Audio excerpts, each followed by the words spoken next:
and that's really the whole purpose behind today's meeting. We will have a number of candidates who will be speaking to us today as well. During the candidate campaign speeches, the observers are welcome to be on the floor, but during the work of the convention, I'll ask the observers to stay off the floor because I need to know who is a delegate and who's voting and who will be able to be recognized to speak. So during the candidate speeches, the observers are welcome to be on the floor, but during the work of the convention, I'll ask you to convene over to the exhibit hall just adjacent right here where the campaign tables are. I appreciate our candidates who are participating with us today, and I'll be introducing them throughout the day when they give their speeches. The first thing I'd like to do is we're going to queue up a welcoming speech from our U.S. Senator Mazie Hirono, who is not able to be here today, but she wanted to be able to say something. So go ahead and you can cue that up, please.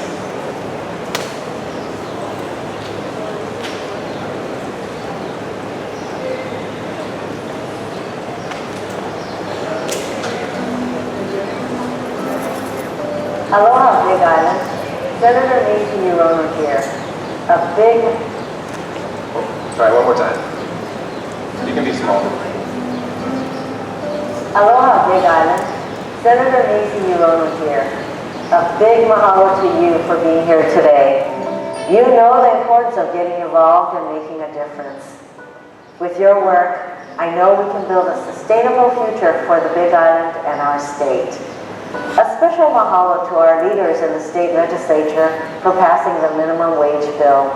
Raising the minimum wage to 10 cents will help thousands of people and strengthen our economy. I will continue the fight to raise the minimum wage for the rest of the country in the U.S. Senate. I am honored and privileged to serve in the nation's capital, and you know that I will stand with you in continuing to push for opportunities and a fair shot for everyone. For our keiki in the educational arena, for our kupuna by protecting Medicare and Social Security, and for every opportunity to let Hawaii shine. Speaking of a shining example, last year I visited the Nawaiola Charter School where a large number of the students are homeless. But through perseverance and high expectations of themselves, this is one of the state's top performing schools.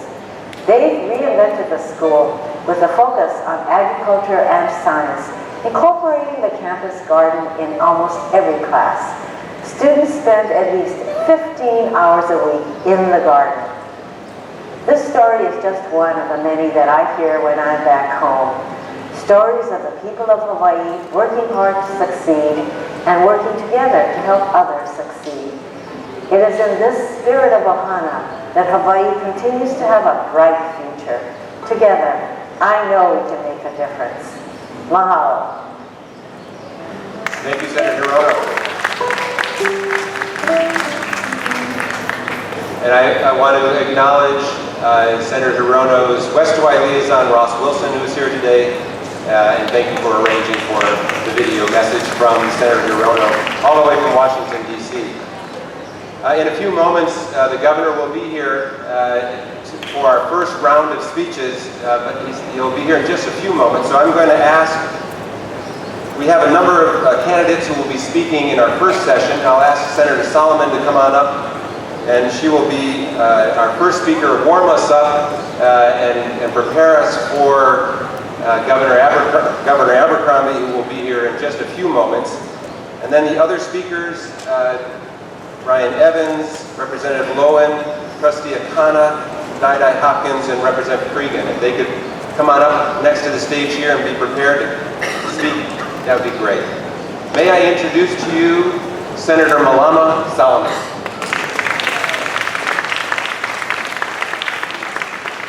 How about a nice hand for our party chairman, Dave Tarnas, mahalo nui. And aloha. Now that both the Hawaii State Supreme Court and the U.S. Federal Court justices have reaffirmed that Hawaii Island is entitled to a 4th Senate seat, Reapportionment due to the island's large population increase between 2000 and 2010. The 2014 election will ensure that both Hawaii Island and all the neighbor islands continue to have more voice and presence in the legislature, which is heavily dominated by densely populated Oahu. How about giving your folks a hand? We all stood firm. Mahalo. I'm proud to be a Democrat. The presence of us working together, your Democrat delegation, has already made a dramatic impact on Hawaii.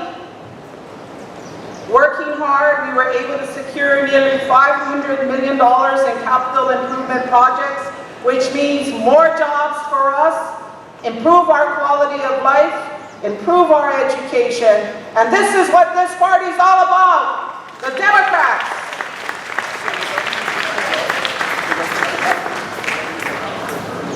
Our biggest accomplishment was the increase in the minimum wage, invasive species, and kupuna care. This was part of our majority package in both the House and Senate, and mahalo nui for your continued support. As many of you constituents know, it's the Democrats that have made it a point to visit almost every public school, state park, harbor, airport, base yard, and office in our respective districts. We're still in shock about the poor conditions of many of our aging public facilities. But we know with our concerted effort, us working together, getting a governor in this state that cares, we can continue to improve our quality of life. I'm encouraged by the progress that we have made, but our district and our island struggles with the outrageous high cost of electricity and how this impacts almost every aspect of our life.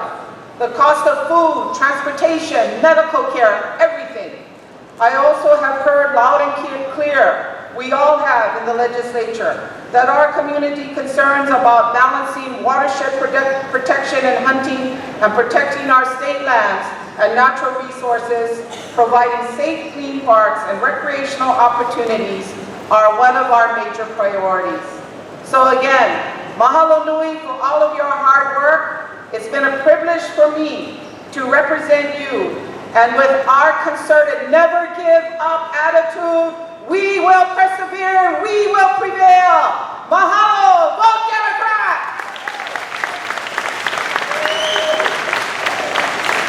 Imua. We're grateful that Governor Abercrombie is here. If he could make his way up the front, if everybody who wants to speak with him could wait a moment and they can talk to him afterward. We're grateful that Governor Abercrombie can meet us here today. I want you to know that today is a very full schedule for statewide candidates. Come on up, Governor. I'll just keep talking until you get up to stage. There are 3 county conventions going on today. We're having ours. And you know what? The governor is here first. Oahu is having their county convention, and Maui is having their county convention today. So the statewide candidates have to travel to all the islands. So we're grateful that Governor Abercrombie can be with us today, and I'll ask him to come on up on stage. And I know it's warm, but he's going to warm us up even more, because you know Governor Abercrombie, he's one of the best political stump speechers I have ever heard. Governor Abercrombie, welcome.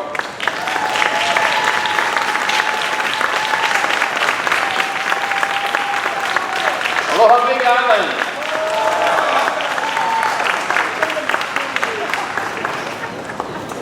I don't know, when you get an introduction like that, you know, that means you got to hit a home run every time. You know, that's not necessarily so easy, but today it is going to be that way.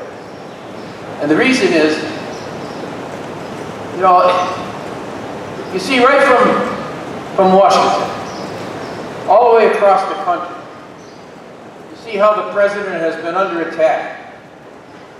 No matter what's brought up, no matter how much we try to live up to the goals and the aspirations and the mission of the Democratic Party, we find a constant assault taking place. The question of leadership and the question before this convention and the county conventions all across the state, and as we head towards the state convention, is whether or not we're going to define ourselves, who we are.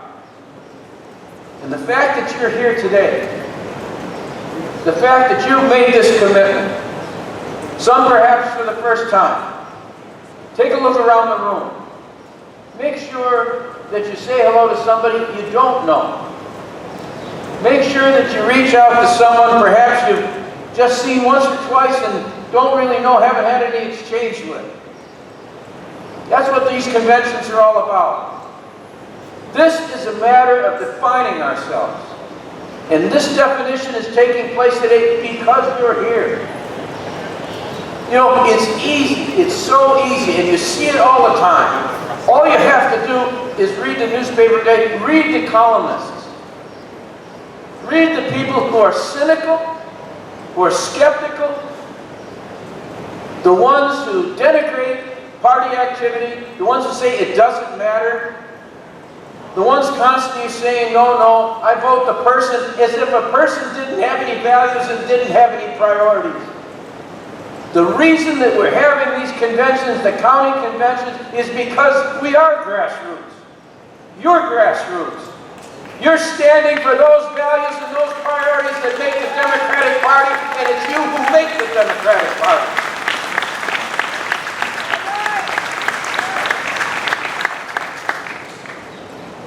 What are those values?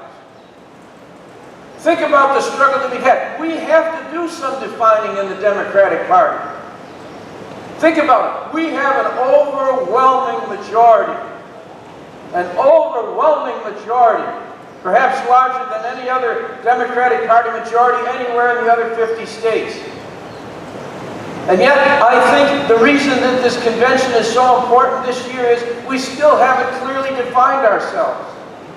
Some of the arguments that are taking place in the legislature right now, we need to redefine those discussions. The minimum wage. Think about it. We're not even talking about the living wage. In order to meet the necessities, the everyday necessities of buying the milk and paying the bills. Those are the things that are required of us. And yet, we're still arguing about whether we should have the minimum wage. Well, we've got it. It's passed. And I'm going to sign it. And we're going to see to it that we have a minimum wage that gets started.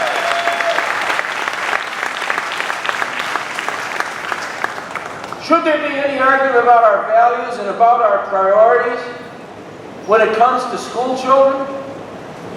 I just signed the bill and pushed for getting mandatory kindergarten to see to it that every 5-year-old is going to have the opportunity to have the start that he or she needs in this state.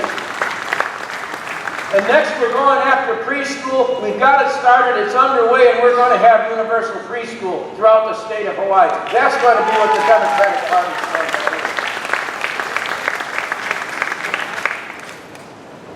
We have to be organized the way we are today. When people say to you, well, why did you go down there on that Saturday morning? What did you accomplish? What's it for?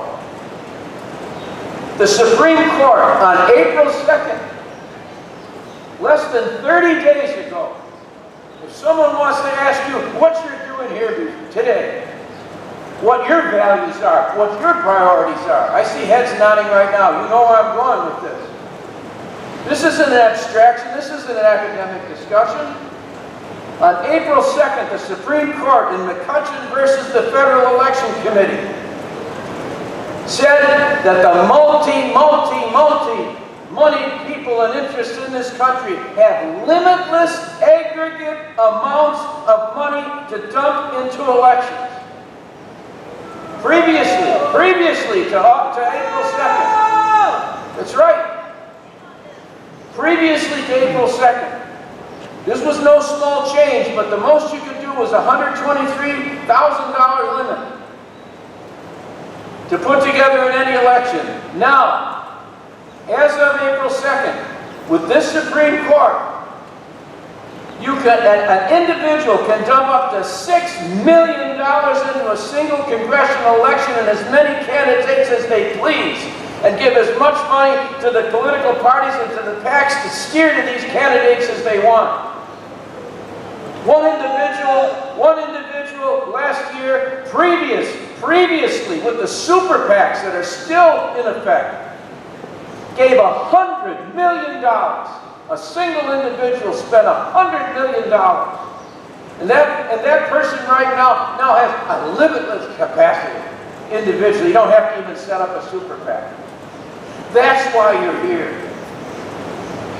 We have to put ourselves on the line. We're making our commitment. That's why I'm here today with you. To say to you that I respect you being here today. I honor you being here today. And you honor our democracy and you honor the values of the Democratic Party when you come today to meet, when you just support your candidates, when we get out there and reach out to our friends all across the state, all across the islands. That's because our defense against the big money is going to be people power. And the people power is in this room and it's going to be extended all the way through the election. So thank you. Thank you for being here today.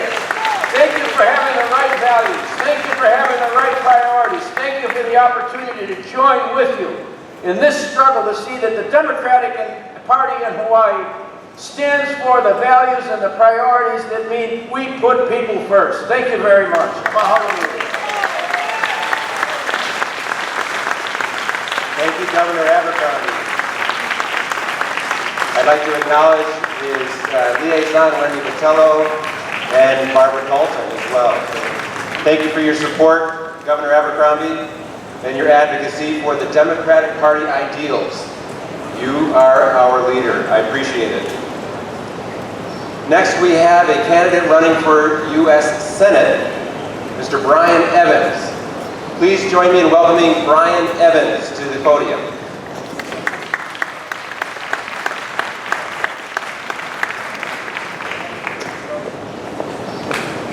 Good morning, everybody. My name is Brian Evans, and I am running for the office of U.S. Senator of Hawaii. I'm your third Democrat who's running for this office, so that you have a third choice. I respect and agree with much of what the governor said. And as a Democrat, it's my intention to bring a couple things to light that I believe aren't being brought to everybody's attention. Crazy is a word you often hear when you say you're going to run for the U.S. Senate. Crazy. I had the good fortune of meeting Frank Sinatra when I was a kid. I'm a singer. As many of you may know, normally, I'll always be a singer. But crazy is a dismissive word. It's a word that avoids a conversation.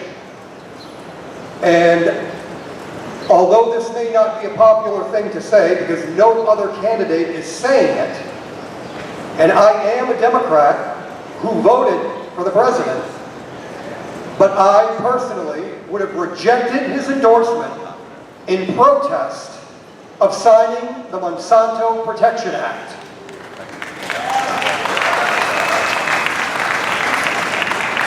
Last night, Vermont became the first state to get in the game, passing a law that says, not unless you label it GMO.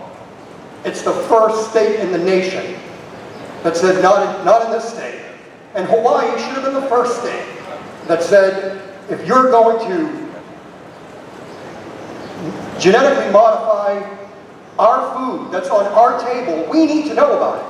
Because this law was written by Monsanto itself and then signed by the president. So if their genetically modified food kills you, you can't sue them.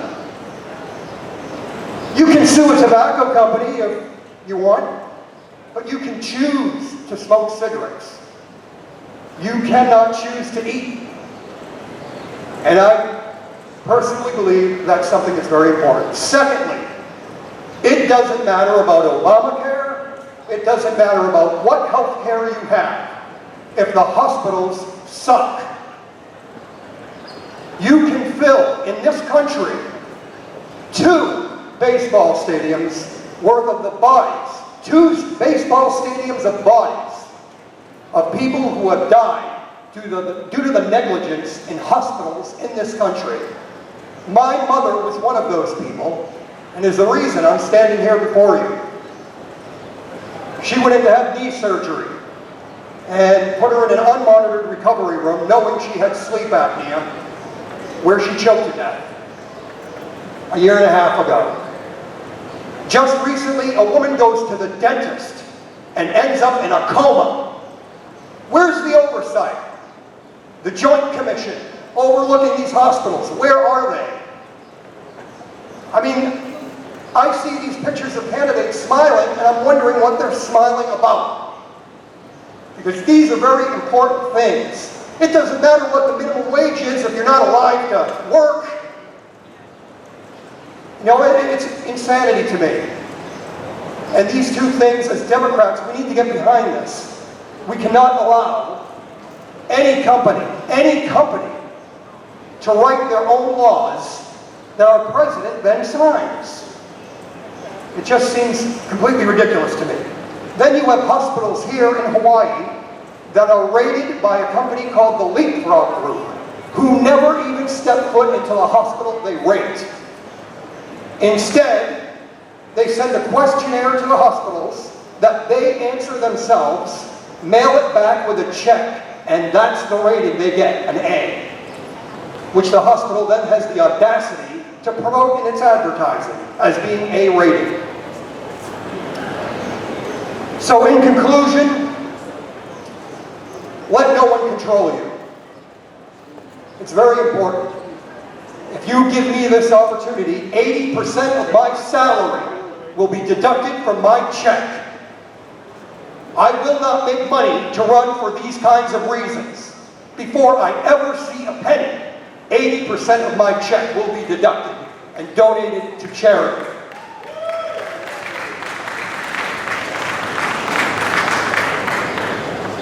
I want to thank everybody for listening to me, and I hope you will consider what I'm saying. It's very important. I agree with a lot of what the governor said, but the most important thing in my life, in your life, is what you eat and the health care that you get, regardless of your insurance. There needs to be more oversight. This dentist had numerous complaints against him prior to this happening. What happened? Who dropped the ball on that? Elect me as your next U.S. Senator, and I will see to it that Hawaii is no longer a postcard. Thank you. Mahalo, Brian Evans, candidate for U.S. Senate. Also resident of this island, registered Democrat. Thank you, Brian. Next, we're going to hear from our Kona representative, Nicole Lowen. Nicole, please join us.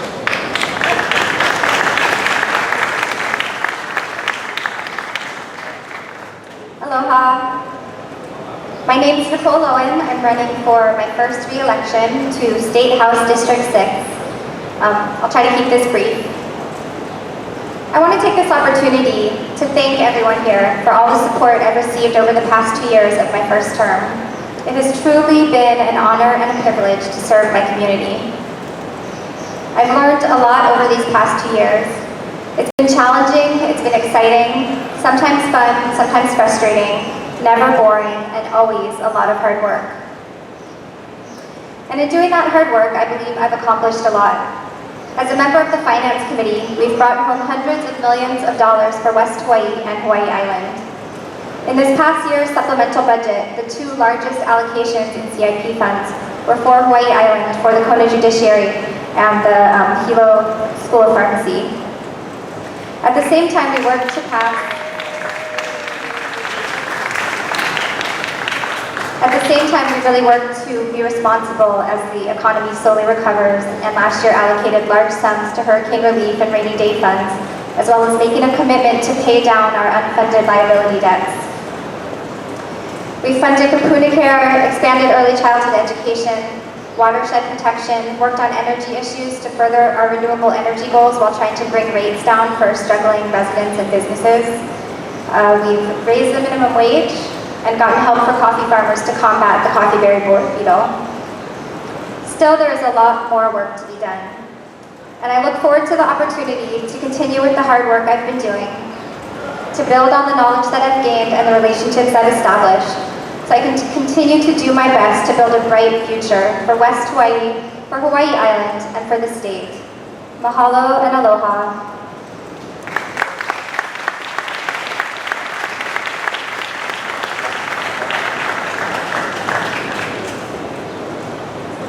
Mahalo, Nicole. I know what it's like to be a freshman legislator, and I've been very impressed by her hard work. So I appreciate you taking the time to come and join us, Representative Lowen. Next I'd ask is Dai Hopkins. Available? Great. Dai Hopkins is running for County Council, and she'll be addressing us next. Please join me in welcoming Dai Hopkins to the stage.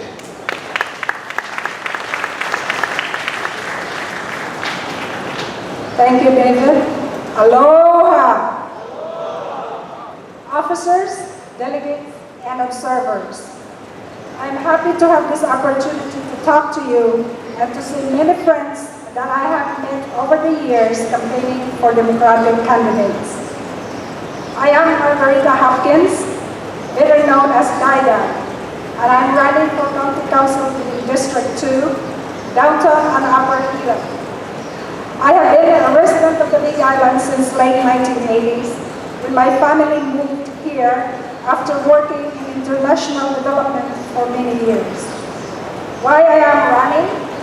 I want local government to focus its key services, primarily public safety and health, while encouraging the private sector to develop a vibrant economy. Without that vibrant economy and safe environment, our children and grandchildren will be forced to leave the island. Further, as the county funds and authority are limited, we must partner with the state and the federal government on larger issues instead of antagonizing them. Am I qualified to do this? I am an economist who has observed communities across the world, both in good times and bad. I was an economic development specialist in the county's Department of Research and Development for more than 2 decades, and including 1 year as a department head. I know how the county works and what it is possible. It is time for the council to focus on the business of the county. In my opinion, the key issues are jobs. The county must support, not hinder, creation of private job sector jobs. Food sustainability and right to farm. Strengthening our food supply by partnering all with the farmers and addressing key infrastructure and regulatory constraints that inhibit agriculture. Homelessness. The health of downtown Hilo requires our finding solutions to this complex problem that both help the homeless and ensure a pleasing ambience for visitors and residents. Roads. The county can no longer threaten the health and safety of our citizens by ignoring single-access road on many areas. Just last Wednesday, the single-stalled cars routed traffic in Piau-Pahoa highways for hours. Solid waste. The county has to spend millions of dollars with no final decisions on this issue. Alternative energy. The need to implement policies that encourage reduced fuel consumption, electrical grid sustainability, affordable energy to all of the citizens, including those who are unable to purchase alternative energy. And those are just the key issues that I need to concentrate my energy on. Council is paid to make decisions. Enough study already. We need actions. Mahalo.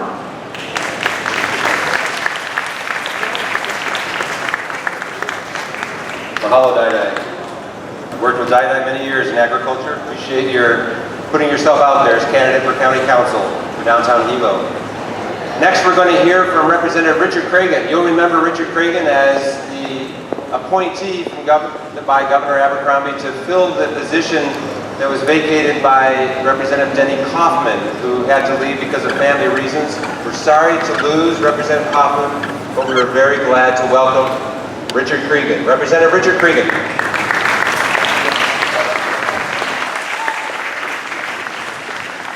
Wow, Cal.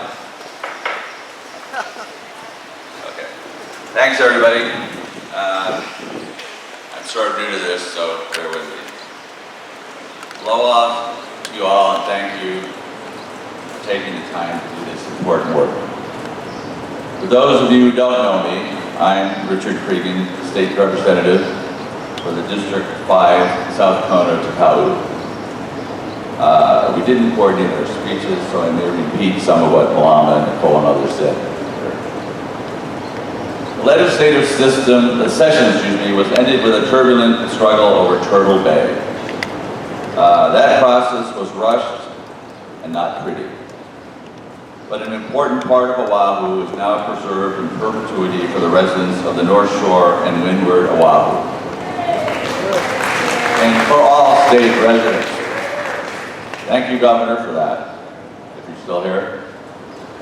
I hope this shows a willingness of the legislature to allocate funds for important land purchases and welcome suggestions for potential purposes on Hawaii Island.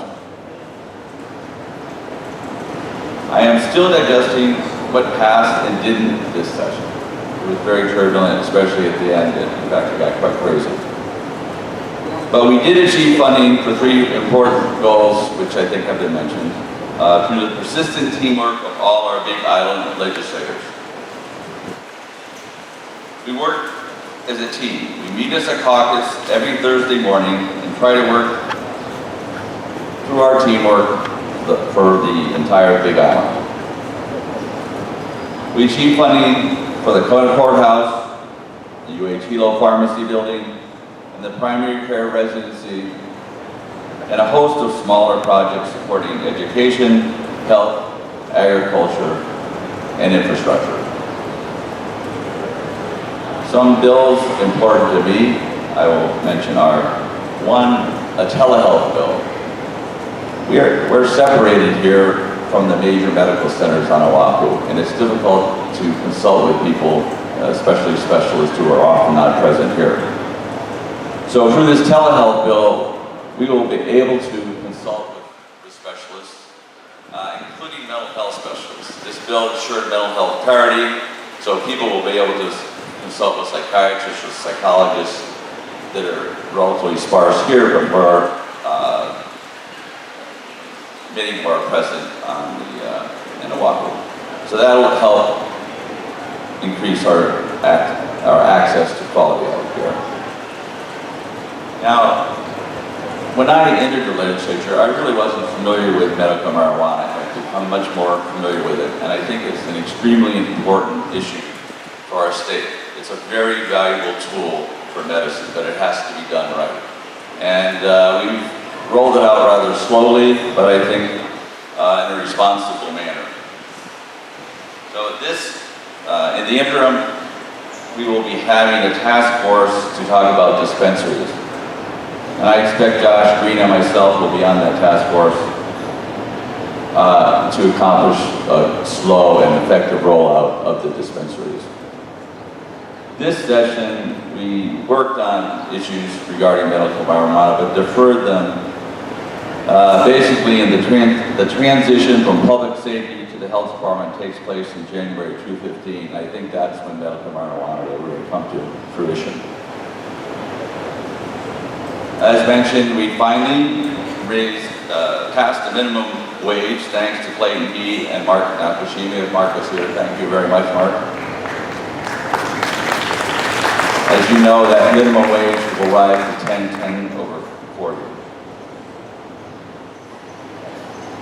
Now, in the coming months, I will be returning to Oahu to work on several task forces, and I mentioned one, the task force on medical marijuana, and there will be another one on having people in emergency rooms that you can consult with if you think you're being discharged inappropriately. Senator Rolfing had a spouse die because she was discharged inappropriately. He's been fighting for this ever since. So aloha to you all, and thank you for taking the time to do this today, and mahalo, and I'll end it right now. Thank you.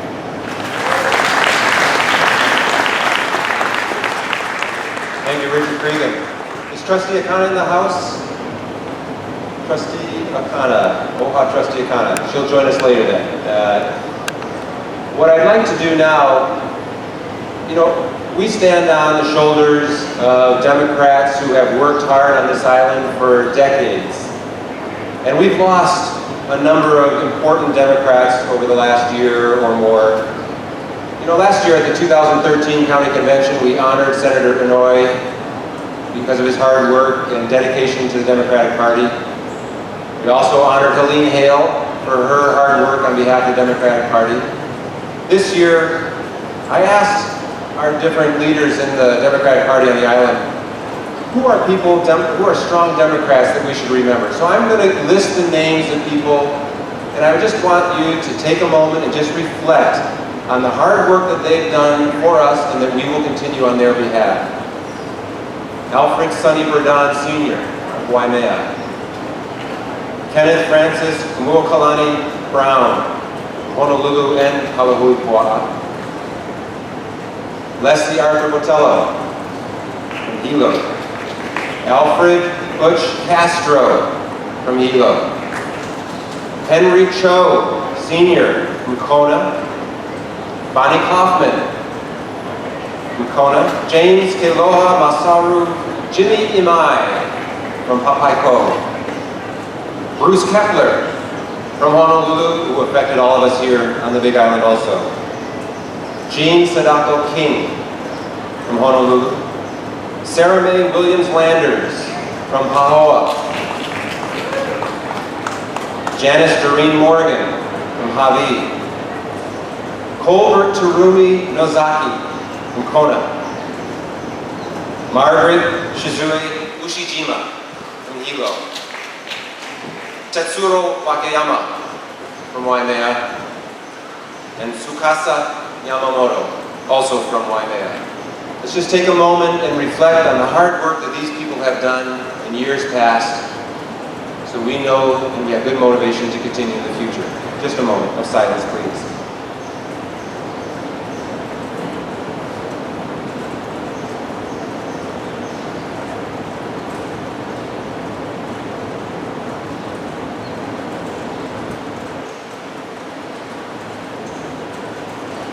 Mahalo.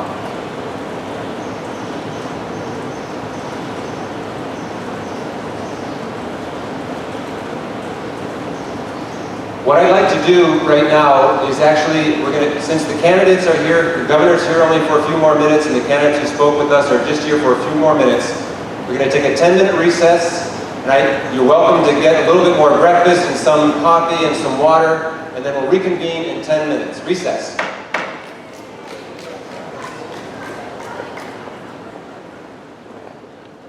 Committee, I want to report back to you. We have 112 delegates here in attendance today from, yes, give yourself a round of applause. That's good. 112 delegates from District 1, 27 delegates. District 2, 13 delegates. District 3, 13. District 4, 18 delegates. District 5, 18. District 6, 9 delegates. District 7, 14 delegates. And we have 30 observers. We have also 21 candidates who are participating today. So I think we really have a wonderful show of support for the Democratic Party today, and I'm very grateful for it. Okay, we're going to go ahead and ask for reports from the 3 different committees. I want to remind all of you that the reports from the Resolutions Committee, the Rules Committee, the Platform Committee, and the Resolutions Committee, this is based on work that's been done over several months. We also had on April 12th a pre-convention meeting in Waimea, and that's where a lot of this work was done, in putting together the different proposals that are going to be up for consideration today. And I appreciate the hard work that everyone put into that.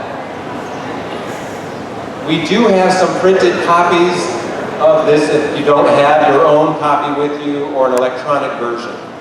If you need a copy, raise your hand and we can ask someone to bring it to you, but I think you probably all picked up your copies. Good. Well, what I'll ask first is that we have co-chairs of each of these committees. And the co-chairs of the Rules Committee are Ken Goodenow and Phil Matledge. And what I'm asking the chairs to do is to go over the committee report so you know what the content is. We're not going to be voting on this or debating this at this time in the program. That comes later in the day. But this is our opportunity to learn what the report is, what the proposals are. So please join me in welcoming our co-chair of the Rules Committee, Ken Goodenow. Ken? Thank you. I think the last time the rules were changed were in 2008. I think we have some changes. This year we have 14 changes. Now if you look at your packet, the first 5 proposals relate to the state party constitution or the bylaws. And so these are really going to, if adopted, would be recommendations to the state convention to adopt. Rule proposals 1, 2, and 3 just kind of add that for club rules, district council rules, Roberts rules, parliamentary authority, that none of those can supersede the applicable county committee rules. That seemed like a common sense kind of thing to do. For example, the county committee can adopt rules and bylaws regarding the precinct committee.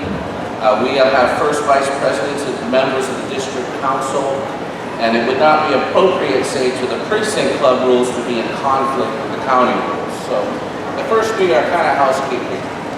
The rule number 4 says that at least one meeting of the state central committee shall be held in each county every biennium.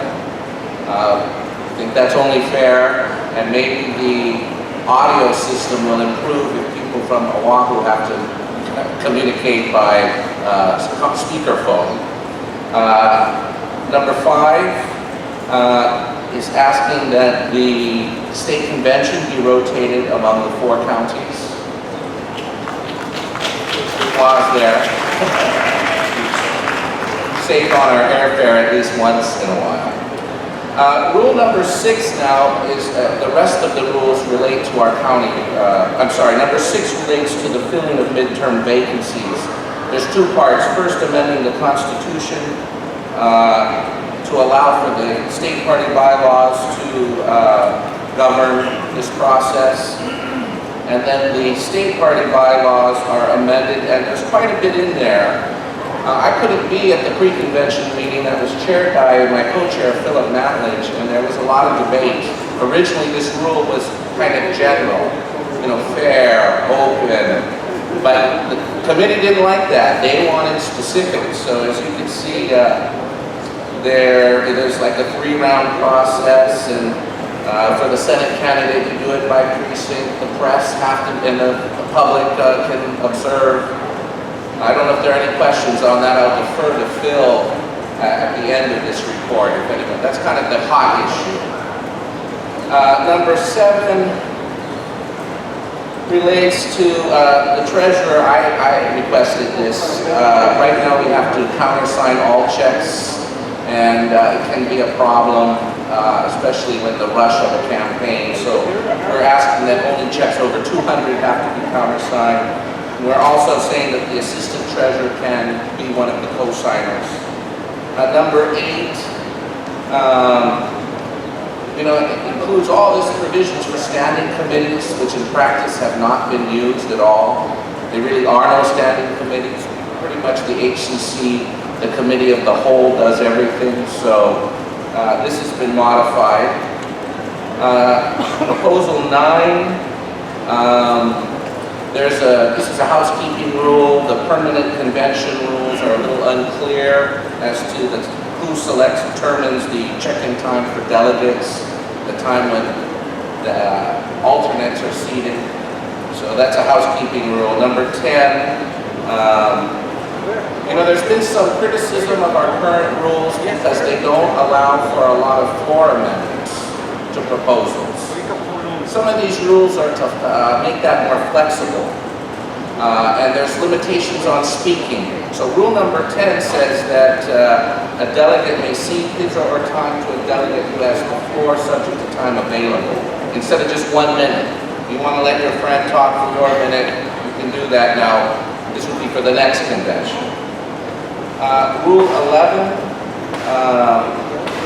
this allows for friendly floor amendments that are simple. I mean, technically right now, if someone found a spelling mistake, it's not clear on our rules if we could amend anything without 150 copies. So this is to make it more flexible, gives the chair some discretion.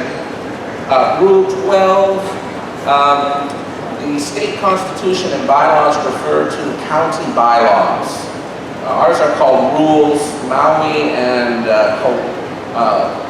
calls them bylaws. Hawaii and Oahu call them bylaws and rules, so we're just kind of following suit. It's a housekeeping measure, number 12. Number 13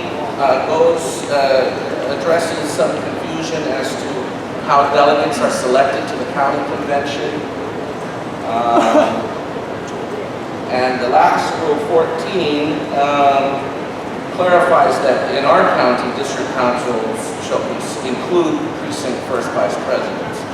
The state gives us the option as long as it's put in our bylaws, and so we are adding that. There also was a proposal regarding making sure that opinas are correctly used. It's kind of spotty in our existing rules, so that is included as well. I don't know if there are any questions. It's appropriate to take questions, but that's the report. Thank you. Are there any questions of clarification only? If there are questions of clarification, I would ask that you come up to the microphone up here so everyone can hear you. But I think it was a very thorough report, and seeing no questions, then we'll go on. Thank you very much, Chair Goodenow.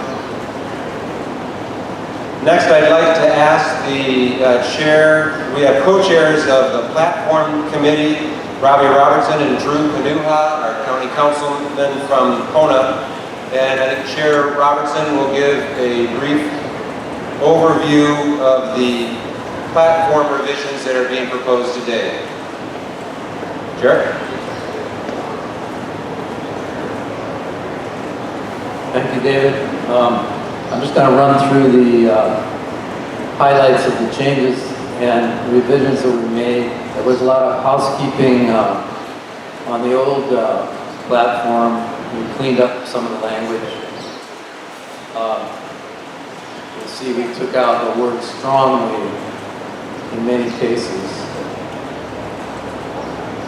So there's a lot of hortatory language that wasn't deemed to be necessary. I learned the meaning of the word hortatory from Mike Matsukawa, who will have to explain it to you later. Anyway, in the preamble, we added some language. We are in a global crisis, economically, ecologically, and socio-culturally. We therefore adopt a worldview platform that is sensitive to this emergency and not based on short-term economics.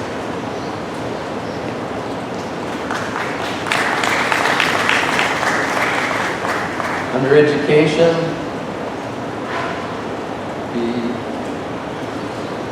we encourage public funding for art, music, and physical education. We added physical education in the text. You'll need a copy of the platform if you're trying to follow along. There are plenty of copies up front if you don't have them. In the energy section, there was kind of a major change here, and we made we may entertain some changes to this section later on. Under energy, we support energy independence and self-sufficiency, first for Hawaii County and over time statewide, through conservation and development of indigenous, sustainable, reliable, low-cost alternative energy sources. We are committed to finding immediate and long-term ways to reduce the high cost of electricity here on Hawaii Island. Now we dropped the language which says including energy independence via geothermal as the base load carrier. You'll see there's some people that like that language. There are people over here that don't like that language. So that may be a topic for a revision. We encourage government officials to require utilities to provide for the unlimited use of solar power.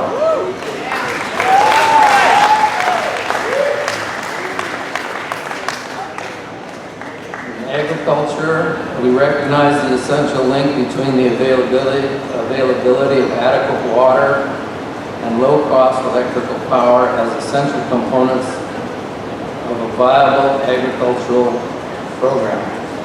We support diversified, sustainable agriculture and oppose large-scale monocropping.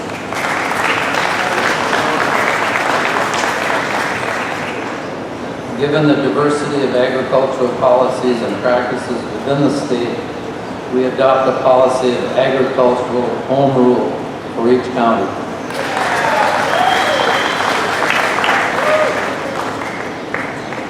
Under transportation, I'm just pretty much going over the changes or the new language. We support increased funding for mass transit. We view inter-island transportation of people and goods as essential to the economic and social well-being of our islands. Under social infrastructure, we support implementation of the county development plans to assist public policy makers and planners with identifying and expediting infrastructure, public facilities, and sense of place needs and solutions. Under environment, we support a sustainable society that utilizes our planet in such a way that future generations will benefit from the public trust practices of our generation. We believe in the vigorous enforcement of our environmental laws and the increased public-private stewardships and citizen involvement such as Makai Watch and community-based subsistence fishing areas. Now this is a new, in addition to the platform, community-based subsistence fishing areas in protecting our resources. We command the construction and maintenance of public comfort stations at beaches and significant sites to ensure they are safe and clean and attractive for both our residents and our visitors. If you go down, the family section was removed, but it's pretty much picked up in the Health and Human Services section. So we didn't leave family out. In family, we've added the sentences. We support a woman's right to choose and to use birth control methods of her own choosing. We support education and public-private partnerships to reduce violence and child abuse. Family includes people. Family includes people regardless of sexual orientation or gender. We join together to offer one another moral, spiritual, and economic support.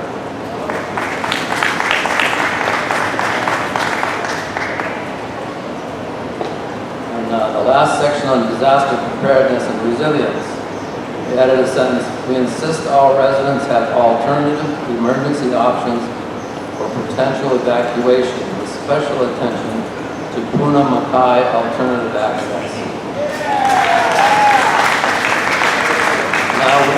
dropped the conclusion section of the platform. I know there are those that want that to be brought back into the platform, and I agree. By the time we got to the end of the workshop, I was too worn out to argue that we shouldn't have dropped it. So anyway, anybody want to entertain a motion to revise that? We'll take that later. Thank you.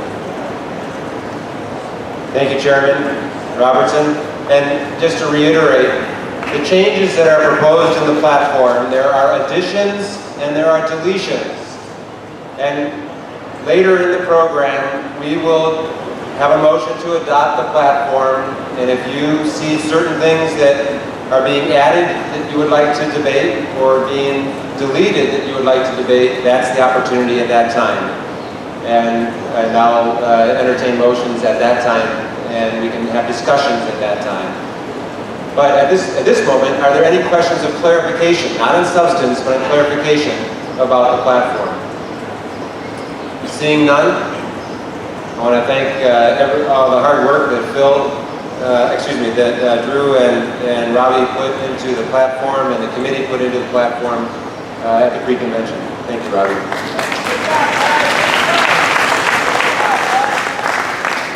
This is a classic example. If you show up, you get to have influence.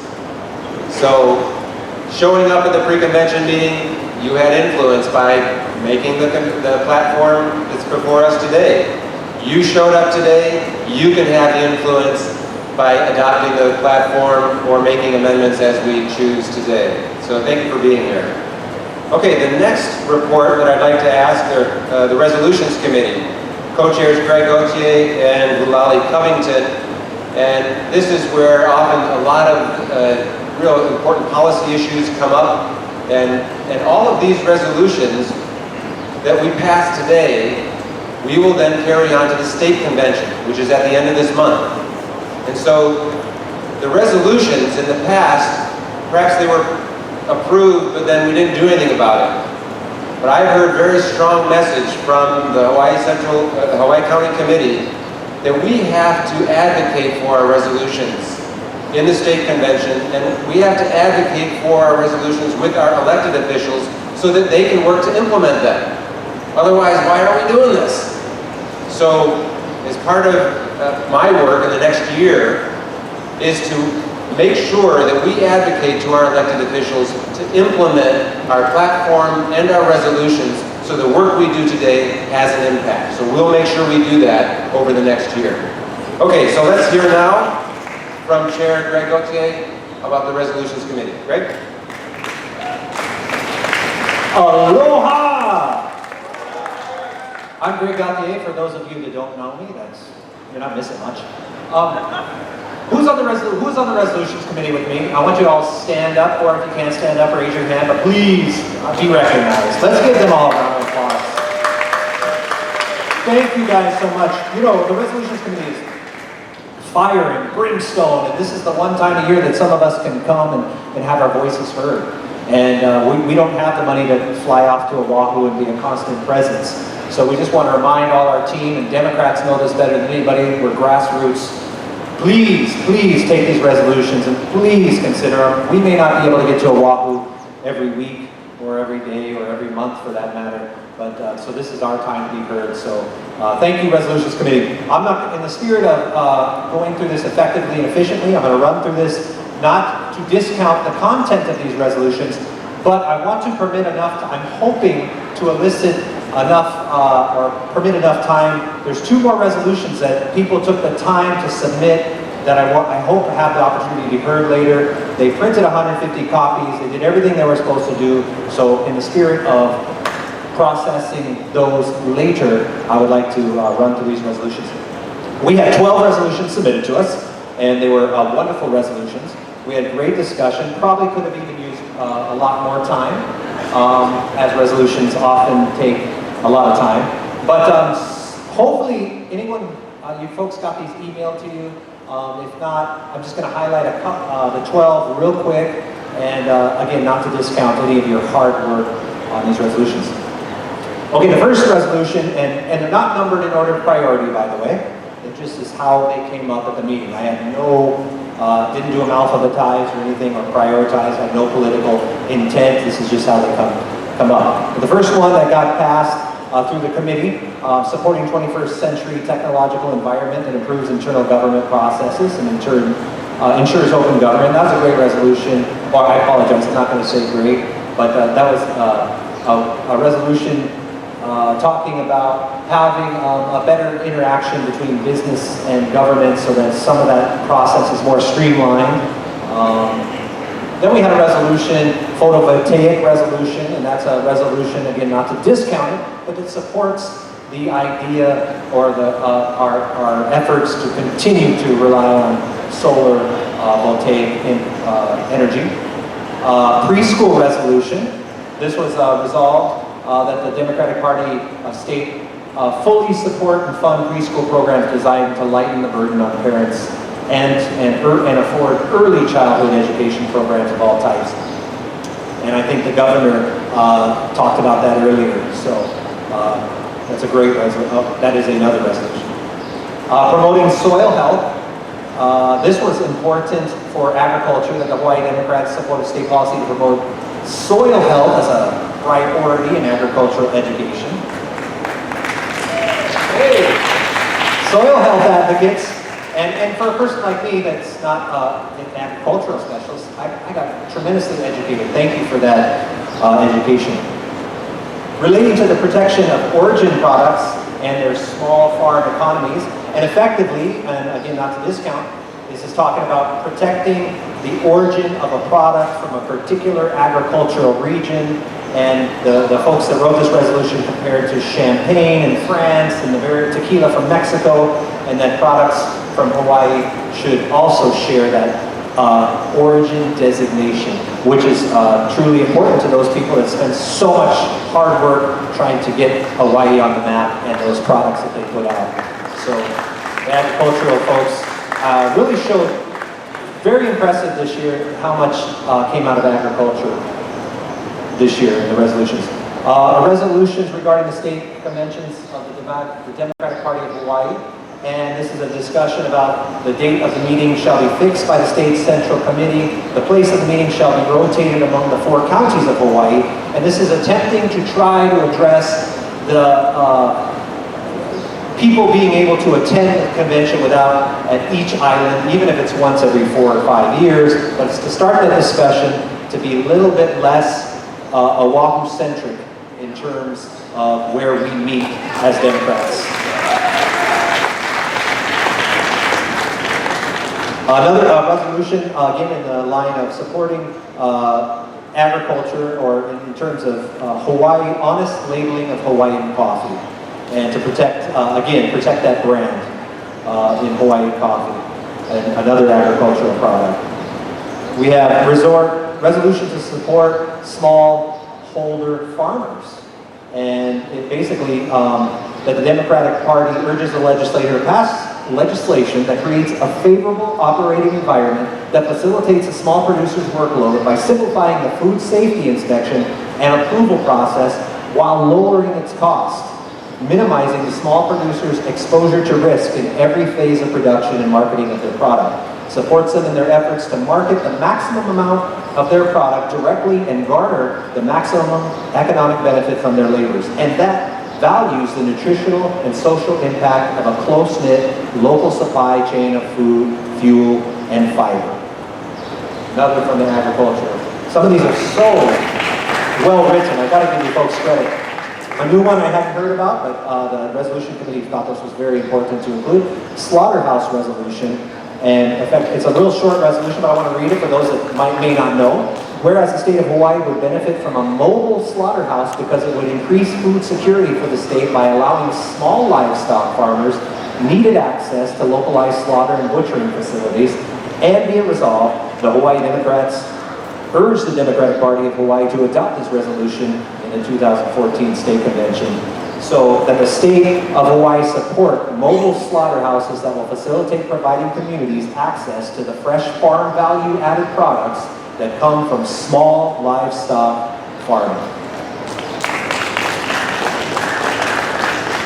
To support, we have another resolution to support state-of-the-art government technology.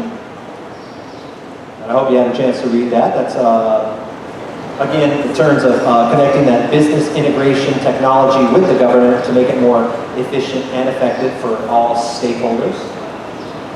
Supporting an expansion of child abuse and neglect mandatory reporting. This one had a really heated, nice exchange, but just so you can kind of get a feeling of where this comes from. Whereas a person who has knowledge of a suspicion of abuse shall have legal as well as moral obligation to report such abuse to the proper authorities, be it resolved by the Democratic Party of Hawaii that the list of persons who shall be considered to be mandatory reporters of suspected child abuse and neglect shall be expanded to include coaches, youth camp or residential camp personnel or owners, or recreational sports program or facility personnel or administrators, whether they are employees or volunteers, members of the clergy, and lay members of churches serving in a capacity in which they supervise or teach children, and commercial film or photograph processors and producers. So be it resolved, the Democratic of Hawaii supports appropriate training of all mandatory reporters. Resolution calling for the, now this is a more exclusive to Kona Coffee, but resolution calling for the truthful marketing of Kona Coffee, which was real important to some stakeholders, and one could easily see why. And that's in terms of protecting that brand as well. That the state Democratic Party of Hawaii requests the members of the Hawaii Democratic delegation in the state legislature introduce and vigorously work for the adoption of legislation requiring a minimum of 51% Kona-grown coffee in any coffee package labeled as Kona Blend, and requiring prominent identification on the label of the country or region of origin of the non-Kona portion blend.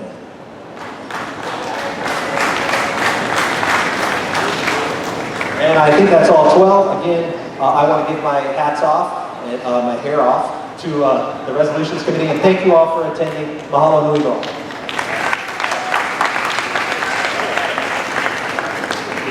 Thank you, Greg. And thank you, Carolyn, for scrolling through the electronic version of the rules, platform, and resolutions.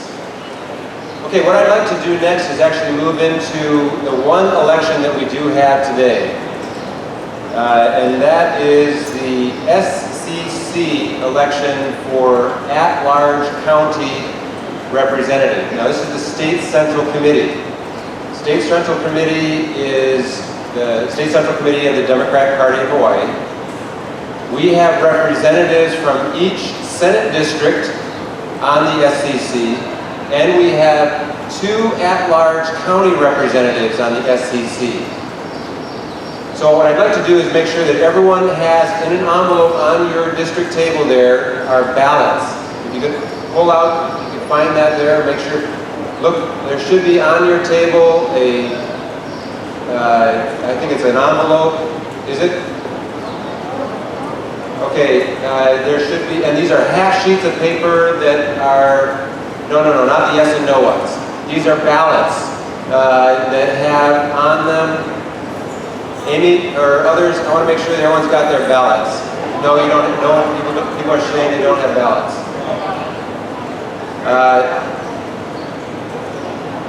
You have ballots? No. Okay, so we're going to be getting the ballots and passing them out. So the SCC representatives, basically, they represent our island on the State Central Committee, and so it's important that we have people who represent the entire county as well as each Senate district. There's a male and female representative from each of our 4 Senate districts, and there is a male and female representative from the county at large. So are we passing out those ballots now? Great, okay, appreciate it very much. So take a look at those ballots. Those ballots have 3 names on them.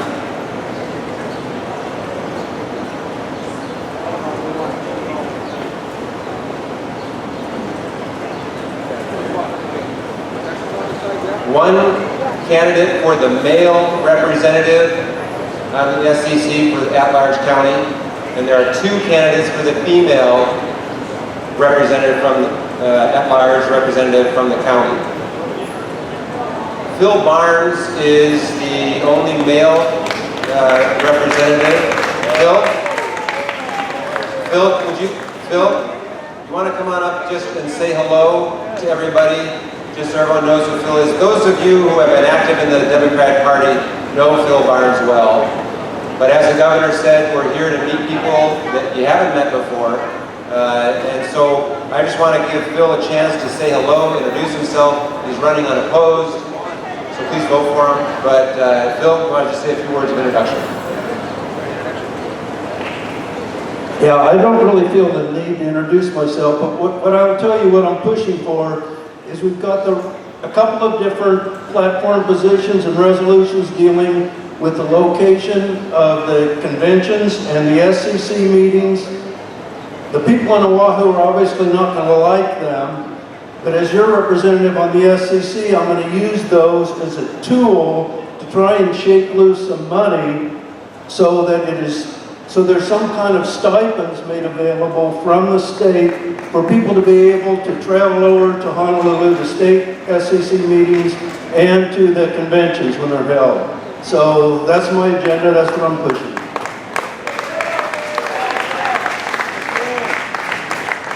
Thank you, Phil. The two candidates for the female representative for at-large Hawaii County, representative on the FCC, are Lei Kihoi and Dolly Strazer. Neither of them are able to be here today, so I'm going to read a very brief bio statement on both of them. So if you just listen up so you know who they are. Lei Kihoi served the community and the Democratic Party for many years. As an attorney for the state of Hawaii, she drafted legislation regarding Native Hawaiian issues. She was a former staff attorney for Judge Walter Heen, currently member of the Native Hawaiian Roll Commission representing Hawaii County. She's a social worker by training, also a counselor in Ho'oponopono mediation and facilitation. She served on boards of many organizations, including Hui Hanai, the Native Hawaiian Bar Association, and is a member of the Polynesian Voyaging Society. Dolly Strazer, many of you probably know Dolly. She, again, is not able to be here today.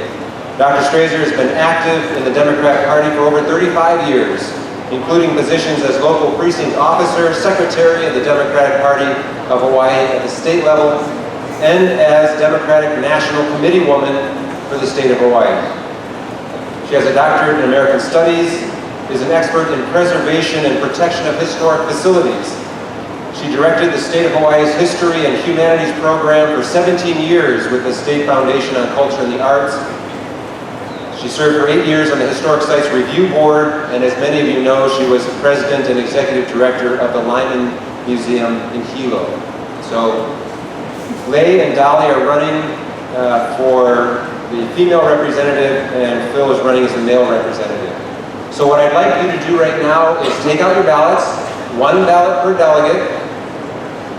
Hear me? 1 ballot per delegate. Vote once. Please mark your ballots for both the male and the female race. Only vote for one of the female candidates. And then I would ask that there are people going around the room right now picking them up. Andy, you're gathering them. Everyone can hold up their hands, hold up your ballots, and we'll go around and collect them. We will count these during lunch and then give you the results this afternoon. So, Eddie, could you help? Yeah, Ed Miranda's going to help pick them up over here as well.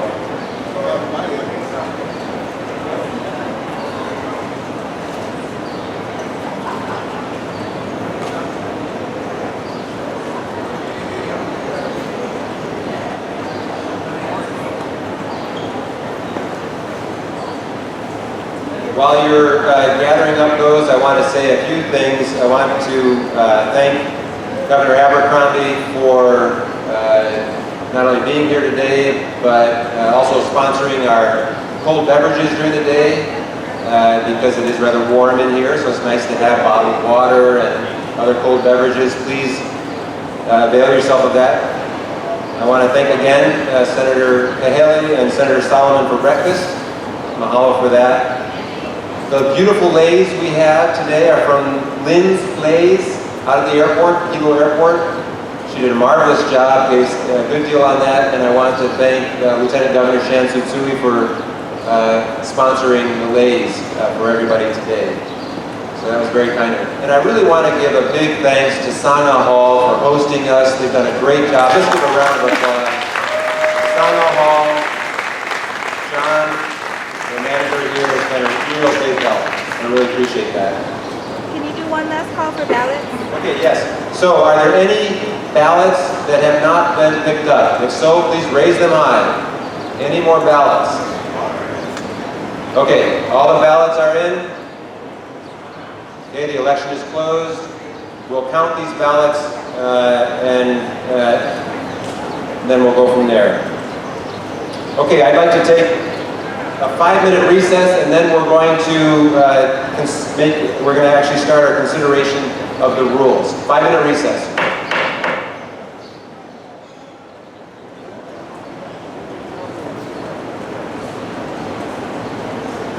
Next, we're going to move on to our next item of business, which is the consideration of the Rules Committee report that we've just heard.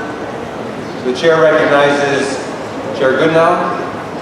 Thank you, Mr. Chair. At this time, I'd like to move for the adoption of the rule proposals as contained in the Rules Committee report. Thank you. Do I have a second? Second from Patty Cook. It has been moved and seconded to adopt the proposals presented in the Rules Committee report.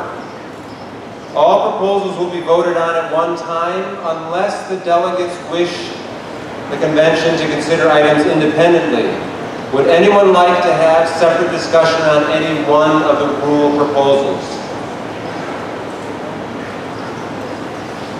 Seeing no demand for separate consideration, the motion before us is to adopt the proposals presented by the Rules Committee. Is there any discussion? If you have discussion, please come up to the microphone up here. Chair Goodenow. There was a typo on page 7. If you look on page 7, it says current text, section 9 of the Constitution, state sensate. And then again, that's repeated. It must have been cut and paste to the proposed change.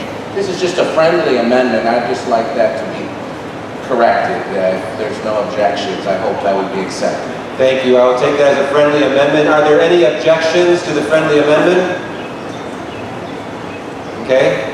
Seeing none. The main motion is to adopt the Rules Committee proposals as amended. Is there any further discussion? Any further discussion? If not, all those in favor say aye. Aye. All those opposed say nay. The motion passes. Thank you very much, Chair Goodenow. Good work. Thank you, Co-Chair Matledge. Good job. Appreciate that. Next, I'd like to move on, since we're going to take good advantage of our time that we have before us, to move. The next item of business is consideration of the, let's see, we're doing platform next. Consideration of the platform. And so the chair recognizes Chair Robertson. Do I have a motion to adopt? Mr. Chair, I move for the adoption of the platform as presented by the Platform Committee. Great. Do I have a second? Second from Drew Kanuha. It's been moved and seconded to adopt the platform as submitted by the committee. All changes to the platform will be voted on together unless delegates want to consider any proposed changes separately. Is there any provision of the platform being amended that anyone would like to discuss on its own? Yes, Mr. Chair. Yes. Patty Cook, District 7. I would like to ask to reinstate line 64 regarding geothermal energy as a baseload power for this county. I would also like to ask that the last paragraph, which has been completely deleted, be reinstated completely as is. The language in the last paragraph was discussed at great length in 2008, 2010, 12. This is who we are. This is what defines us as Democrats. This is who the state of Hawaii is and why we're different. This is what the governor was talking about. So I'd like to put that paragraph back in. And the third thing is to request reinstatement of lines 116, 17, and part of 18, having to do with the party believes that the preservation and restoration of our natural environment is essential, and we have a right to live in peace and quiet and a healthy and safe environment. Thank you. Before you leave, Delegate Cook, I've got on page 2, line 64, the deletion regarding geothermal. I want that reinstated. Yes, we'll consider that separately. You also mentioned on page 6, line 240 to 245. Correct. And I didn't get the other one. The third one is on page 3, lines 116, 17, and part of 18, which has to do with environment, preservation, restoration of our natural environment is essential. The first 2 sentences. Have them deleted, reinstated, please. Okay. Thank you. Thank you. Are there any other, okay, unless there's any objections, the change being made at line 64 and lines 116 and 118 and lines 240 to 245 will be voted on separately.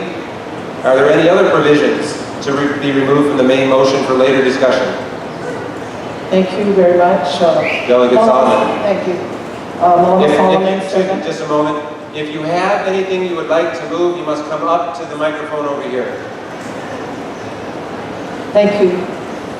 I'd like to also, in the platform, to look at page 2, and this is under agriculture. And this is line 75. I would like to ask the consideration of the body to consider removing opposed large-scale monocropping. The reason for this is because most of our papaya would be affected, and also our coffee, pasture grasslands, and macadamia nut. Also, given the diversity, the last line, which is line 84, it talks about home rule for each county. I think we need to define home rule because right now the counties have home rule when it deals with zoning, and this needs to be defined. So I'm asking for the definition of home rule to be added, meaning zoning. So your suggestion is to add? Yes. Instead of home rule, it should be redefined as county relating zoning. County relating to zoning. Okay. Thank you. Thank you. So we have now 2 additional items that we'll be voting on separately. Page 2, the addition of opposed large-scale monocropping, and that modify agricultural home rule to define it as county-related to zoning. Correct. Okay, are there other provisions to be removed from the main motion for later discussion? Please introduce yourself. Thank you. Aloha, my name is Leilani Bronson Crowley, and I am from Puna, and I would like to turn your attention to page 6, line 236 and 237 regarding the disaster preparedness and resilience section. Specifically, I would like to insert the word "a" previous to the word "puna" and strike and delete the word "Makai" so that it does not read, it would rather read, we insist all residents have alternative emergency options for potential evacuation with special attention to a Puna alternative access. Thank you. So we have another provision that we'll consider separately, page 6, with the amendment that the delegate just described. Are there other provisions to be removed from the main motion for later discussion? Please introduce yourself. Aloha, Steve Sakala, District 5 Chair. I'd like to ask that line 125 be reinstated under environment in regards to water resources. And then under line 130, we'd like to request a change. The wording recycling of all green waste to change to organic matter. So green waste change to organic matter. And this is to encourage the Democratic leaders to start thinking about this as a resource and not a waste product. Okay, thank you. So we have on page 3, reinstate the paragraph 124 to 128. Is that correct? And then to change the word on 132 from green waste to organic matter. Okay? Are there any other provisions to be removed from the main motion for later discussion? This is just for, I'm not talking about any discussion on any of these proposals, but we have a main motion on the floor to pass the entire platform, and I'm asking, are there any provisions that you would like to separate for separate discussion? Anything else? Okay. Okay. Hearing no further proposals for independent discussion, the main motion is now for the adoption of the platform as presented, except for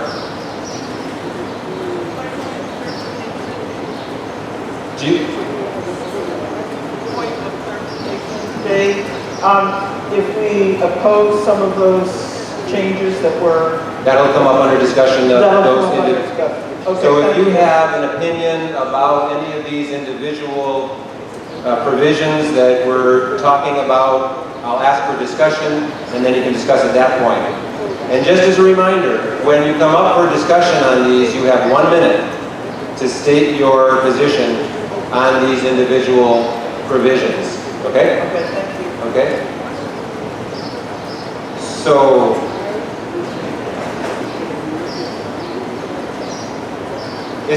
I'm just asking, can everyone hear when people speak out of this microphone here?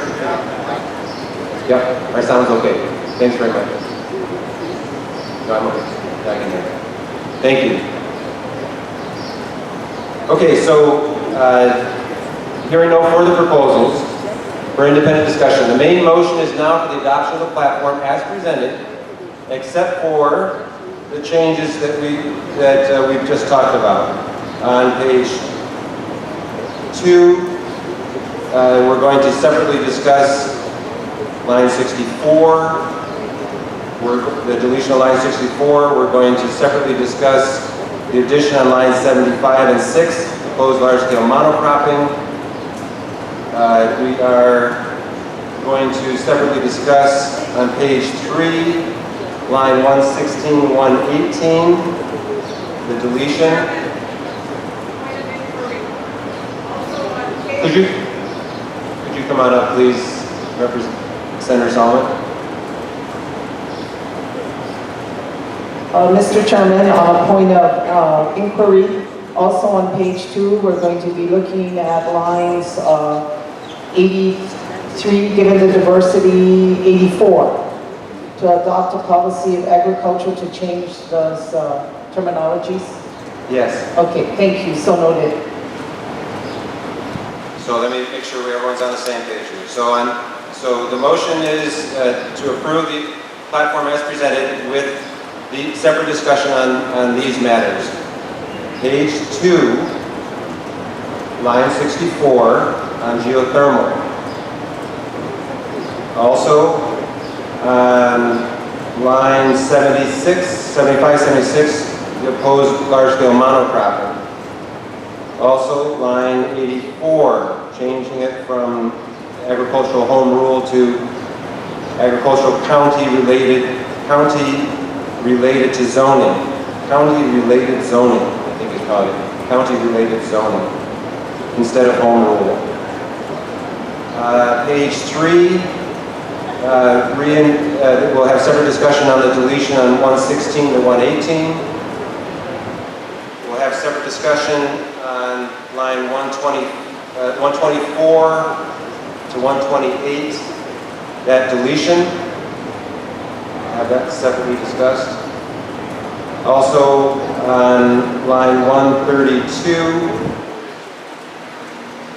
green waste, the suggestion is to change it to organic matter. on page 6, the line 236 will be changed to with special attention to a Puna alternative access instead of the way it's written. And then also on page 6, that we'll have separately discussed the proposed deletion of the last paragraph. So, the main motion is now for adoption of the platform, except for those changes that I've just discussed. Do I have unanimous consent? Hearing no objections, the platform is adopted as presented with the exception of those two. I'm seeing someone waving their hands at me. So we've just adopted, without those, we're going to discuss those other changes now at this point. We've only adopted the platform.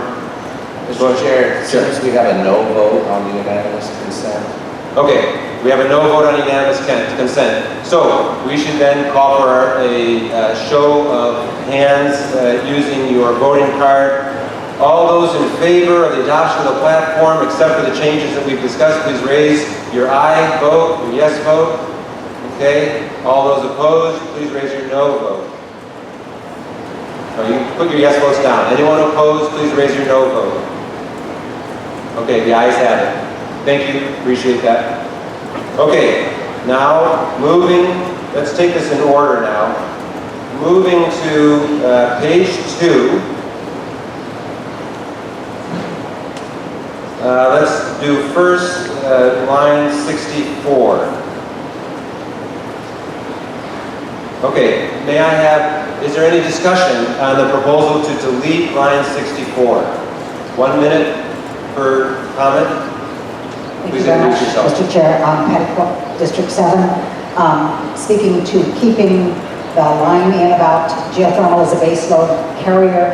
There are only 2 baseload carriers that I think our island wants to see. And we have oil. It's very expensive. It's killing us. The alternative is geothermal. The only other baseload power is nuclear. We don't want that. We need cheaper power. Those are the power sources for baseload that you have to have according to the federal government.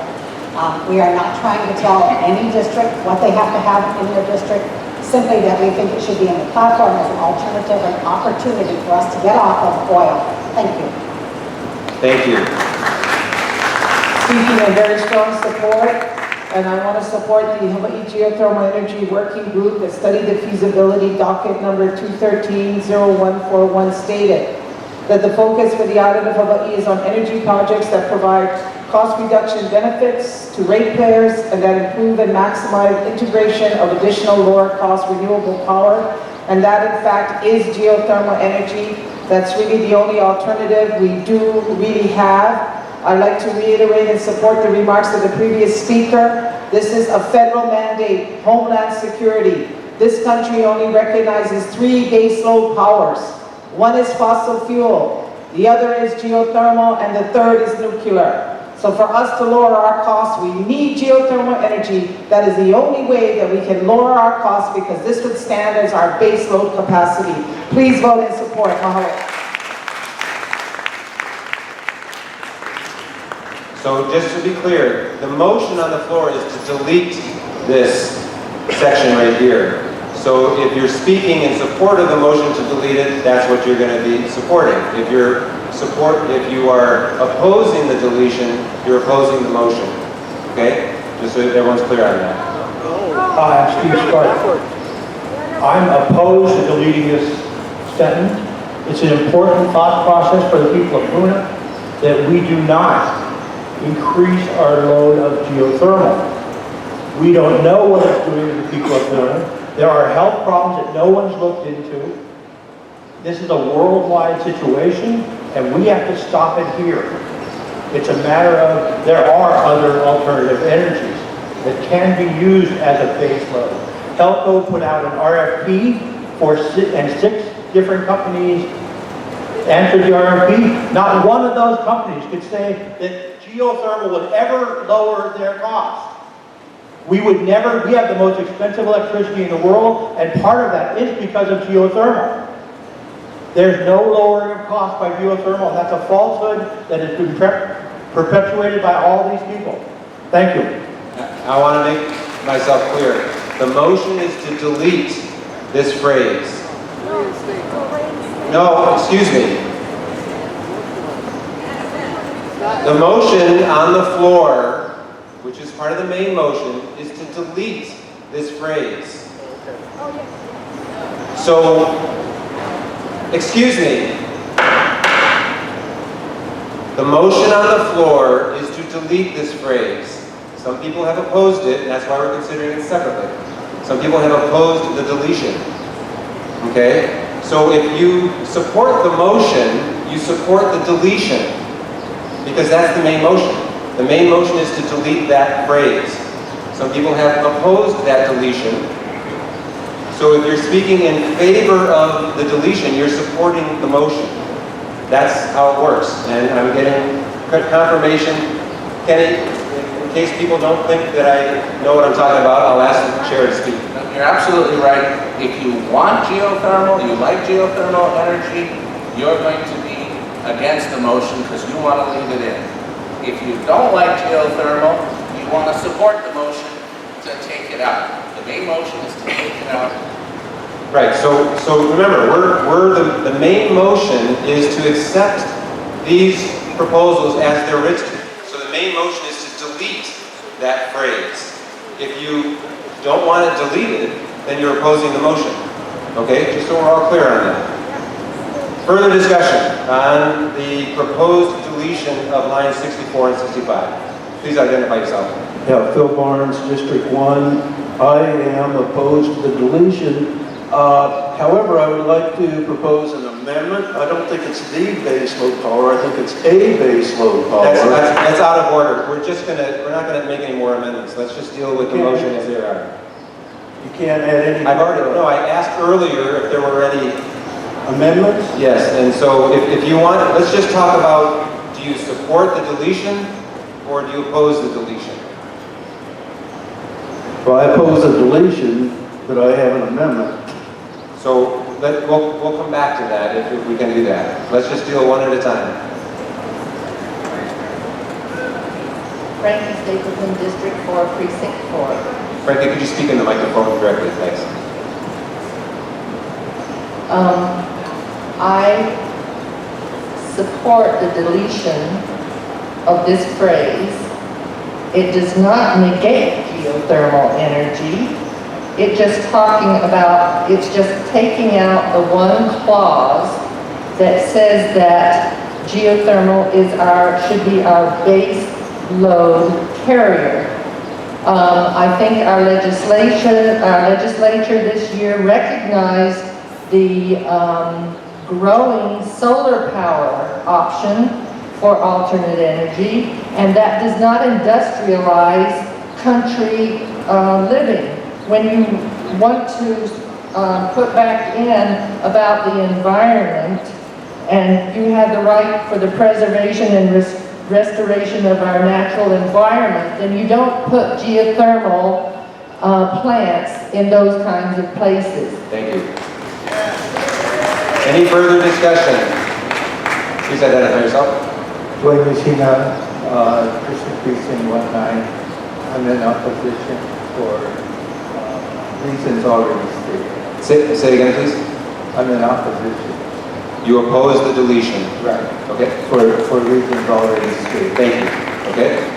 Are there people who have not yet spoken that would like to speak?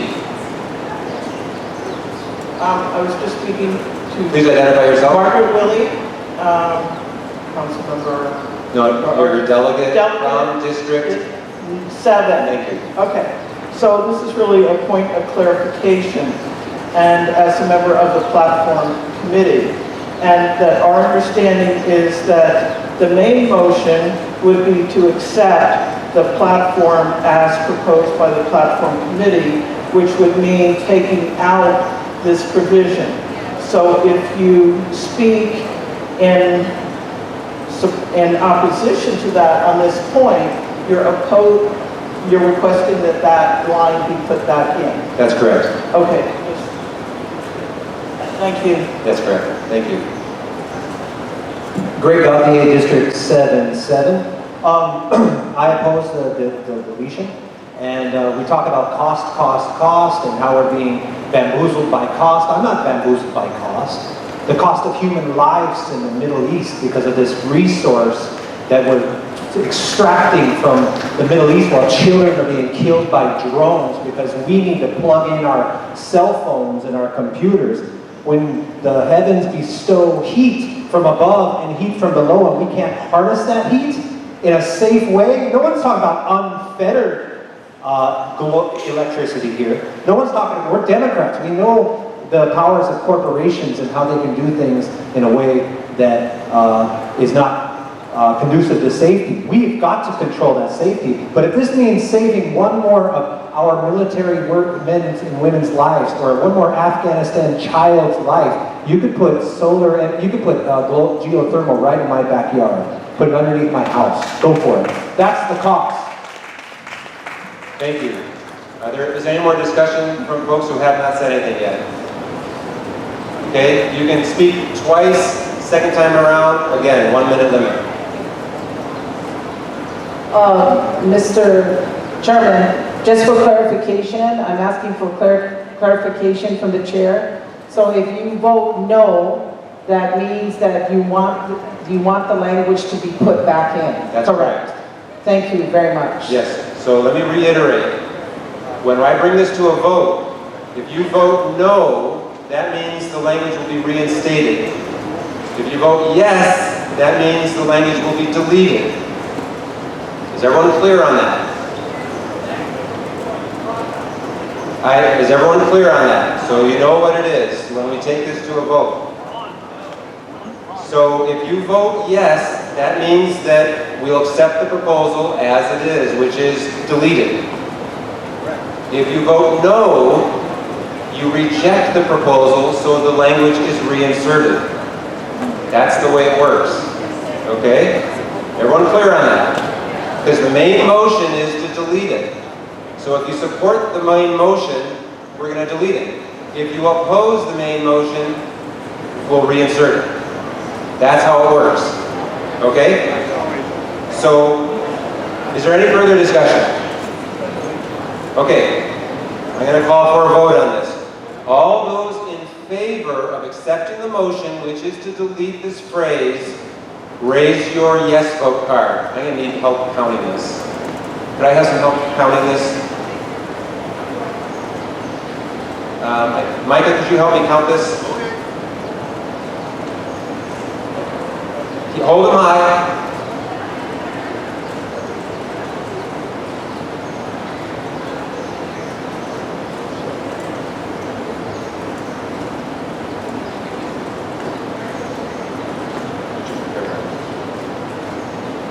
Micah and Ken can compare your numbers. You two.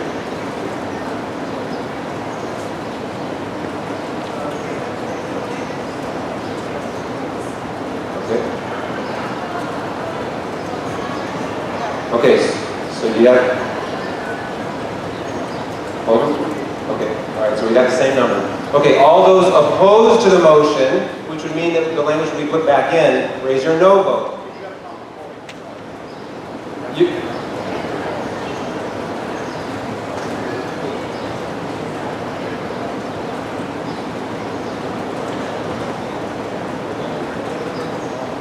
Hold them high.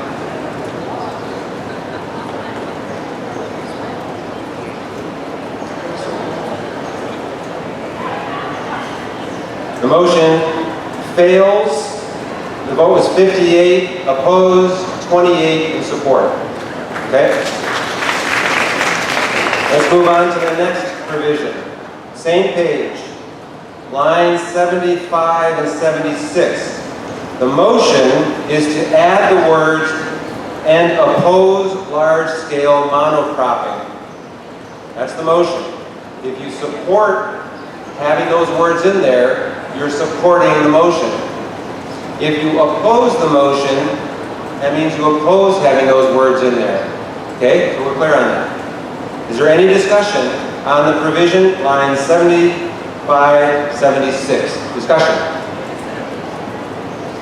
Thank you very much, Mr. Chairman. I'm in opposition. I would like to have the language deleted to oppose large-scale monocropping. The simple mana'o or reason why is because monocropping affects large-scale papaya, coffee, pasture lands, grasslands, and macadamia nuts. And that's a big chunk of our agricultural produce here on the island of Hawaii. Thank you. Further discussion? Remember, the motion is to add the words oppose large-scale monocropping. If you oppose that motion, that's when you oppose those words. Morning, Chair. Scott Enright, District 1. I'm in opposition, Chair. This is an undefined term, monocropping. It could apply to any number of things. This is not in the best interest of agriculture. Agriculture is not asking for this. I don't think it belongs in there. I oppose. Thank you very much. Thank you. Further discussion? Kevin Hopkins, District 1. Speak right into the microphone, please. Kevin Hopkins, District 1. Again, the term is undefined here. We could be looking at that this large-scale monocropping would also include all of our coffee farmers, because even though they may be owned individually, they operate continuously. So here, many of our small farms would be knocked out too. This isn't a bad cause, and I oppose it being that. Thank you. Further discussion? Please identify yourself. Molly-Ann Leahy, District 3, Precinct 7, President. I'm also a farmer, and I support polyculture. However, I oppose this motion because as farmers, we are all on the same team. And there's a lot of people who are going to have a hard time transitioning. As you've seen, some people don't even understand the definition of a monocrop, which to me is a very clearly defined term. However, I still oppose the motion because as farmers, we need to move forward together. Thank you. Thank you. Further discussion? I'm Paul Johnston from District 7, and I also oppose the line in here for several reasons. I think that large scale is undefined. I mean, it's large scale 5 acres, 10 acres, 20 acres. In Hawaii, everything is small scale. And so I think that's very unclear. If somebody has 20 acres of cabbage, is that monocropping? I wouldn't think so. And I also am not sure exactly what people mean by monocropping. So I completely oppose this line. Thank you very much. Thank you. Further discussion? Miguel Al, District 5. I also speak in opposition of the motion. I have 2.5 acres of coffee, as do most of the people north of my farm by 5 miles and south of my farm by 5 miles. And it is undefined. It would appear that we would all be monocropping together. Thank you. Thank you. Further discussion? Thank you. Mr. Chairman, could you reconfirm that voting yes means that we're going to take this language out of the proposed platform? No. Remember, the main motion is to accept the proposal as we have it in front of us. The proposal is to add the language. So the motion is to add the language. If you oppose the motion, we don't add the language. Thank you for now. Okay? Everyone clear on that? Okay, further discussion. Ed Moreno, District 2 Chairman. Yeah, I have to oppose this thing because it's not very clarified about monocropping, and it doesn't really apply to tree crops. Because, you know, you can't just typically pull them out of the ground. It's not like crop rotation, if you understand that term. So yes, I'd rather see that. Okay. Any further discussion on this provision? Okay, just to reiterate, the motion on the floor is to add the words and oppose large-scale monocropping. If you support the motion, then you would vote yes, and we would put those words in there. If you oppose the motion, those words would not be added. Okay, so we're clear on that. Is there any further discussion? If not, all those in favor of the motion to add those words, raise your yes card. I need help counting here.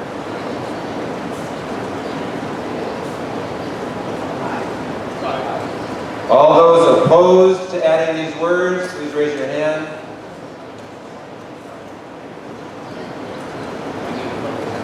I'd like a count. This is instructive.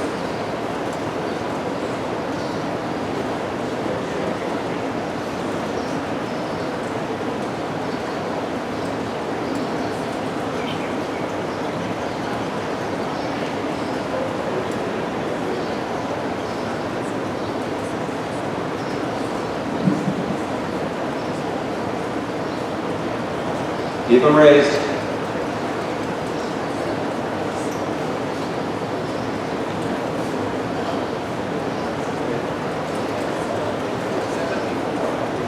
Okay, motion fails, 74 opposed, 5 in support. Okay, let's move on to the next one. This is on page 2, line 84. The proposal is to change the word home rule to be county-related zoning. Okay? So the motion is to accept what's on there, which says agricultural home rule. Wait. No, this is an amendment. Okay, so the motion is an amendment. So the motion is to modify, change home rule to county-related zoning. So if you support this motion, you support that change. Strike out home rule and write in county-related zoning. If you oppose this motion, the amendment, then we'll leave it as it is. Okay? So, discussion. Oh wait, one moment.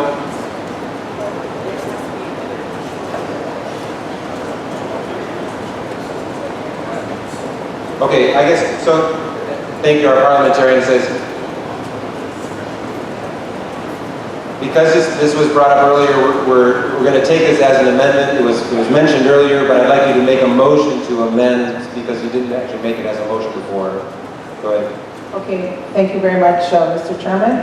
Can I just have you make a motion and then we can get someone to second it and then you can discuss. Okay, thank you. I move to make an amendment that we change the language to read agricultural county home rule as it relates to zoning.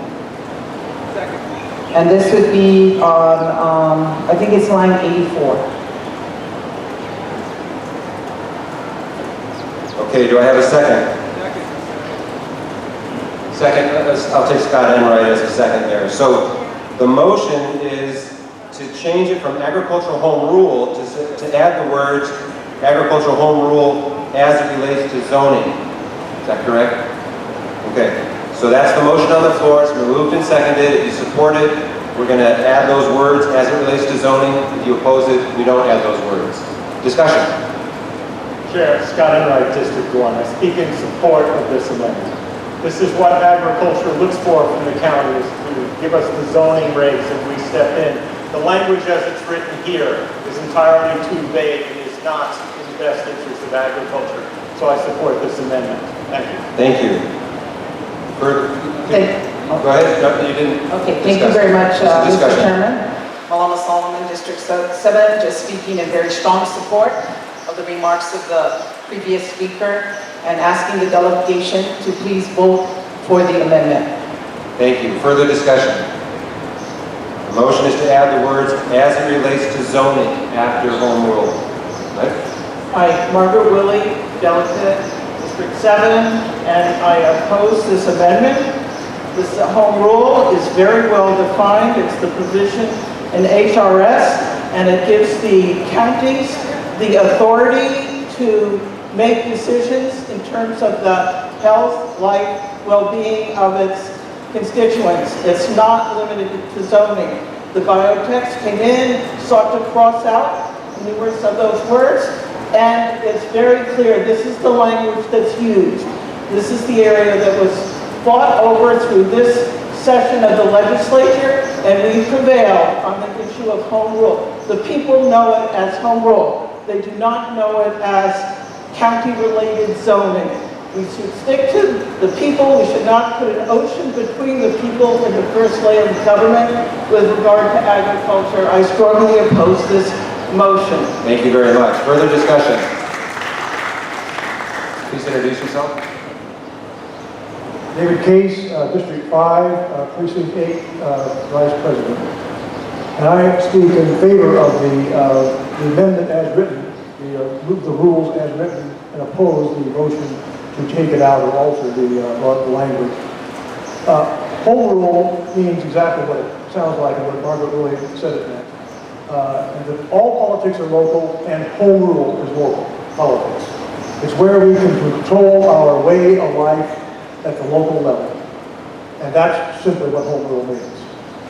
And it is important in the state, I think, as widespread and diverse as Hawaii, with the separate islands and separate cultures and communities, that each community and each island have home rule. So I speak in favor of the proposed platform policy as written. So you're actually speaking in opposition to the amendment? In opposition to the amendment. Yeah, so let's just be clear, when you're using your language, you're supporting the amendment or you're opposing the amendment? Right. So I would vote yes, correct? If I'm supporting the language proposed in the Right. But you're opposing the amendment? Yes. Thank you. Okay, further discussion? Kevin Hopkins, District 1. I am speaking in support of the amendment. The term home rule is basically here, let's subsidize the lawyers, because this will go and violate federal regulations, violate state regulations, if we don't watch what we're doing. We've already seen it happen with our GMO bill. We went to court, and if you sat in the court case, the county looked really bad before the judge. The same thing's going to happen here. We need to, I support the amendment, because we need to say where we can do things, but how and when, that is not in our wheelhouse.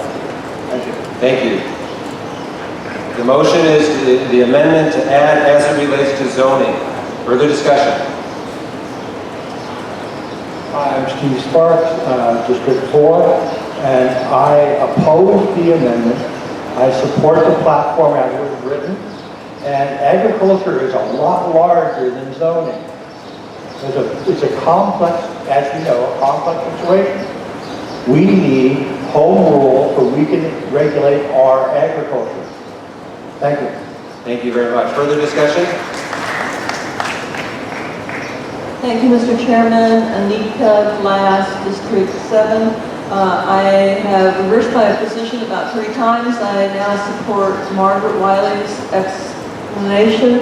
I am against the amendment and in favor of keeping it as it was proposed to us in the text because my understanding, I believe, is that the county can regulate not just agriculture, but a lot of things, so long as it is not strictly prohibited or otherwise covered by state law, by statutes. And so I think we can go with it. And I'm hoping personally that we find some things similar to this from Maui and Kauai when we get to the convention. Thank you, sir. Thank you. Thank you. Further discussion? My name's Stan Rory. I'm from District 2, Precinct 3. Earlier in my life, I was an agriculture chairman at the State House of Representatives, and I had the responsibility of trying to make our agricultural laws of the state of Hawaii progressive, and at the same time support the small farmers, particularly small farmers on this island. What I discovered in those 2 years is we have a complex system of agricultural development in the state. Various agencies, state agencies, have primary responsibility. The Land Use Commission, the Board of Land and Natural Resources, the Board of Agriculture, just to name a few. Consequently, this idea of saying with a wave of a hand that home rule is going to be for agriculture is inappropriate without further research. Thank you. Thank you. Further discussion? Anyone who has not said anything? Okay, second go around. Anybody want second comment? Mr. Chairman, I wanted clarification, please, to be sure that yes means we support the proposed amendment to the language. That's correct. So, is there any further discussion? All right, just to be clear, the motion is to amend the language that has been proposed by the committee to add the words "as it relates to zoning" after the words "home rule." Okay?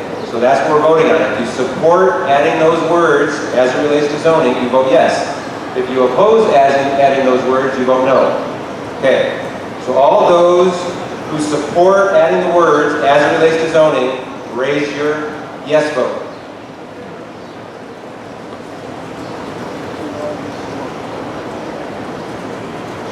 Keep them up, please.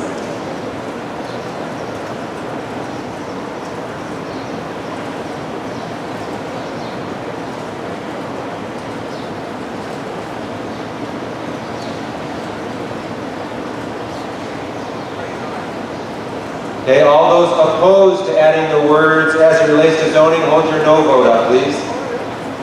Micah, could you help count? Yep.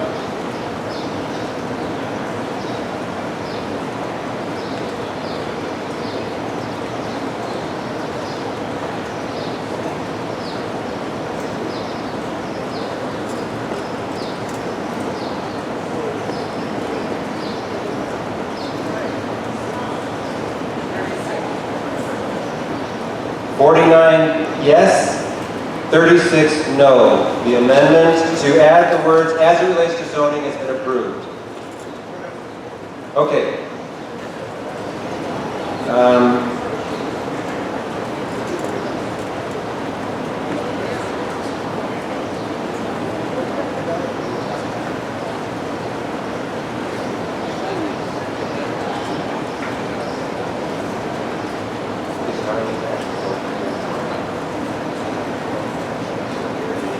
Okay, so now we actually have to have, Ken, why don't you come up here and help me with this?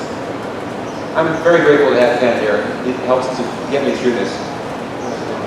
So, right, we had the main motion, right? That motion was amended by adding this language. So now we're back to the main motion. The motion is to change the platform as written with the amendment, i.e. the inclusion of the language related to zoning. Okay, so now, basically it's a very similar vote, but what we're doing is the main motion, which has been amended, adds the words "as it relates to zoning." So if you support "as it relates to zoning," you're going to vote yes.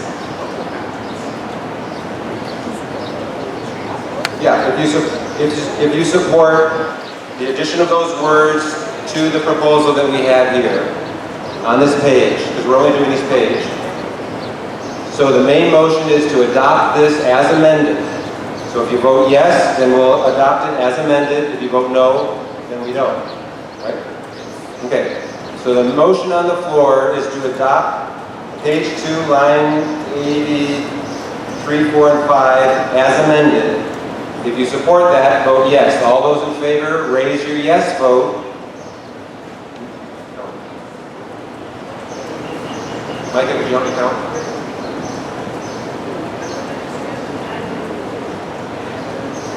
Hold it high.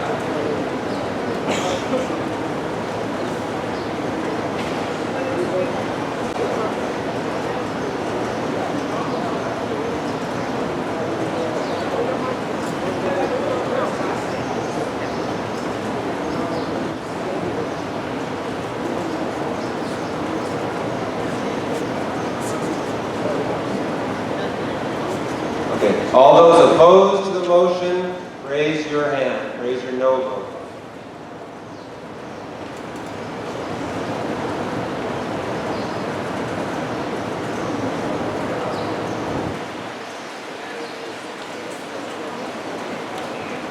Okay, the motion is approved, 62 for, 28 against. So we are approved it as amended.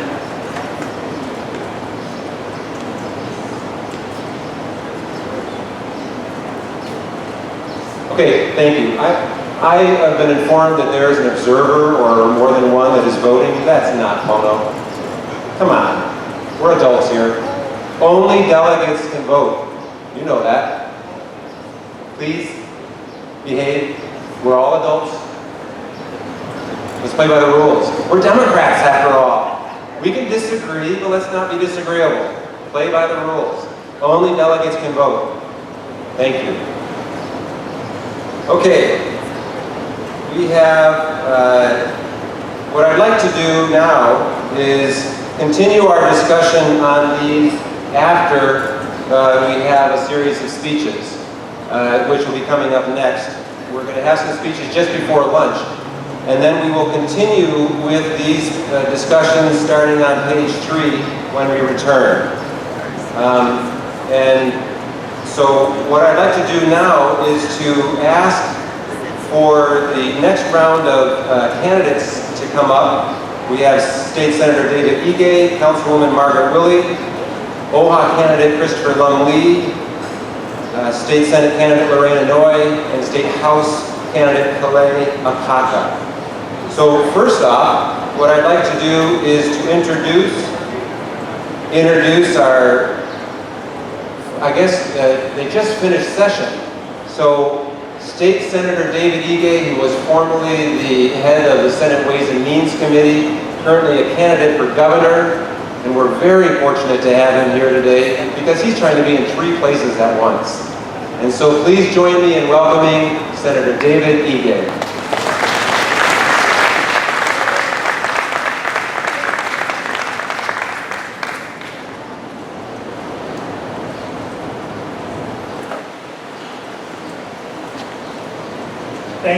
Thank you very much. I just wanted to correct David a little bit. I'm still Senate Ways and Means Chair until November 4th. So that's still something that I will have until the end of my term. I wanted to thank you so much for this opportunity to address you today. You know, not all conventions have been as welcoming as the Big Island. So I wanted to thank each and every one of you for giving me this opportunity to speak with you this morning. It's getting close to afternoon. You know, I know all of us are committed to continuing the work of the Democratic Party, the party of the people. 60 years ago, we had a revolution for equality, for working men and women, for an island culture based not on race or class, but on the characteristic of the individual, on integrity, on the willingness, no, the eagerness to stand up for what we believe is right. Congratulations to all of you for continuing to follow through on those basic tenets of the Democratic Party. You know, I see that culture here today, and I'm here to say that I'm prepared to fight. I'm looking forward to it because there's another side that isn't working for people, or the middle class, or seniors, or equal rights for every citizen. You know, we just completed, I believe, a very successful session. And I wanted to congratulate all of the senators personally, Senator Cahalan, Senator Solomon, Senator Ruderman, and Senator Green. You know, the Big Island had a great session this year. And it's really through the work of all of your senators. You've probably heard by now that we fully funded with general obligation bonds the School of Pharmacy. The Senate has had it in our budget for 5 years. We were finally successful in convincing the House that it was the right thing to do. So you will have a School of Pharmacy here at the Hilo campus for all of, not only the citizens of the state of Hawaii, but really it will become a leading facility for the entire Pacific area, right, Senator Solomon? Absolutely. It's not only that. I've been working 5 years here with the Hilo community because we know we have a physician shortage on the Big Island. We've been working so hard. I was trying to convince the John A. Burns School of Medicine that they should extend their residency program to include the Hilo Medical Center. Unfortunately, they were not able to do that.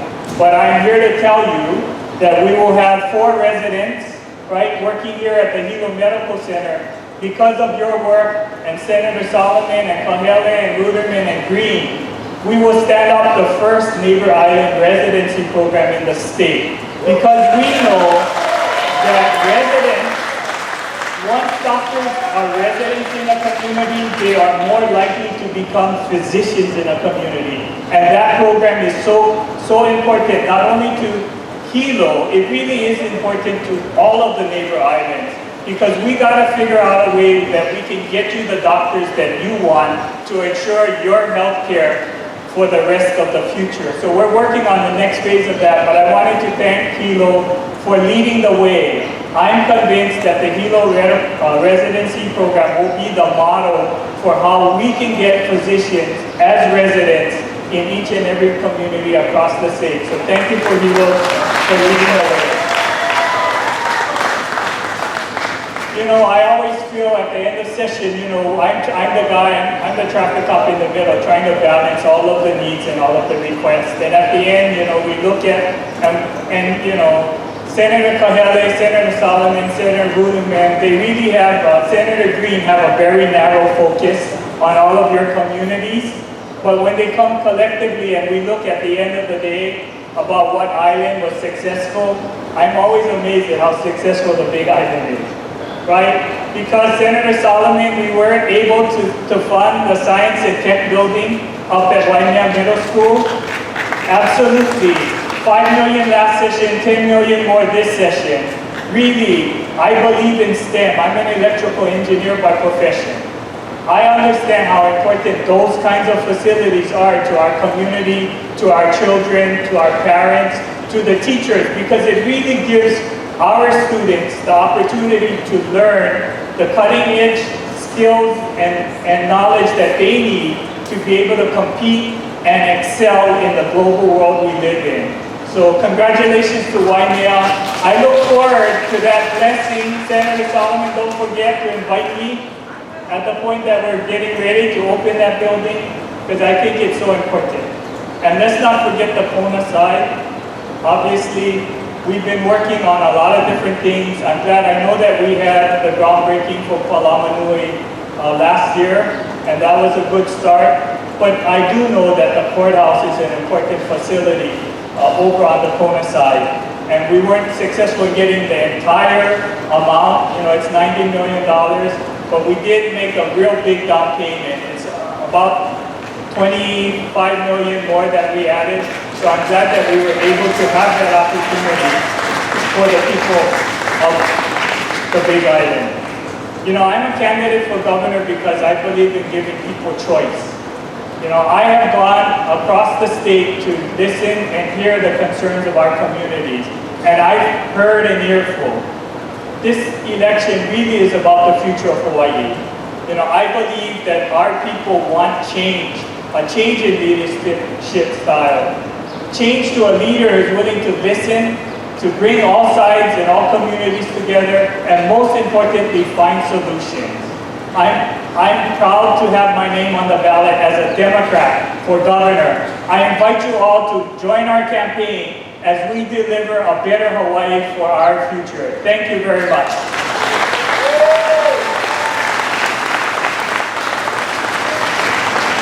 Thank you very much. Our current state senator, David Ige, and our current chair of Ways and Means. Thanks for the correction.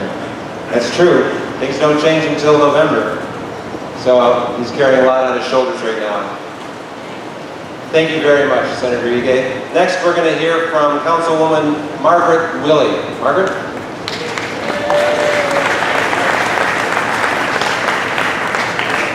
Aloha. Margaret Willey, I'm running to be re-elected in District 9 County Council. That's the Kohalas, North and South Kohala. And the message I really want to bring is that we have an incredible opportunity as a party, an opportunity to take on some of the critical challenges that we have before us on a global level to a local level, and to be a model, not just in the state, but around the world, a model of sustainability, a model of resilience, a model of being an informed public. of working together. We all don't have to agree. In fact, on the county council, very divergent. Watch the votes. But it's that divergency that gives us a higher level of discourse, that we move to a greater level of decision making. And it's about being informed. One of the things I've really tried to promote is that on all levels, local, state, federal, that we're all in communication together and work together. I think that one of the things that I've really said that I would work on and that I have is more transparency, more open government, and more informed public. And to that end, I publish an article in the Waikoloa Breeze. I publish an article every month in the North Kohala paper. Every month I have an article in the North Hawaii News, sort of informing people about what the issues are and what's coming up. I don't shy away from controversial issues. I think it's important for us to discuss them and work through them together in an open way. And I want to just say one thing, an example that I think we really have to work on, and if you were to read the paper today, the Star Advertiser on the little red fire ant. This is something I started working on and helped to draft a county resolution. This is before I was in the county council, of what we could do as a county, specific things. Instead, that sort of got botched in terms of, no, that's a state issue. Margaret, that's not a county thing. And I said, but if we don't do it ourselves, we don't have control of it. And we need to. Look how Oahu-centered this is. We need to work together. Right now, on the 22nd, I'm working with the UH to hold a agricultural conference on the health of the soil. We'll be discussing this issue. Again, I want to say we need to all work together. We don't have to always agree. We have to believe in each other and respect each other and work through this and take on a challenge and be a model for not just ourselves, but around the world. Thank you.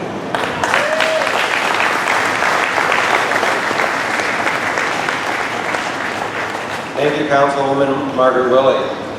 Next, we have a candidate for the Office of Hawaiian Affairs Trustee, Christopher Lum Lee. Please join me in welcoming Mr. Lee.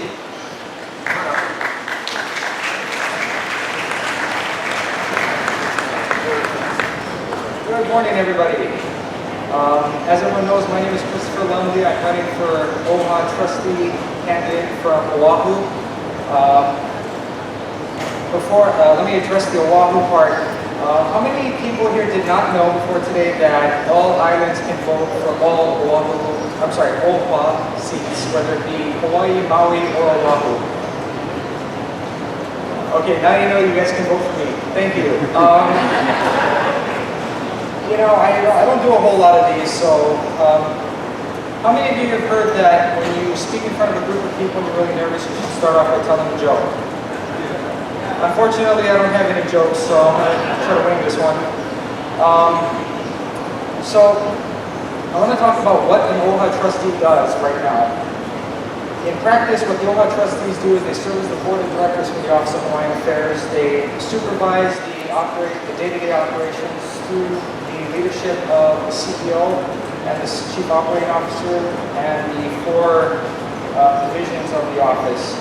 But what I really think the Board of Trustees should be doing is they shouldn't be quote-unquote supervising or micromanaging the CEO. I really think they should be providing a sense of technical expertise to all different areas of the strategic priorities, which include cultural preservation, land and water, education, economic self-sufficiency, and housing. I spoke to a few of you so far today, and as some of you may know, and you probably find out right now, I can talk for days about financial literacy and economic self-sufficiency, but I want to get into the crux of that. When I talk about how OHA should be supporting more programs that promote financial literacy, I'm not talking about the basic open a savings account, saving money here and there, and paying your bills and balancing your checkbook. How many people here are retirees right now? Okay. How many of you How many of you have wondered about the cost of long-term care in later years of life? Okay. These are issues that I want to see addressed for the Native Hawaiian population. I want to see more programs that focus not only on saving money and doing those things, but I'm talking about investing basics, I'm talking about planning for retirement, being able to make sure that when they get into the later years, they can support themselves financially without having to worry if they'll ever live a life of poverty. The other thing that I want to address as trustee, I really think that OHA should focus its educational programming into job training and job readiness for program participants.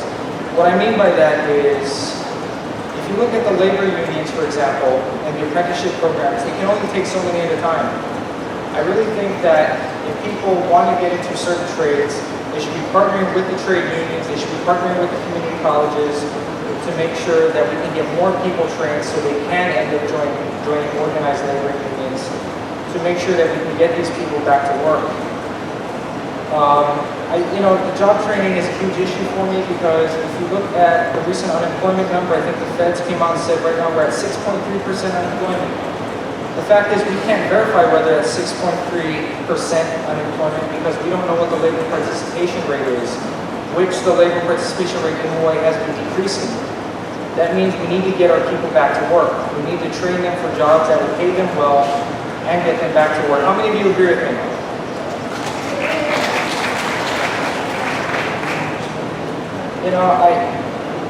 I just gave a few examples of things that I want to do and things that I believe that I know some expertise on. I haven't really delved into my background. I would encourage everyone to come to my table. I have PAN cards that talk about my specific background, and then we can chat a little bit further about it. I don't want to belabor any points, but I did want to say that OHA races typically have a low turnout rate. They really about of 200,000 voters that voted in the last election, about 100,000 of them were blank votes.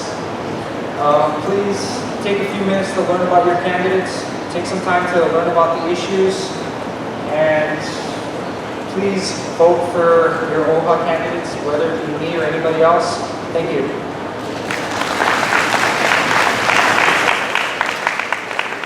Thank you, Christopher. Next, we're going to hear from our state senate, District 4 candidate, Lorraine Inouye. Lorraine?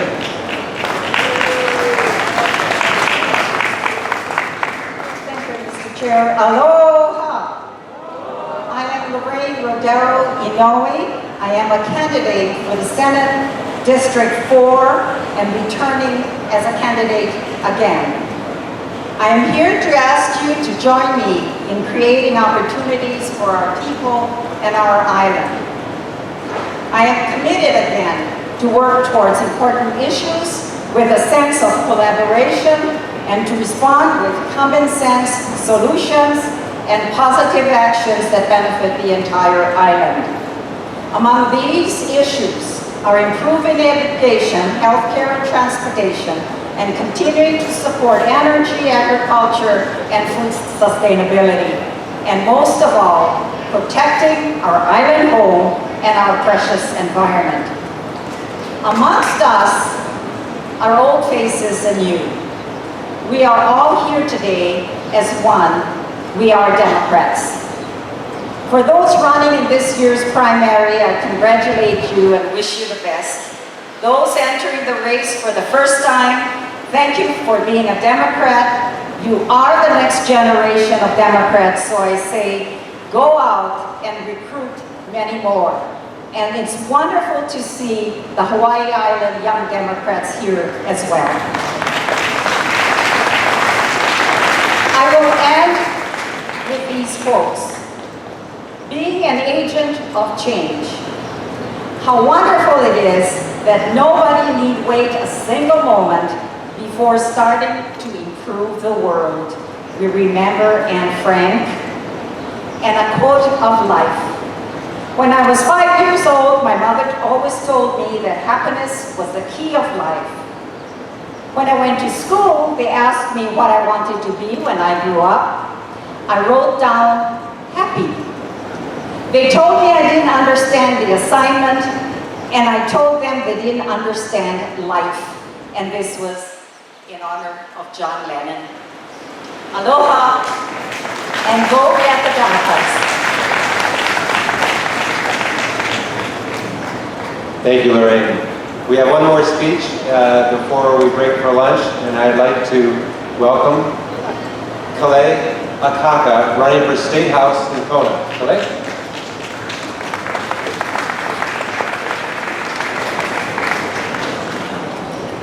Aloha everyone. So nice to be here amongst you all today. My name is Kale Akaka, and I would like to serve you as a state representative in Kona for District 6.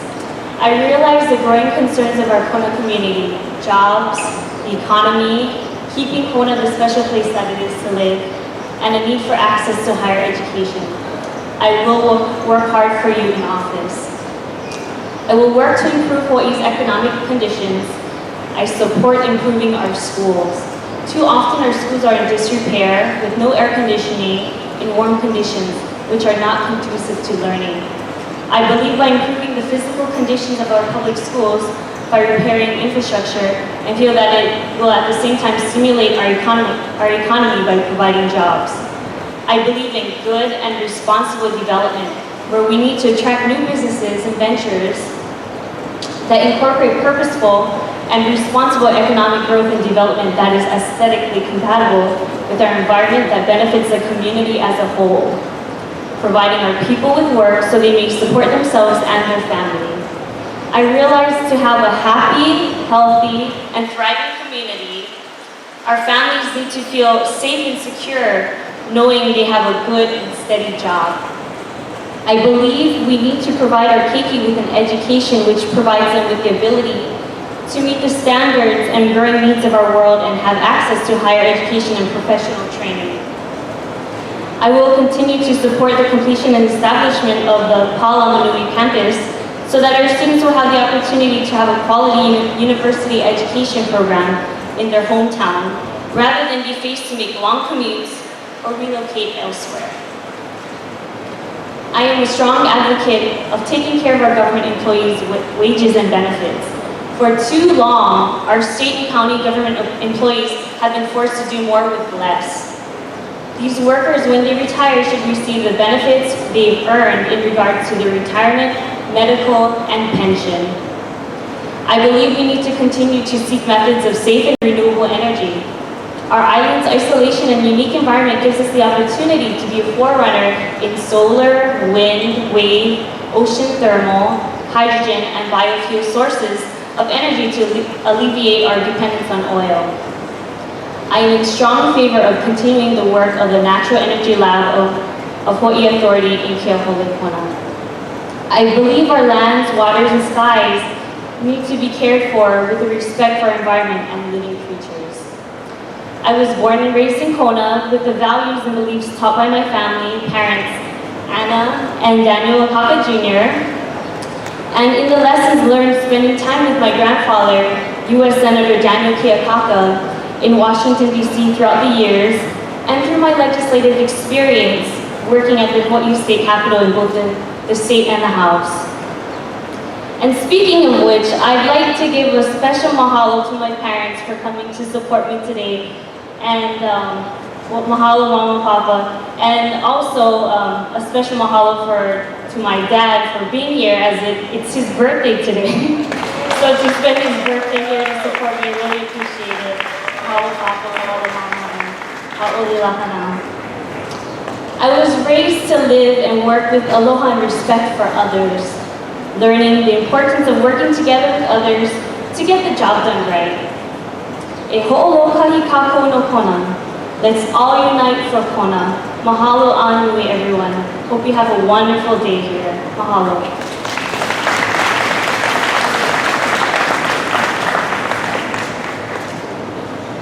Thank you, Kale. Good to see both of you.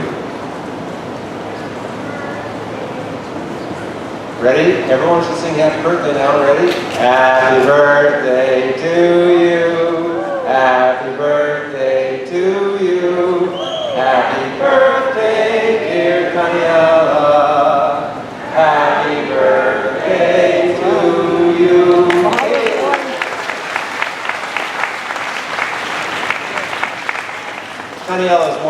popular than anybody I know. You're very lucky.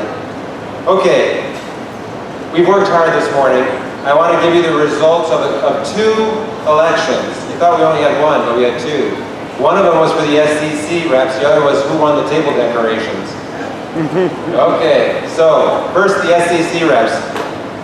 Bill Barnes won, 99 votes. Nobody opposed him. How about that? Congratulations, Bill. The vote for the female representative, Dolly Strazer, 54 votes. Leigh Kehoy, 45 votes. So Dolly Strazer will be our new SCC at-large county rep, female rep for this island. So thank you both to Leigh and Dolly for standing for election. And Dolly, I look forward to working with you when you return. Okay, lunch is ready. I wanted to say that there is a vegetarian lasagna, thanks to sponsorship of Lorena Noy. Appreciate that very much. So vegetarians, the lasagna is vegetarian, and there's a couple of salads as well. So you can make sure you fill your plates with that.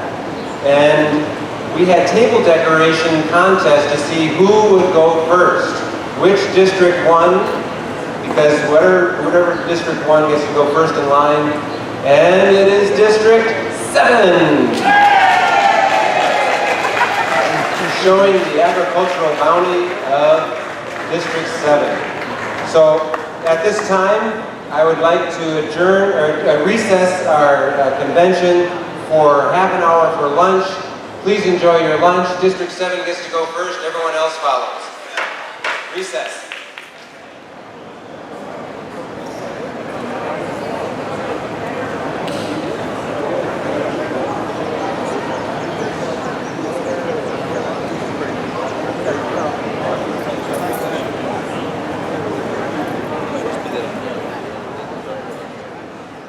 Hot beverages, compliments of Tulsi Gabbard, and cold beverages, compliments of Governor Abercrombie.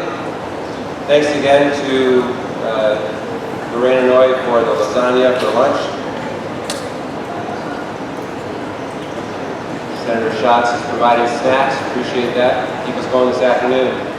Before we start, I'd like to ask the candidates Tiffany Edwards Hunt, Laura DeSoto McCullough, Representative Evans, Councilmember Onishi, and Aaron Chung to come on up, stand on the side, ready to speak.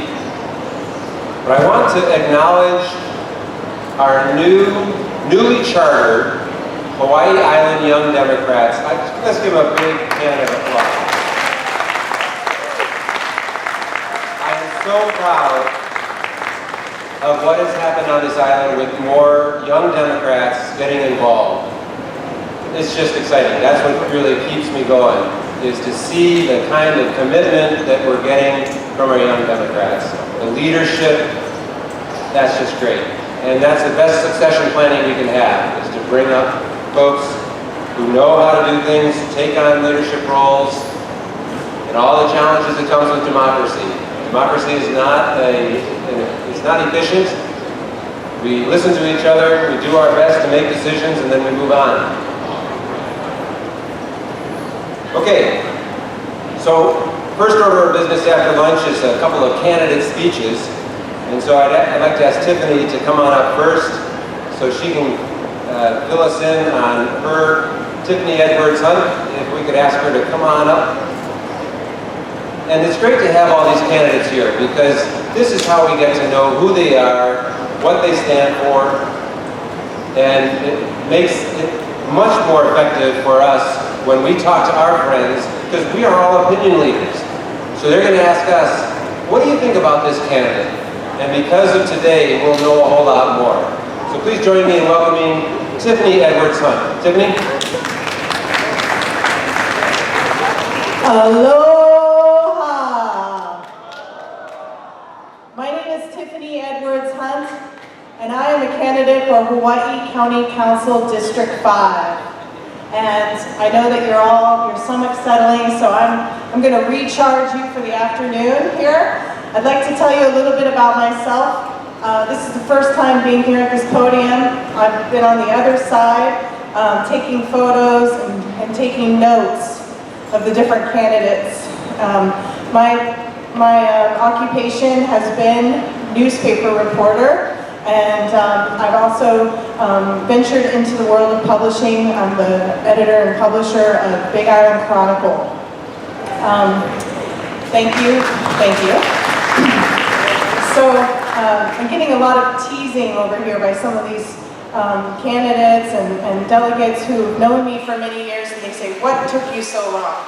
Well, for many years I've resisted politics because I have found great passion in reporting about politics. But as a mother and a wife and an entrepreneur in Puna, I have grown increasingly disenchanted with my representation in Puna, and instead of writing about it, it's time for me to get involved and try to affect positive change through policy. And by me being here today, I am proudly announcing that I am a Democrat. I stand for all of the values of the Democrats. I'm an environmentalist. If you walk over to my booth today, you're going to see that I embrace a natural lifestyle. I raided my husband's wood pile and painted everything I could find white. Put my Hunt for Puna campaign slogan all over everything I could find, including coconuts. And you'll find that you actually find there are a few coconuts that didn't make the cut for my table. They're out in the parking lot. I apologize. I'll clean up the mess on my way out. But I'm trying to make a joke here that the point, though, is that I'm for a natural lifestyle. I'm preserving our way of life here, but I also really want to advocate for the needs of Puna. I feel like I can strongly represent my constituency and be the voice that they're longing for.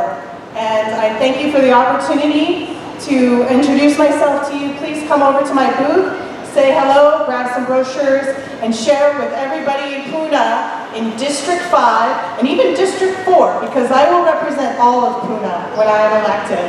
Maddie Green, love you. We are the ones who got football, thanks to Faye Hanohano for pointing out the grant and aid application. We make things happen with the little resources we have. Aloha.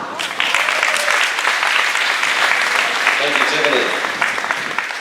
Next, I'd like to ask Laura DeSoto McCullough to come on up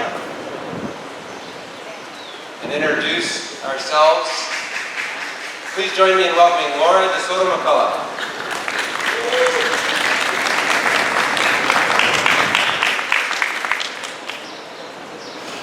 Aloha, everybody. My name is Laura Lahilahi DeSoto McCullough. I am seeking election to the office of Hawaiian Affairs Trustee at Large. I am the daughter of the late John and Frenchie DeSoto.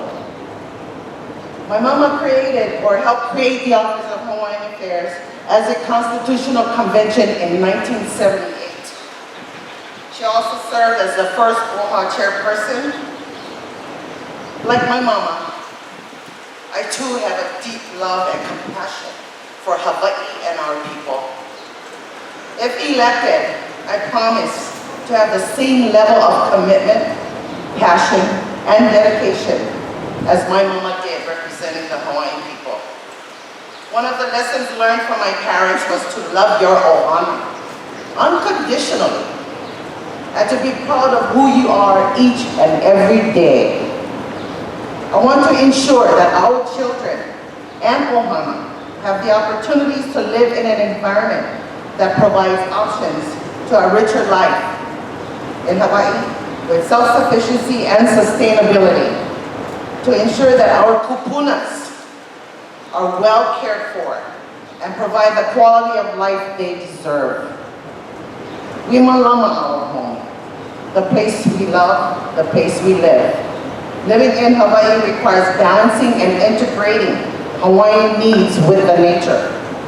Quality of life for Native Hawaiians is physically and spiritually linked to the land and the ocean, which connects us to our ancestors and to all the generations that follow.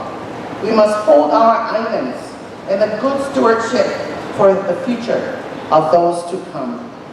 It is important to act upon and provide positive, accurate information in all we do. Our success will be based on our ability to remain inclusive and trustful of one another. Our direction and strategies will be determined by the needs and wants of our community. We can take action that increases awareness and produce positive results. As your newly elected trustee, I will be your voice and focus on the issues that are barriers to this vision by implementing a process that truly represents and reflects the mana'o of our people. So, quality education. As you all know, we need that. We don't have it, and we need that. We need to have self-sufficiency and self-sustainability and self-independence. We need to address the desecration of our lands. We need to stop the depletion and access to our natural resources. Preserve our agricultural lands. As my campaign takes off in full swing and I embark on this new journey, I humbly ask for your support and contribution. My dedication to our people, to Manoa Islands we call home, and my determination for the well-being of our children, our ohana, and our kupuna, and our communities, makes me the candidate of choice. Given the chance, I will prove to you that I will be your voice. I thank you from the bottom of my heart, and give me the pleasure to serve you. Mahalo piha, and Democrats, go get 'em.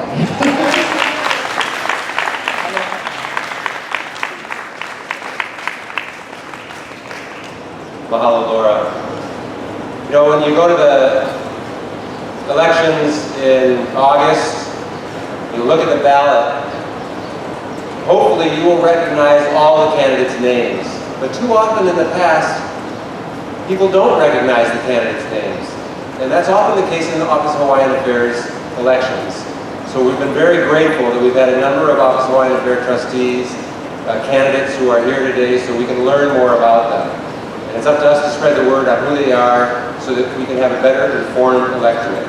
Try to get people out to vote and educate them so they know what they're voting about. Next, we'd like to hear from Representative Cindy Evans.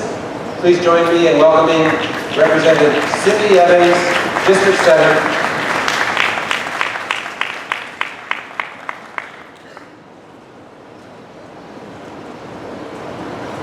Well, good afternoon and aloha.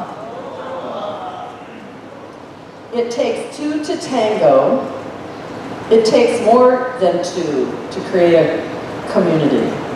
And it takes registered voters who vote to choose their leaders. So where does Cindy Evans fit in this picture? I am a candidate for re-election, and I humbly ask for your vote. I tango with my husband, Rick Evans. We've been together 27 years, and I appreciate him and his support, and he wholeheartedly supports my desire to go back and work for 2 more years. It's a huge commitment, and he's with me all the way. Also, it takes 2 to tango, the House and the Senate. And we had Senator Ige point out the Senate. Well, I want to say that the House members really stood up for the Big Island this year, and collectively we delivered. Thank you. Thank you. And in the audience, we have Representative Lowen, Representative Cregan, Representative Tsuji. I didn't see Representative Onishi earlier, Representative Hanohano, and Representative Nakashima, I didn't see him. But I have to tell you, collectively, we spoke about the importance of that, the School of Pharmacy. We talked about Palamanui, the courthouse in Kona.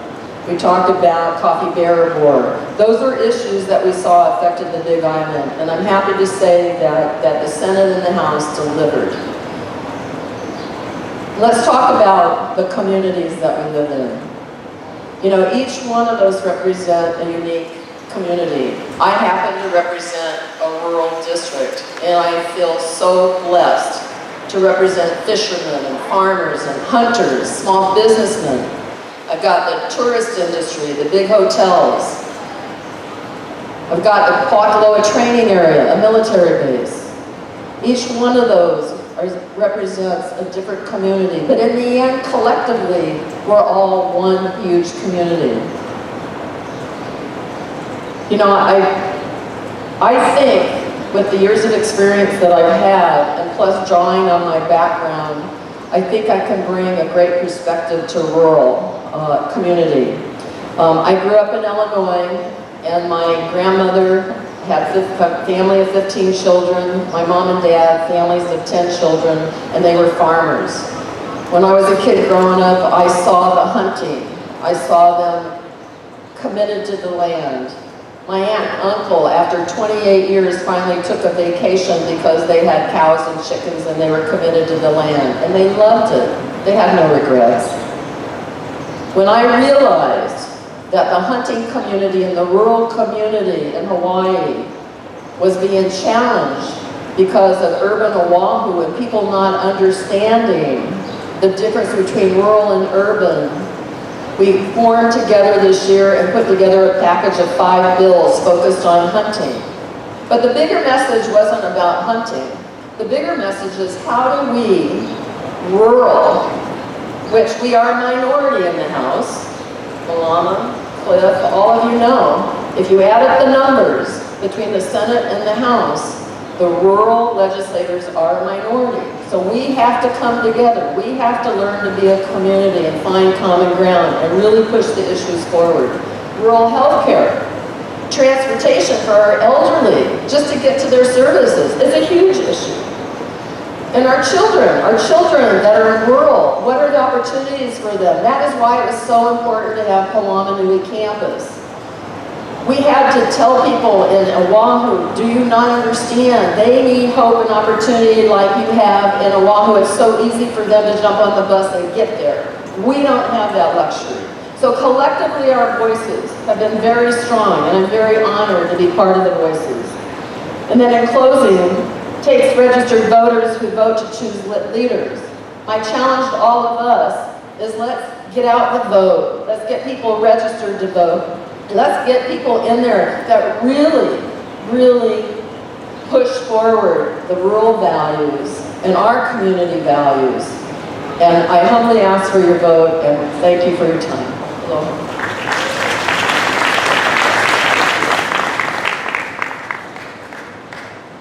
Thank you, Representative Evans. Councilmember Dennis Fresh-Onishi sends his greetings to everybody.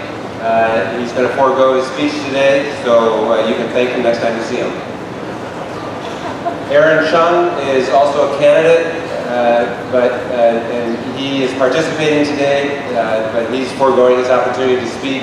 He had to be somewhere else right now, so when you see him next, please say aloha. Tell him thanks for his support for the Democratic Party.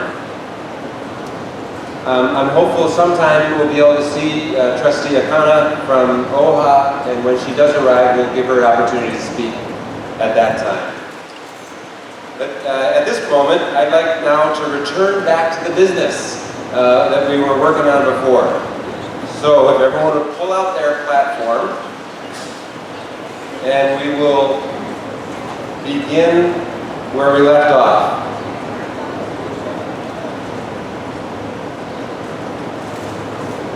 So now we're on page 3. So if everyone can pull out their platform, we're on page 3. The first item that we had pulled out separately for discussion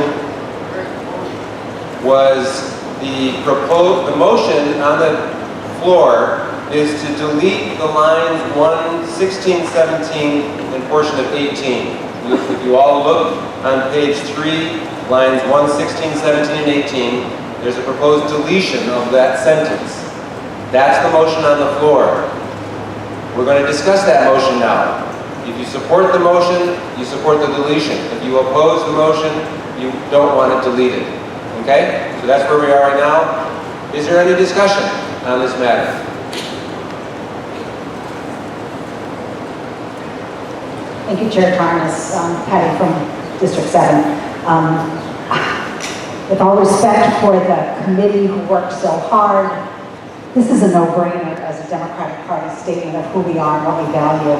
We really urge you to please consider reinstating that language. That means to vote yes. Is that right? That says no. Oh, yes. So just to be clear, the motion on the floor is to delete that sentence. If you oppose the deletion, you vote no. If you support the deletion, you vote yes. Okay, everyone got it? Is there any further discussion? Any further discussion on this? If you have discussion? Oh, okay. So this is on page 3, line 116. The sentence that is proposed to be deleted, that's the motion on the floor, to delete the sentence which reads, "The Democratic Party believes that the preservation and restoration of our natural environment is essential. We have a right to live in peace and quiet in a healthy and safe environment." Those two sentences are proposed to be deleted. That's the motion on the floor. If you support the deletion, you vote yes. If you don't want them deleted, you vote no. Any discussion? No further discussion?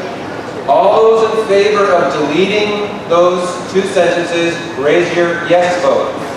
If you're in favor, raise your yes vote. Hold them high.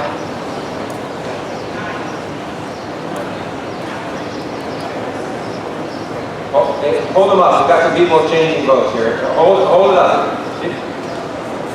Give this gentleman a card rather than just a hand. Okay. Okay, this last time we're counting here. Hold them high.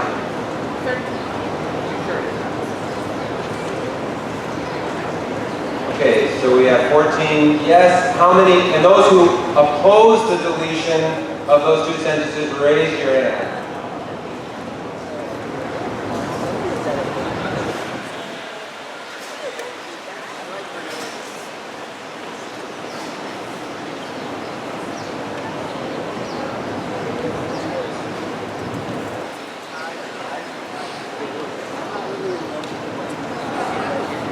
Hold them up.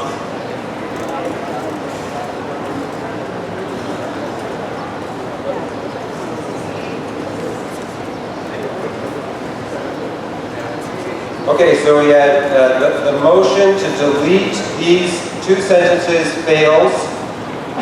68 against, 14 for. Okay, let's move on. Page 3, line 124, 5, 6, and 7, that paragraph. The motion on the floor is to delete that paragraph. Is there discussion?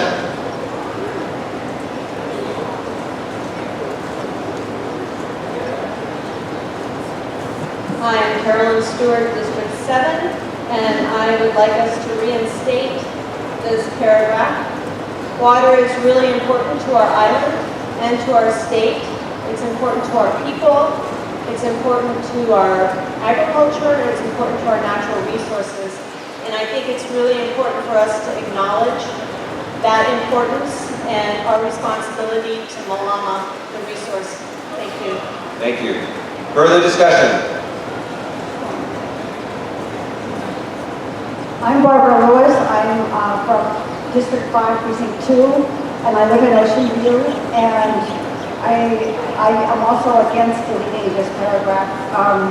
We're on catchment. We have a well now, but the well water is not very tasty, to say the least. And a lot of people in Ocean View have told me that, so I'm not just speaking for myself. I think the issue with water on our island, like the previous speaker said, is still a very viable issue, especially for those of us who are on catchment and in rural areas and need water for irrigation or even just for drinking and whatever. And that's not just the Kau side, it's Puna side too, and South Kona. So I am totally against deleting this paragraph. Thank you. Thank you. Further discussion? Okay, there being no further discussion, all those in favor of the motion to delete this paragraph, raise your yes vote. All those in favor of deleting these, hold it high please. Okay, all those opposed to deleting this paragraph, please raise your hand. Your no vote. Yeah, the red one.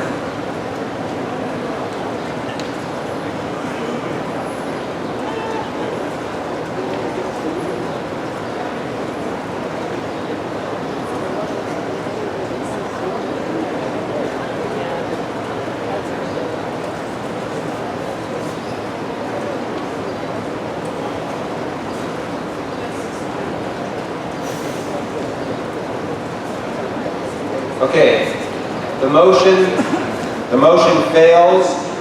This deletion will not occur. It will stay in the platform. Thank you. Let's move on. Line 132. Now this is actually an amendment. So Steve, if you could, actually, I'm asking you to make a motion to amend green waste to organic matter. You can make that motion, please. Thank you, Mr. Chair. I'd like to make a motion to amend line 132 to change the words from green waste to organic matter. Okay, do I have a second? Second, George Martin. Okay. I can't hear you. Yes. So the motion is an amendment to change green waste to organic matter. Is there any objection? Is there any objection? Okay, then the amendment is adopted. Now we go back to the main motion, right? Main motion is to adopt this paragraph with the change, which is recycling of all organic matter. Those in support of the amended language, raise your yes vote. Those opposed, raise their no vote. 2 opposed. George Martin, you second. Okay. So the amendment passed, and the motion to adopt the amended language also passed. Okay. Let's now move to page 6. On page 6, this is also an amendment. So who made this amendment, if you could come on up and actually make a motion to amend. The motion to amend is to change it so it says Apuna alternative access rather than the words that are there. Thank you, Leilani Bronson Kelly, District 4, Precinct 1. I move that we amend the language on line 236 to insert the word A before Puna, and on line 237 to strike the word Makai. Thank you. Do I have a second? Second from David Case. Okay, it's been moved and seconded. Any discussion on this proposed amendment? Discussion on the amendment? Any discussion? Yes, please. Introduce yourself, please. Hello, Hope Sermel from the People's Republic of Puna. Everything she said I agree with. Please help people know that we need this change. Mahalo nui loa. Thank you. Other discussion? I'm short. John, could you? That's all right. I'll manage.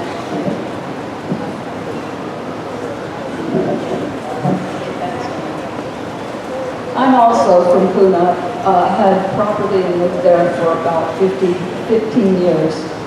And my experience has been that the area and its needs are often overlooked. And it seems today that the votes from the Puna people all lost. So, nevertheless, I'm here to say that the condition of the roads in Puna is a very serious one. At this time, before any alterations have been made to the highway, it takes an hour to get from where I live to the hospital. There's no possibility that an ambulance can make it for somebody that's seriously injured. And also, Puna is going to be faced with huge traffic problems because so many people are moving there. It's a very become a very popular place to live. Thank you. So please support life in Puna. Thank you. Thank you. Further discussion? Hi, I'm Sheldon Lehman, District 4. I'm totally opposed to the changing of the Mackay wording. We live on the biggest cul-de-sac in the world. You've been out Puna during rush hour, you can, one accident, anything stops the whole road. We need a Mackay access road out of there. If we just have it listed as Puna, it could go right back to Kayao or above. It's not solving any of our problems. I want it to stay Mackay. Please oppose this. Let's keep Mackay in the wording of this. Thank you. Thank you. Further discussion? Is there anyone who has not spoken yet that would like to speak again? Excuse me, is there anyone who has not spoken yet that would like to speak? Okay, is there anyone who has spoken that would like to speak again? One more time. Go ahead. Thank you. I support this amendment, and I support Puna's ability during disasters and during just other situations where we find ourselves landlocked. Not technically, but so that. We have been here before on the move of the Puna-Mackay alternate route. And our representative, Hano Hano, has supported us. There are all the stakeholders that are involved with a Mackay alternate route alignment are many. They include the many Hawaiian homelands parties. They include the stakeholder, another large stakeholder that considers it prime ag land. So there is an alternative to the routing, but not a Mackay alignment. Thank you. Thank you. Further discussion? Delegate Stapleton. Frankie Stapleton, District 4, Precinct 4. We desperately need that road, that word Mackay in this. Lower Puna is a 30-plus mile cul-de-sac. Volcano, if you go to Mountain View, they have an alternate route, Stainback Highway. Right now, we've got a lava flow headed towards the northeast, which is headed between Pahoa and subdivisions. And we have absolutely no alternate route out. We need a Mackay route. We've got a lava flow, we've got maybe a year, 2 years before it gets to the highway. And if Highway 130 is cut off, you're going to have 40,000 people stuck. Thank you. Further discussion? One more time? Yes, thank you again, Hope Sermel. When I ran in 2012, we spoke of this often. I goofed, I'm sorry, without a Mackay access road for us folks in Lower Puna to get out, we're stuck, just like Frankie said. This should have been done 10 years ago. The monies for this should come from our legislators. So let's get going on it, and God bless Puna. Further discussion? Okay, the motion on the floor is an amendment. The amendment is to remove the word Mackay and add the Article A before Puna. So if you support the amendment, which is to remove Mackay, please raise your yes card.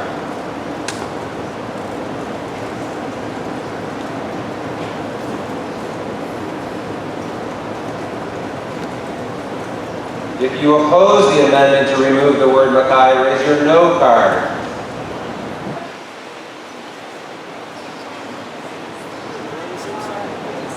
I want to count these so that Puna Mackay folks know how much support you get. You know, I want the numbers.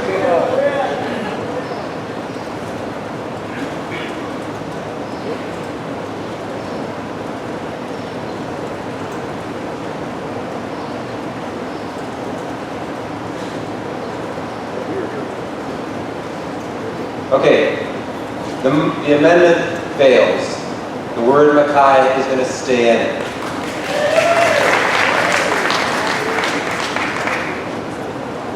Okay, main motion is to adopt it as it's originally proposed. Okay, so it says special attention to Puna Mackay alternative access. All those in favor of the main motion, raise your yes card.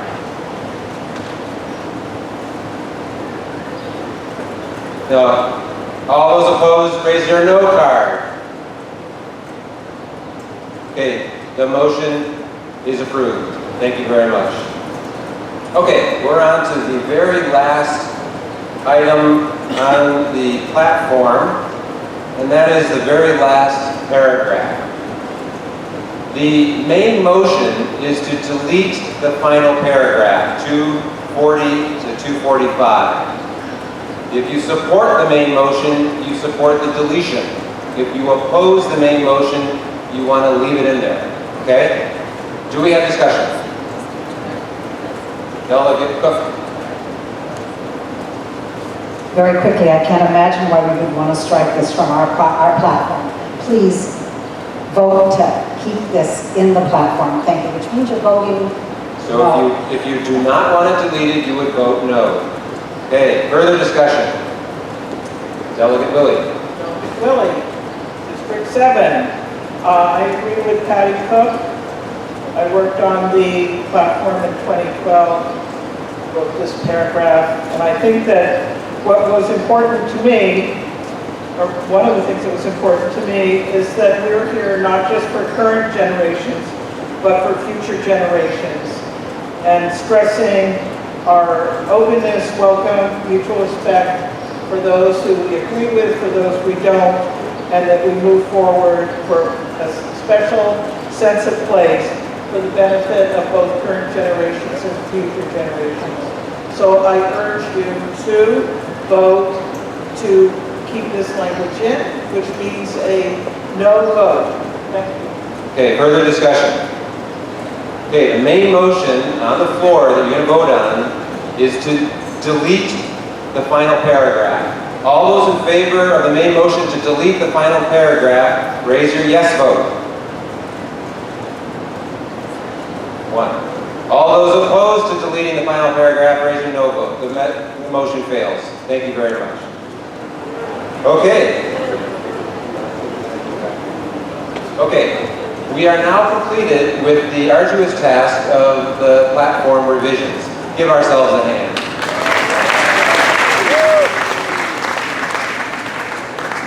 This platform is something that we will make sure we provide to all the Democratic Party, elected officials and candidates so that they know what we stand for and they know what we're going to advocate for, and we're going to ask them to advocate for it also. Okay, let's move on now. We're going to have some more campaign speeches, and we're very fortunate to have some statewide candidates that have joined us. And so if I could ask the Lieutenant Governor to make his way up here. We're very fortunate to have Lieutenant Governor Shan Tsutsui, a neighbor islander just like us. Remember, he's from Maui. So we're very fortunate to have the Lieutenant Governor here today. Please join me in welcoming Shan Tsutsui.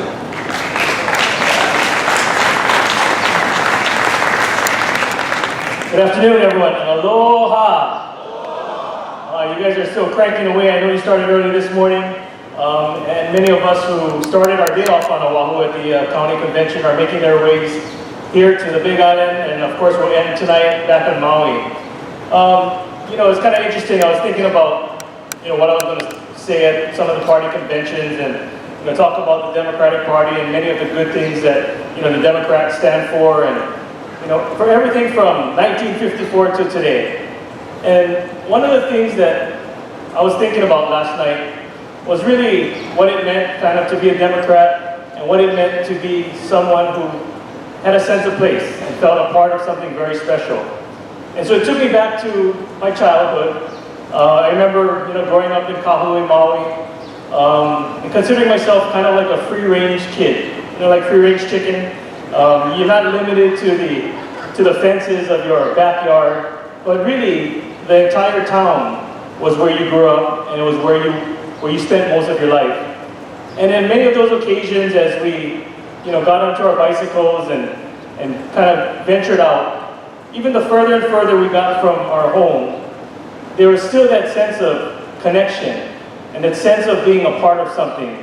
And maybe it was because back then, on every street, you knew someone who lived there, or that you knew that you had a relative that was nearby, just in case you needed to make that dreaded stop to the lua, or if you ended up being thirsty and needed to borrow someone's garden hose to quench that thirst. And of course, back then we called it a hose pipe, right? You know, back then, obviously, no such thing as bottled water either. And so, you know, so when you think about communities and all the different and special things that happen, one of the things I realized as Lieutenant Governor was that sense of community, that sense of being a part of something special still exists throughout the state. Whether it's here on the Big Island, whether it's on Kauai, Maui, or even on Oahu, that we all still care very deeply about those who are part of our lives, who share, whether you're born and raised here or not. If we think back at our youth and our childhood, we all have that special memories about things that were really good and special back then. And you know, it gives me a sense of hope. It gives me hope that we will continue as an entire community, start to continue to recognize the important things that make us different, while also making sure that we move forward so that we can progress and make sure that we have a stronger economy, better education, and healthcare for everyone. So it gives me great pleasure here in 2014, after assuming the appointment in 2012, to ask all of you to join us as we continue to march forward under the Democratic Party, standing united as one, as we continue to make our home the best place in the world to live. So Hilo and Big Island, I want to say thank you, mahalo. It's surely a pleasure for me to serve you, and I look forward to continuing to work with you in the near future. Aloha and mahalo.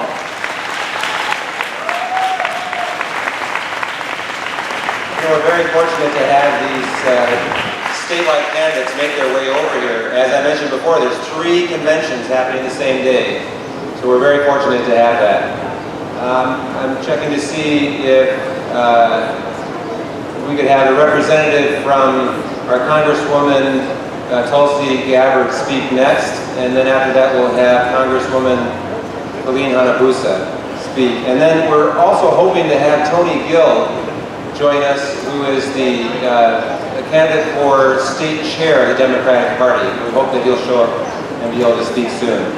So next I'd like to ask to come up to the stage the representative of Congresswoman Tulsi Gabbard. Please join me in welcoming Blaise de Lima. Blaise?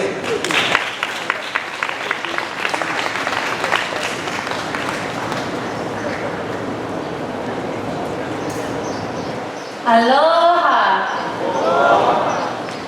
First off, the Congresswoman and I would like to thank all the people in the committee that helped plan this event. To the people who put up the banners and get everything ready, thank you so much, because you couldn't have done it without you. So please.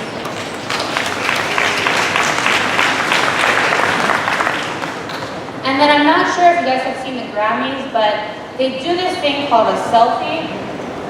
And great, I just want to take a quick picture of all of you guys right now and send it to Tulsi. So everyone just smile. Okay, perfect. Now she knows I'm working. But anyway, Tulsi does really want to express her thankfulness and explain how she actually has been working too from Washington, D.C. She sends a little remarks on her behalf. Aloha Hawaii Island Democrats. I'm sorry that I couldn't be with you today, but please know that I am there with you in spirit as you come together to chart the course for the future of our party and rally behind the principles that define what it means to be a Democrat. Mahalo for you and to your service and for fighting the needs of the people of Hawaii. It is truly a privilege to represent Hawaii's 2nd Congressional District and to serve as your voice in Washington, D.C.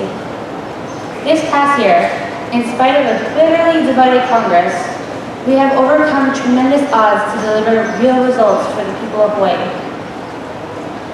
I would like to share a few highlights with you. The very first bill I introduced, the Helping Heroes Fly Act, which improves the airport security screenings for our severely wounded warriors, was passed with unanimous vote of support in both the House and the Congress. It was one of the only 3 freshmen Democrats to have a bill signed into law by the President of the United States last year. I led a passage of measure to reinstate the Native Hawaiian Education Act, added a provision to the Farm Bill which will help Hawaii's coffee farmers, and I spoke strongly against the overreach of the NSA. I am crafting legislation to bring necessary reforms to protect our privacy and our civil liberties, which simultaneously ensuring the security of our nation. I introduced this legislation to reverse airline fee hikes for inter-island flights that disproportionately affect the people of Hawaii, who rely on flying back to island for basic essential services. There remains much to be done. We must bring the people of Hawaii together around the common values that are the core of who we are. My door is always open to you. Please know that each day and every day, I do my best to serve you and make Hawaii proud. Together, we can build a stronger and more sustainable future for all of Hawaii. Mahalo nui loa, tosi gabbard. Mahalo.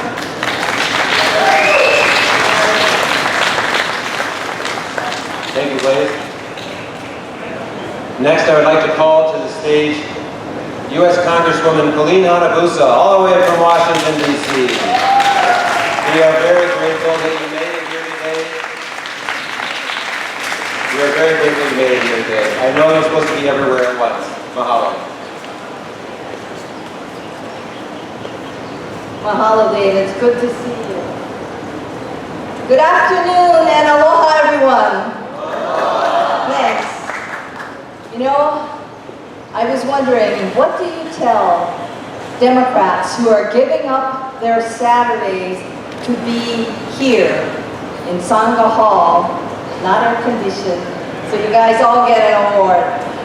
And I thought about it and I said, you know what? Let's talk about what makes us Democrats and what makes us special. I was reading all of your platforms and the mission statement of the Oahu Democratic Party, and I think it summarized it very well, and let me share it with you. They begin by saying Democrats are the People's Party, which is absolutely true. But it goes on to say what I consider to be the most critical parts of it, that we are the servants of the dreams and aspirations of Hawaii's people. And for those of us who want to lead, those of us who come up here and say, you know, we like our positions, we want you to continue to support us, we have an obligation to listen and to be open to transform our thoughts so that it reflects yours. And finally, this is very critical. For those of us who ask for your trust, we have also got to trust in your wisdom as well. I told him this put it so eloquently what I have always felt were the basis of the reasons why I seek public office. So let me tell you a little bit about my journey to where I am now. You all know, I am the girl from Waianae, and I'm of course very proud of it. Somebody greeted me outside and says, I know you, you're from Waianae. I said, that's right. Sangha Hall means something special to me, only because my two grandfathers were interned in World War II because they established the Waianae Honganji mission. They got interned. One was technically a citizen. He was born on the plantation. The other one came when he was 10 years old, yet interned. Someone said, well, why did you decide to run for office? And I said, because of the inequities that I saw growing up. Some of you have heard me talk about roller skating on dirt roads and asphalt and going to downtown and being able to roller skate with my cousins on beautiful concrete sidewalks. It is a difference. Asphalt, you dig out of your knee and it hurts. You fall on concrete, you'll hurt. It's completely different. But like most all of us here, as I read your platform, the Democratic Party platform for the County of Hawaii for last 2012, one thing that I was struck with is the balance that you all seek. And that is what being elected office is about. It is about balance. Look at the diversity in this room. How are we going to come together? We've got to come together to balance. Same thing with Washington, D.C. How do we do things? We can't be polarized. We got to come somewhere so that we can listen to each other, at least have that discussion and respectfully disagree. That is what this is about. You know, education has always been important. My father went to 9th grade. My mother is a proud graduate of Waikampu High School. I'm the one that they said, okay, all of you go to college. Not only did I go to college, I also became a lawyer, all at the University of Hawaii, and believe me, proud of being a graduate at the University of Hawaii. Thank you. And think about it, right? I commuted from Waianae from 8th grade to my senior year to attend a school called St. Andrew's Priory because my uncles went to Iolani. Iolani was smart then, didn't take girls. Now they're sad they took girls because the girls are outperforming the guys. I'm so proud of that. But anyway, I tell everyone I rode in my family car, doubled as a station wagon for parts. So we had tailpipes, everything coming out because that was how we got parts home to the service station. I learned how to sleep in the most contorted of ways. But that gave me great training for going to Washington, D.C. I can sleep anywhere now. So I traveled very well to Washington, D.C. But what it was about was the importance of education, something that I know each and every one of you cherish as well. We have a wonderful state. We have a very special place. This election is about that. Russell Kokubung, my good friend, who those on my campaign know Russell very well. One of the things Russell and I did when he was still in the Senate and I was Senate President was to really spearhead the concept of Sustainability 2050. The question is, what is sustainability? Each and every one of you have a definition.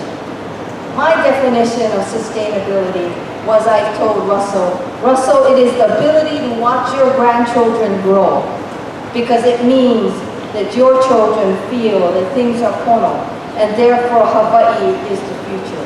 That means everything is as much in balance as we can have. That is what it is. Think about it. Many people talk about agriculture, and you know what? It is true. Agriculture is a critical part, especially for this island. But we must all recognize that the challenge is in how we balance.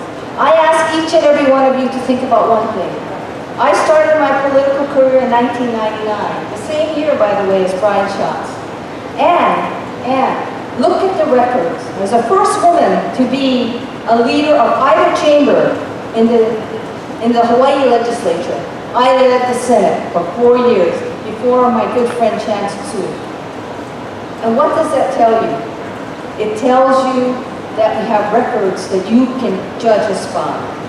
You may not agree, but I will promise you one thing. You want to know why I take a vote a certain way? You want to know why I take a position? Ask me. You may not agree, but you will get an answer. That is what representing you is all about. It is about listening. It is about hearing. It is about asking for your trust and earning it. Mahalo, everyone. Thank you so very much for allowing me to participate. Mahalo.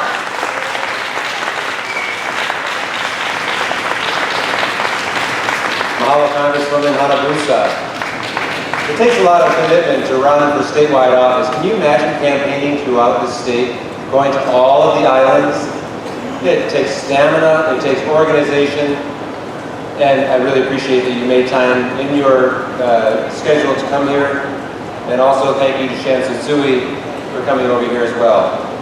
But we also have another statewide candidate here. But this person is not running for public office. This person is running as the candidate for state chair of the Democratic Party of Hawaii. Just so you know, each county has a chair, and then the statewide organization has a chair. Currently, the chair is Dante Carpenter. We have another fellow who's running for state chair, which will be elected at the state convention. This fellow, you should know his name by heart, because he's the one who has been leading the charge on our lawsuit to try to actually make the Democratic primary a Democratic primary and not open to everybody else. I want you to please put your hands together and welcome Tony Gill. Tony Gill, come on up.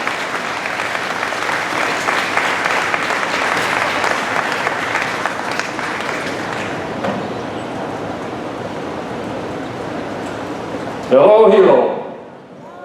I am very happy to be here, and I've just got a couple of minutes.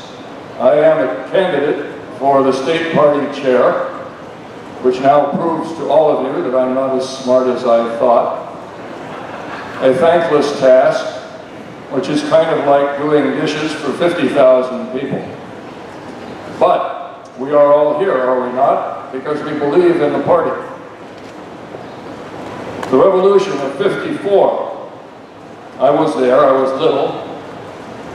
I had crew cut. I was the best bumper sticker putter honor at Star Market Mo'ili'ili in 1956 because I never saw the need to ask. Well, I could get rid of bumper stickers. I was there. The Revolution of '54 has been substantially achieved, but you know that we need another one. You know that it is about sustainability. These are the days now that everybody back in the 60s was worried about. Too many people, too few resources, how do we keep our elbows in? And most of all, how are we going to preserve the middle class in a climate in which the super rich are running away with the money and everybody else is falling behind? Now, the mission of the Democratic Party is to create that second revolution of sustainability that is a model for the world. We can do it here. Hawaii is ideally situated to be the first state in the country to achieve these goals and to be a model for the world. But what do we need to get there? What do we need to get there? I want to give you 3 or 4 short points before I run out of time. Within the Democratic Party, the current situation is not helpful because we have the county parties and we have the state party and they are not in sync. If you will work with me, we will rearrange the state organization so that it is more a federation of the counties without the intervening current layer that comes in sideways.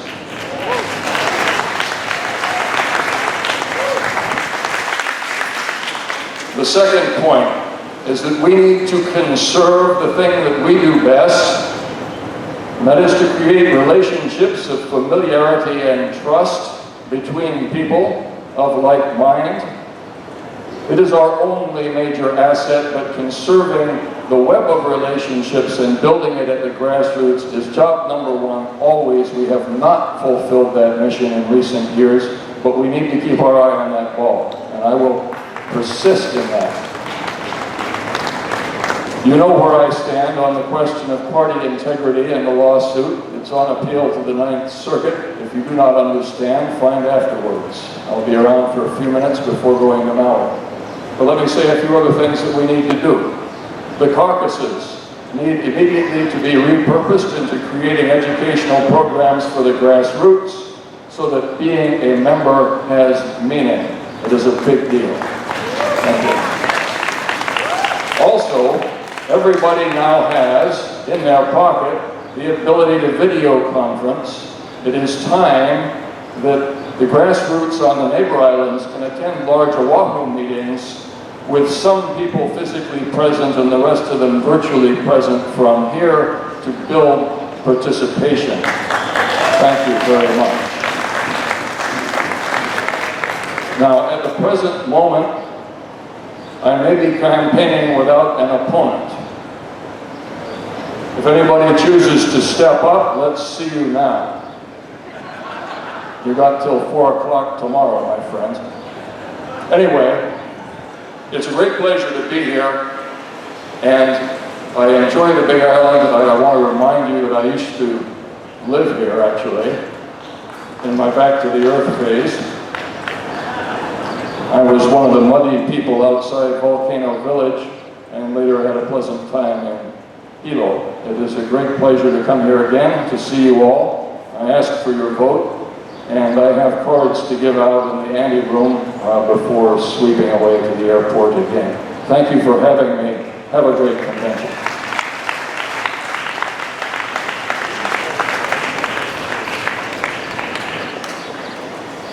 See Tony, he'll give you a card.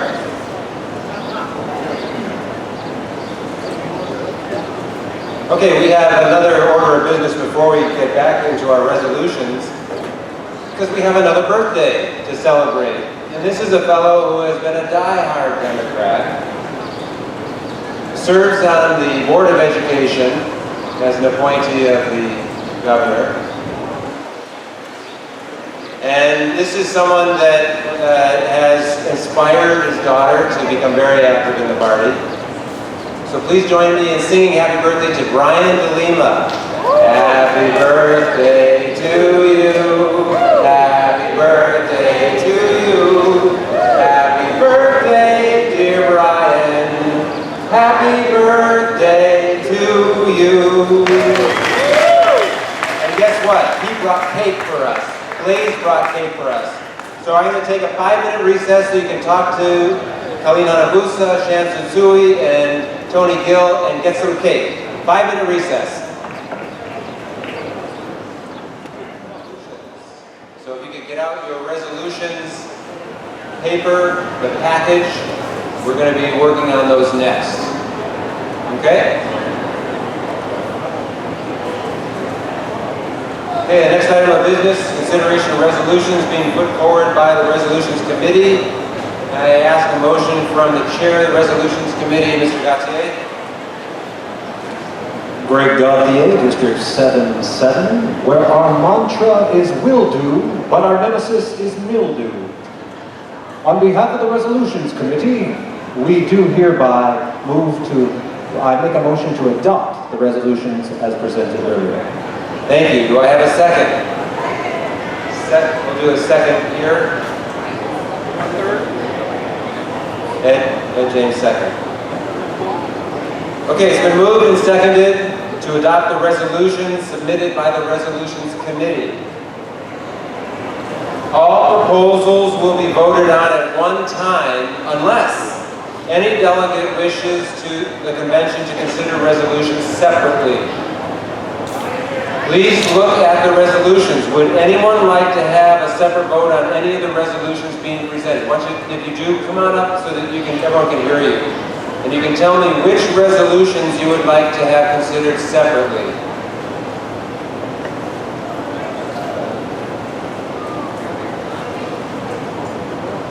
Thank you, Mr. Chair. Lorraine Inoue, District 1-6. Mr. Chair, I'd like to make an amendment on resolution number 5. So we'll consider resolution 5 separately. Yes. We'll come back to your amendment later. Thank you, Mr. Okay, Chair. resolution 5. Are there other resolutions you'd like to consider separately? Mr. Chair, N. Young, District 5-4, I'd like to consider Resolution 2 separately for discussion. Resolution 2, okay. Resolution 2 and 5 we'll consider separately. Other resolutions you'd like to consider separately? Yes. I'm Steve Spark from District 4, Precinct 2. I would like to, number 1. Okay, number 1 we'll consider separately. Any further? Okay, 1. Any other resolutions? I have 1, 2, and 5 we're going to consider separately. Abby Au, District 5-7. I'd like to consider Resolution 7 separate. 7. Okay. Any other resolutions to be considered separately? Okay, hearing no other demand for separate consideration, the main motion is now for the adoption of all resolutions submitted by the Resolutions Committee except resolutions 1, 2, 5, and 7. Any discussion on the motion to adopt the other resolutions not mentioned? Any discussion? Okay. If not, do we have unanimous consent? Are there any objections? Seeing none, the resolutions package, except for Resolution 1, 2, 5, and 7 are adopted. Thank you to the Resolutions Committee for your hard work on those resolutions. Okay, let's go ahead and work on our resolutions here.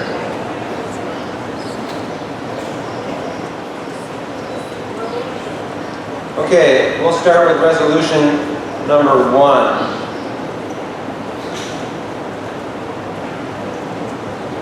So we're going to consider resolution number 1 separately. The motion is to approve it, so if you want to speak to the motion, to adopt it, or to oppose it, the motion is to approve these resolutions, but we'll consider resolution number 1 separately. Any discussion on resolution number 1? Steve, Fox Parks District 4, Precinct 2. I would like to amend resolution number 1 on the way we do this, as we've noted before, is that you have to submit in advance unless it's a friendly amendment. What is your, one word? What is the amendment? Where it says business first technology, I would like to have people first technology. Help me out here. Where are you? In the 7th paragraph, it says, resolve, the Democratic Party supports a business-first technology environment.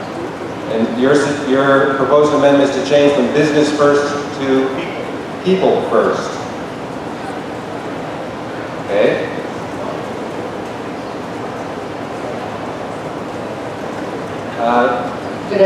Do I have a second? I see a second. Bucky Leslie seconds it. Okay. Okay, so we're going to take discussion on this proposed amendment. Okay? Discussion. I object to the proposed amendment because I think Let's see if we can lift that up. I did it. If you will look at Resolution 10, it addresses the exact same topic, and it is much better written. And it doesn't have terminology that says that the state government needs to operate like a private business in the realm of information technology. In 5 different places in this resolution, it is put business, business-driven, business first, and to me, that would be a Republican resolution. So just so I'm clear, If you look at Resolution 10, it is the exact same thing, and it is both, you were both submitted by Senator Solomon, which I appreciate, but I think that the first resolution was a draft of the better one at 10. Thank you very much. Just so we're clear, we're actually talking about the amendment to change from business first to people first rather than the whole resolution. And it sounded like you were speaking against the resolution as a whole. So let's just speak only about the amendment that's proposed. Point of clarification, Mr. Chair, Greg Goffey, 877. It was just brought to my attention in this too, that anywhere, we had decided in the resolutions committee, anywhere that said business first, we were going to change it to 21st century environment, the same as the title. So that first resolve actually should say, was agreed to in the resolutions committee to say 21st century as opposed to the business first to match the title. So, and I'm understanding the original maker of the motion did not have a problem with that at the resolutions meeting. I just want to submit that. I apologize for any confusion. But just, and appreciate that, Chair. However, we have to deal with what we got. But that's, so the way it's proposed is business first. The amendment is to change it to people first. Any further discussion about the proposed amendment? Okay, we're going to vote on the amendment only, not on the whole resolution.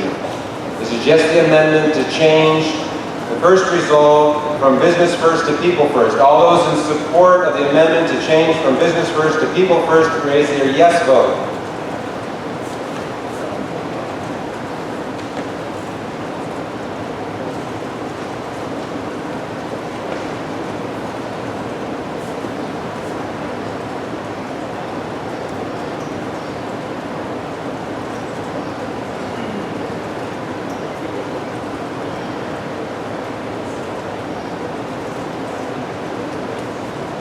Okay, all those opposed to the amendment to change from business first to people first, raise their no vote.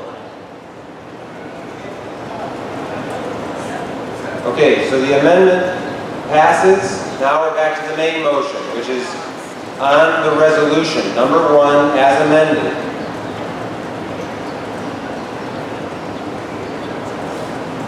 Discussion.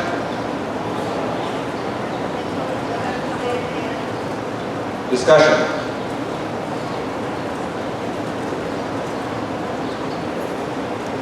Thank you very much, Mr. Chairman. Malama Solomon, District 7. As the introducer of the resolution, Mr. Chairman, I'm going to ask consideration of the body. I'd like to recommit. Because I think Frankie said it correctly that we had 2, and this resolution was the draft of the one that's so sorry. They call mine. So there's a move by the recommittal. The move to recommit. I guess I need a second for that.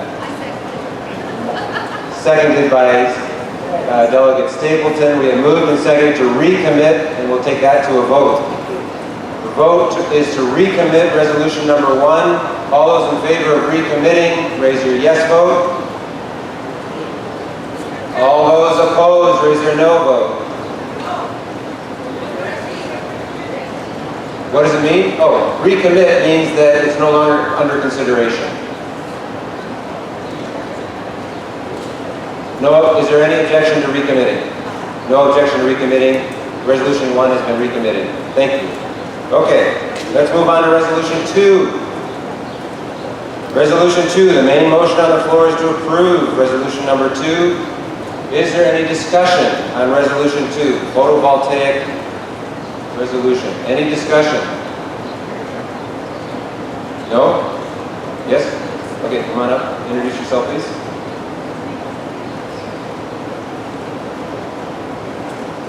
Hi, Enyam, 5'4". Just real quick, I'm not against solar power. I think, in the discussions we're having in the legislature, what we're talking about was renewable energy portfolios. And a portfolio really needs to be a diversified set of different energy measures that complete the energy package.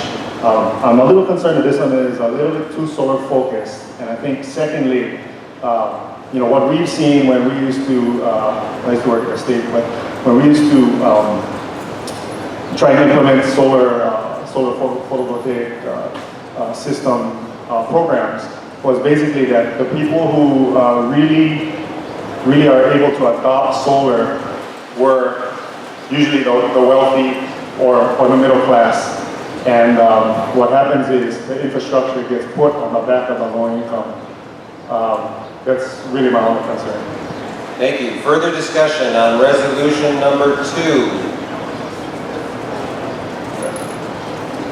Mike Slonis, President of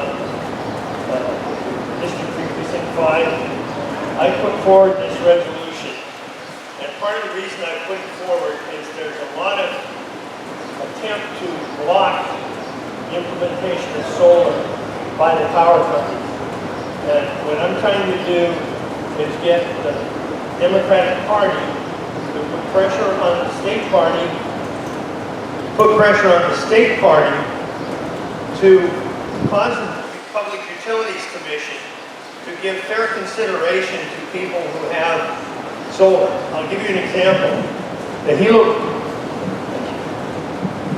Hilo Coffee Mill has had 80 by 100, I think, array of solar panels up since November of 2012, and it's still not connected. The company that made that has been asked to do $60,000 worth of studies before Helco would approve incorporating that. We need a more efficient system to get solar moving. Thank you. Further discussion on resolution number 2. Still Barnes, District 1. I am strongly in support of this resolution. In light of the memorandum that's just come about from the governor and the PUC, they're pushing the same thing anyway. So I think by backing this resolution, we're just laying a little more background for the movement that's underway anyway. And so I think it's a very wise move. Thank you. Further discussion? Further discussion on resolution number 2. Okay, the motion is to adopt resolution number 2. All those in favor of adopting resolution number 2, please raise your yes card. All those opposed, raise your no card. The motion is adopted, the resolution is adopted. Thank you. Okay, we're moving on to resolution number 5. Turn the page to 5. Resolution number 5 is entitled Relating to the Protection of Origin Products and Their Small Farm Economies. Motion on the floor is to adopt resolution number 5. Is there any discussion? Any discussion?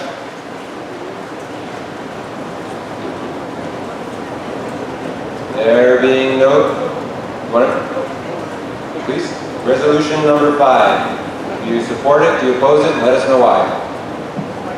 I have a friend. Oh, okay. No, go ahead. Okay, Lorraine Inoue, District 1-6. Friendly amendment, please, Mr. Chair. I have spoken with the introducer, Mr. Case, and he has no problem. Just some additional words on it, on the 6th, whereas to add after Kona and Ka'u Coffee, to add the words and Volcano Vintners, because we do have a winery here. Vintners is V Victor, I-T-N-E-R-S. And after, to further, towards the end, where it says World's Premier Specialty Coffees and Unique Wine. Help me out, where's the second one you're talking about? Before the end of that sentence, World's Premier... Oh, same whereas. Same whereas. Okay. Just to add, and unique wine. And what more? Unique wine. Unique wine. Okay, so there's a motion to amend, add the words, and Volcano Vintners after the first line, Kona and Ka'u Coffee Farmers, and to add the words, and unique wines after World's Premier Specialty Coffees. Okay, that's a motion to amend. Do I have a second? Second here, Andy Kahili. Okay, it's been moved and seconded to amend resolution number 5 with those words. All those in favor of amending resolution, raise your yes card. Raise it high. Okay, all those opposed, say no, and raise their no card. Anyone opposed, say raise their no card. Okay, the amendment passes. Thank you. Now, back to the main motion. Main motion is to adopt resolution number 5 as amended. Any discussion? Hearing no discussion, do I have unanimous consent? Is there any objection? Is there any objection to adopting as amended? Is there any objection to adopting as amended? There being no objection, resolution number 5 as amended is adopted. Thank you. Okay, moving on to resolution number 7, entitled Resolution to Support Fair and Honest Labeling of Hawaiian Coffee. The motion on the floor is to adopt resolution number 7. Do I have any discussion? Abigail Al, 5-7. I would propose an amendment to change requiring a minimum of 51% origin to a minimum of 20% origin. The reason why is that it is double the current amount of 10%. I also have a coffee farm, and sell to a larger coffee farm that I have done the books for. And I can tell you that as much as we would like to sell all our coffee at 100% Kona coffee, we simply cannot. And some of that stuff we have to blend. In addition, some of the blending that we do is with stuff that does not meet the Hawaii requirements. It is our 3X and off-grade coffee. Coffee has to be a minimum of prime before it can be labeled with the Hawaii or Kona label. And so it gives us something to do with the coffee that is so damaged by CVD borer that we can no longer grade above prime coffee. Kona coffee and coffee in Hawaii has really taken a turn for the worse, and if we make it more difficult to get rid of this coffee, we simply cannot keep going as farmers. Thank you. Thank you. Further discussion on the proposed amendment? Oh, it's true. Do we have a second? That was an amendment. Do I have a second? Kevin Hopkins, second, I think. Okay, the proposed amendment is to change on the first resolve the 51% to 20%. Okay, let's have discussion on the proposed amendment. Discussion. Hi, my name is Molly Leahy, District 3, Precinct 7. I wrote the resolution. I don't consider this a friendly amendment at all. I work with small farmers who really need to sell their product as 100% origin and have its distinguishing characteristics recognized for high quality in order to earn the money that they need to survive. And as far as the labeling, the reason that I ask for 51% is because it is a misleading business practice to put a name on a bag that has a majority of the product inside sourced from somewhere that is not the name on the bag. Okay, so essentially, if you are selling something with less than 51% of ka'u, for example, and a consumer sees the name ka'u on the bag, they are associating it with our origin, and that is not true. They're not drinking the majority ka'u coffee.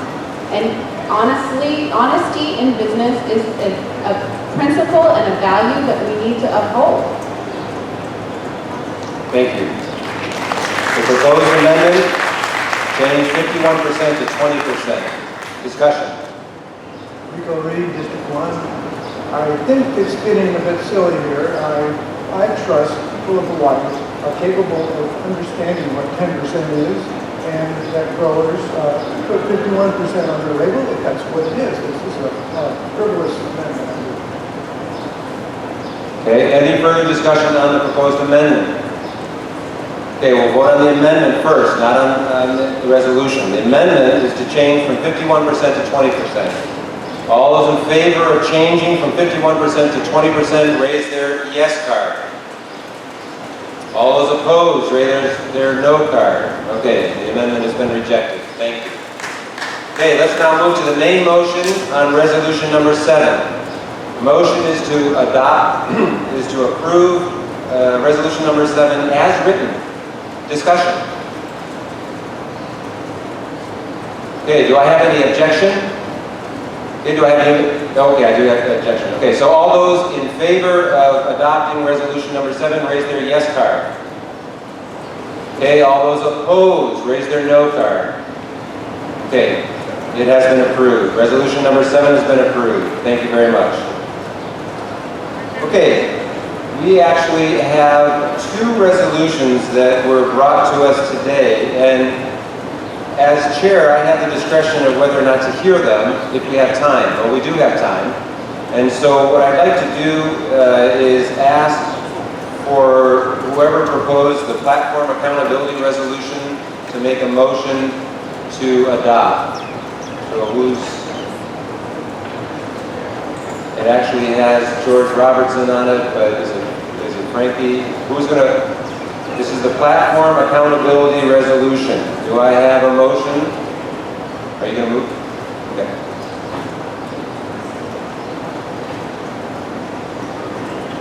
Mr. Chair, Michael Zola, District 1. I move to adopt Platform Accountability Resolution as submitted after and recently by 150 copies and also electronic Thank you. Do I have a second? Frankie Stapleton seconds it. Michael Zola made the motion. Frankie Stapleton seconded it. Okay. The motion is to adopt platform accountability resolution. Discussion. Aloha, I'm Michael Zola. I'm a Big Island attorney for 34 years. Yes, old lawyers never die. They just lose their appeal.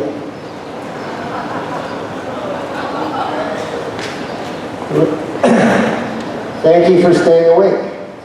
So,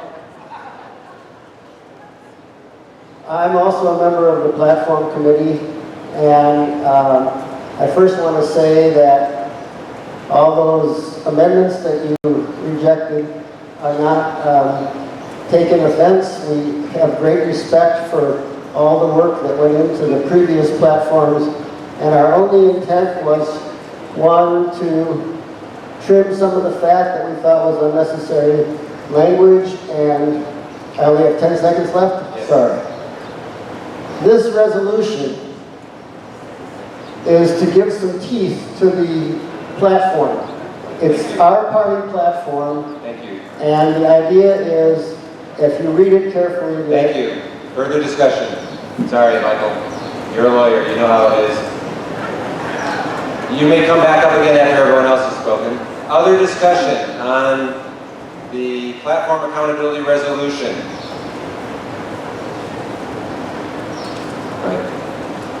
Margaret Willey, District 7. This is all about accountability.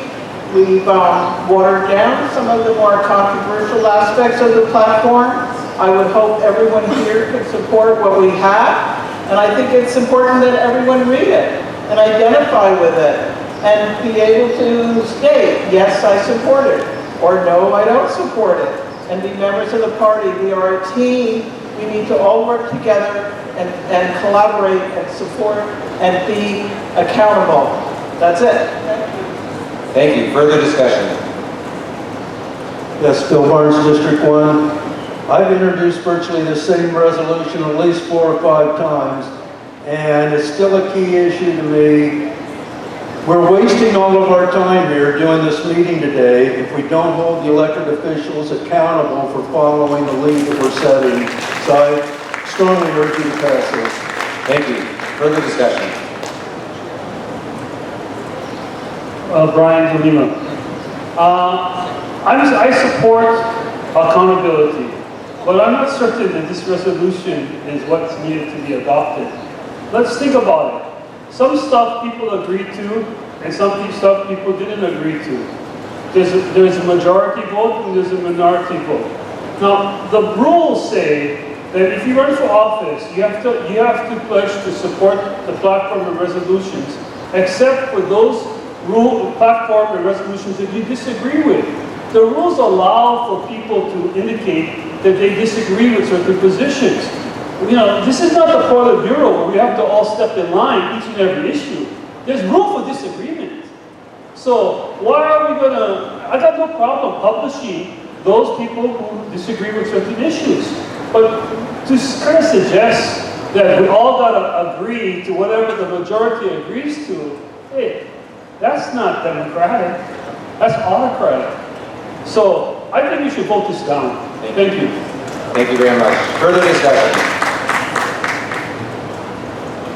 Frankie Stapleton, District 4, Precinct 4. This resolution grew out of the platform committee when people suggested that we need to do more grassroots work, and too many people have left the Democratic Party because they see too many of our elected officials not following Democratic philosophy.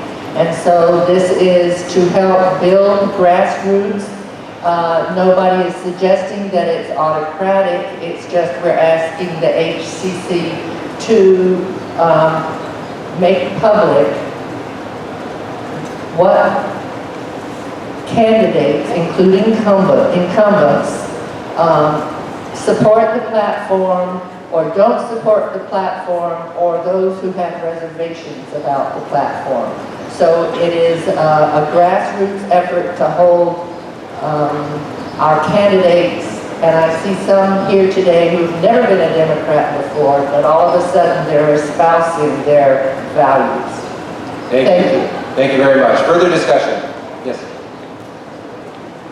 Please identify yourself. Ray Packy, I'm with District 4 too, and is that right? Yeah. 4. Anyway, it switched around in the last couple of years. Anyway, I teach different social studies classes, and government is one of them. And one of the reasons why the party system in this country has weakened in the last half century at least is that we don't follow platforms. We say that it's so different in places like Great Britain or Germany or some parliamentary country where they actually adhere to their platforms. We don't here. That's one of the big problems here, is why the party system here is weakening, that we don't follow the platform. So perhaps if we start following the platform and say, well, this is who we are, this is what kind of group.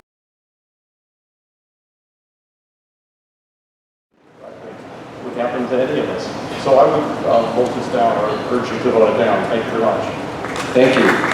Further discussion? Those who have not spoken first. I just wanted to make a point of Could order. you introduce yourself? Lester Columbus, District 3, Precinct 5. There is a process in the bylaws of the County Democratic Party for reprimanding candidates who have not, candidates and elected officers who have not adhered to the platform. And this occurred last year in a couple of instances. So there is a process in place. It's a little bit ambiguous, and that was one of the problems we had this last year, because it's not very clear whether a candidate has a duty to support the platform or not. I'm not giving you one way or the other. Thanks. Thank you. Further discussion on this platform accountability resolution? Mike Alameda, District 2, Precinct 3. Why I feel we need to vote down on this is because as a young Democrat like us, if I were to recruit a 19-year-old and said, hey, you need to join this, it's a great thing, I think we can definitely make a change. And said, by the way, here's a platform. If you don't agree to every word on this, you can't join. Good luck. I mean, our numbers are going to stay at 9 for the next 20 years. So I urge us to vote this down. Thanks. Thank you. Further discussion? Anyone who hasn't spoken yet who wants to okay, go ahead, Michael. Michael Zola again, District 1. I respect and don't disagree with much that has been said. This is not an autocratic resolution. This is simply a right to know. And by publishing who supports the party platform and who says I don't support the party platform, we're letting the general electorate know where our candidates stand. And they have a right to disagree. Nobody's saying they can't disagree. I agree it's a big tent. But if they want to disagree, then they shouldn't be afraid to have the people know about it. Thank you. Thank you. Watch out for the court. Thank you. Further discussion from anyone who hasn't spoken yet? Greg, I don't think you've spoken on this resolution. Go ahead.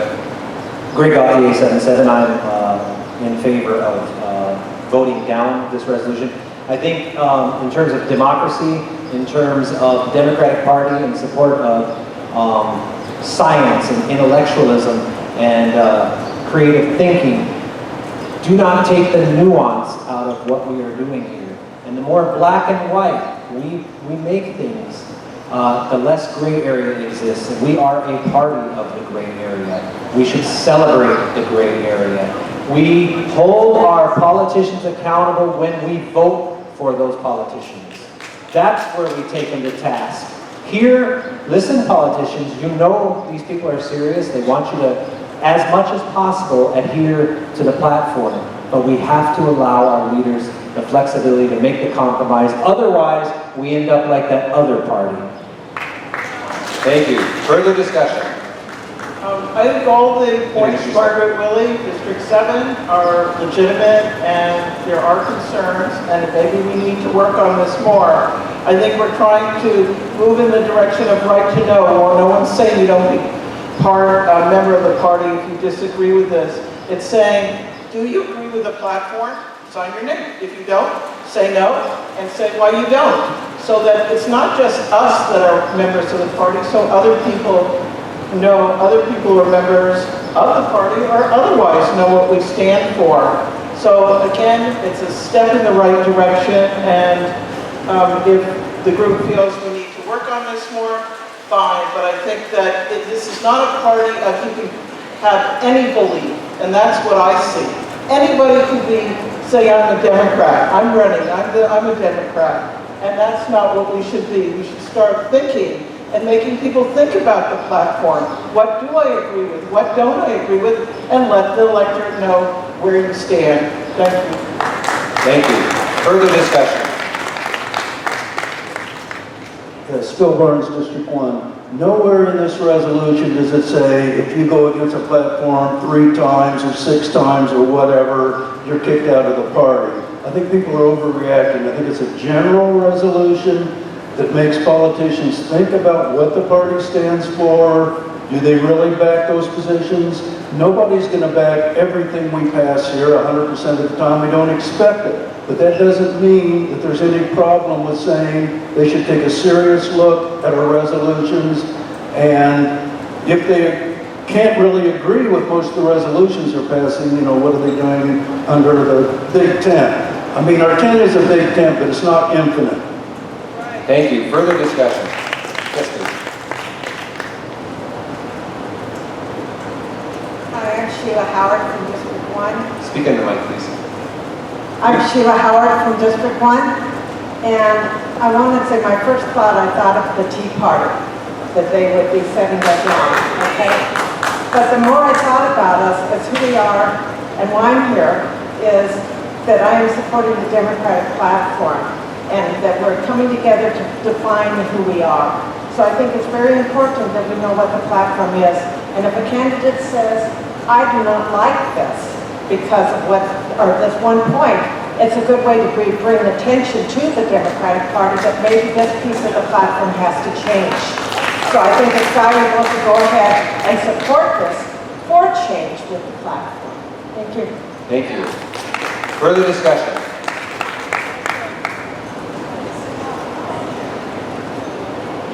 Kevin Hopkins, District 1. I am very much for accountability. I have a problem with the resolution as it is currently stated because it talks about the platform as a monolithic item. You agree with the platform or you don't agree with the platform. I have no problem with a detailed report card, and I'd love to see. Here we have 10 items in our platform. You agree or not agree on each one, and we publish that. But my personal preference right now is I think we should vote this one down and come back later, or recommit it, come back later when the mechanics of how to do this have been worked out a little bit better. Thank you. Okay, thank you. Any further discussion? Any further discussion?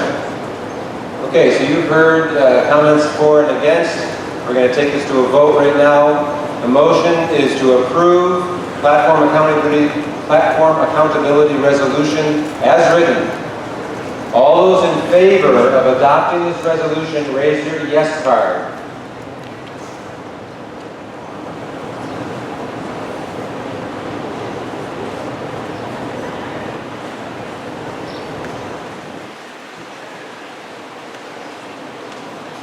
Hold them up still, hold them up.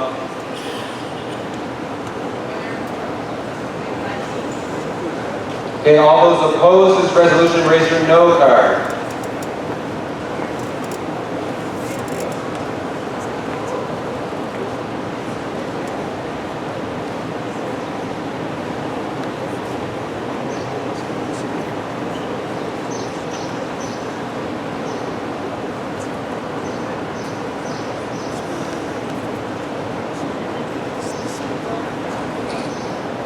Okay, thank you. The motion fails. The resolution is not adopted. Thank you very much. Okay, let's move to the other resolution that was submitted today. If everyone has a copy of it, it was dutifully, 150 copies were provided. It is entitled Ensuring Transparency and Fairness by the Hawaii County Committee when Filling Midterm Vacancies. I need a motion to adopt. So moved, Chairman. Do I have a second? Second from Scott Enright. So moved by Patty Cooks, second by Scott Enright. Okay, the motion is to adopt this resolution. Discussion. This is an odd duck resolution. I'm sorry it's so loud. You adopted rules a little while ago that spells out a process for our county is recommending to the state for the process for replacing senators, state reps, if someone resigns or retires or is unable to serve out their term. So we've addressed that, and we're sending those guidelines, which were really adopted on this island by Scott and others when we lost Senator Takamini and then we lost Senator Kokuban. We really feel strongly that we need to have a procedure in place. The rule that we adopted goes to the State Central Committee, and they have the option of either saying yes or no. What this is intended to do is to basically set for our county a procedure in place, regardless of whatever the State Central Committee does. So this is to give us a process that we embrace if there's another change. Thank you. Further discussion on this proposed resolution? Mr. Case. David Case, District 5, Precinct 8. I have a point of order, Mr. Chairman. This is a resolution of the Hawaii County Democrats, but it directs the state chair, party chair, to take action. And I don't think that's within our power. And you're referring to the third bullet. Third bullet, for a state house or state vacancy, the party chair shall notify the appropriate county chair of the announced vacancy, and that is inconsistent with the current requirements of the state rules. Okay. All right, thank you very much. Further discussion? Point of order, Greg Gauthier, 77. I am a huge Patty Cook fan, a huge fan of the intent personally, but for the credibility of the resolutions committee, we did limit to one page. I apologize, but we have to remain credible to the resolution. That's my personal perception. I wanted to throw that out there. And I did inform the introducer that because it's longer than one page, they would not accept it into the state convention at all. Further discussion? My name is Barbara Lewis from District 5 Precinct 2, and I have a problem with this only because we just got it. In fact, some of us back there just got this resolution, a copy of it, while people were talking about the other resolutions, so it was hard to even read. Speaking of the mic, I'm sorry, we got this resolution, both of this resolution and the first resolution, we received copies of it while people were talking to the resolution about accountability. So it was very hard to read either one of them while people were talking. It makes it very difficult to vote yes or no on something that you haven't even read. Okay. Further discussion? I would be prepared to recommit this resolution, but I would like to urge that the Hawaii County Committee take up this procedure and consider adopting a very clear procedure for our island in the event that a state senator or state rep again cannot fill out their term. I'd be fine to recommit. So are you moving to recommit? Yes, I'm fine with that. But I would very strongly, excuse me. I need to know whether you are moving to recommit. I'm moving to recommit. Okay, we have a motion to recommit. Do I have a second? Muvali Covington seconds it. Okay, so we have a motion to recommit this resolution, and it's been seconded. We're gonna, Ken, I think we can vote on the recommittal. Okay, we're gonna vote on the recommittal, but first, any discussion on the recommittal? Any discussion on the recommittal? Mike, are you gonna come up? Okay, we've got one moment while we've got a discussion on the motion to recommit.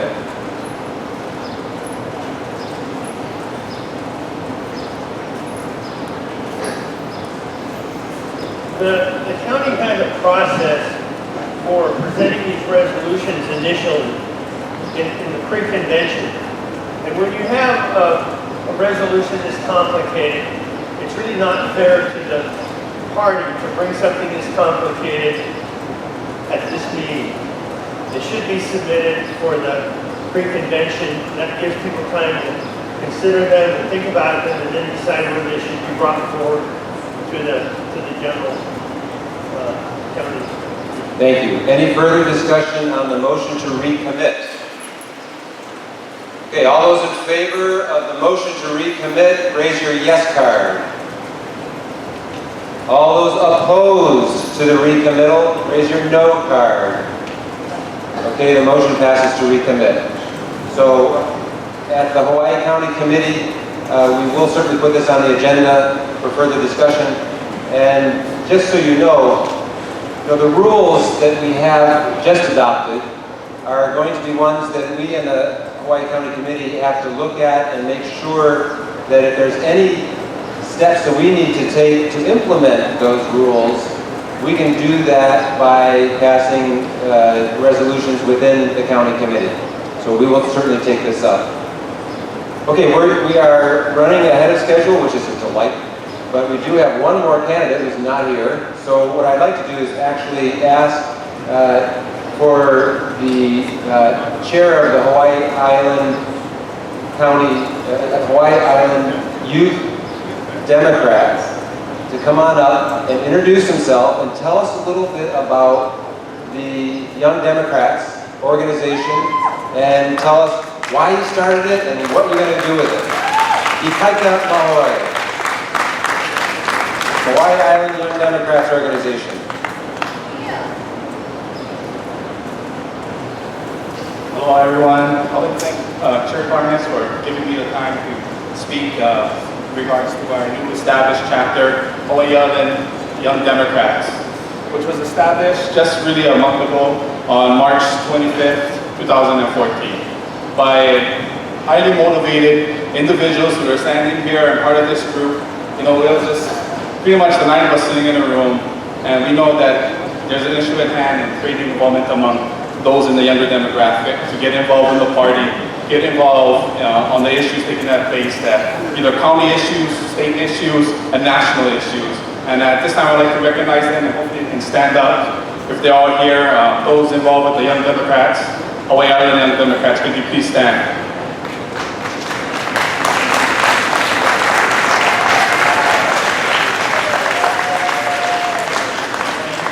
I'd also like to thank the candidates for sharing their mana'o with us, and those who are here today. And we can see your smiles and your excitement in having us be involved. We understand that we have a burden, we have that kaumaha to carry, that we are the future of this party that's going to carry it into the future. We have issues that are taking place now that will affect us 10, 20, 30 years from now. And we understand that.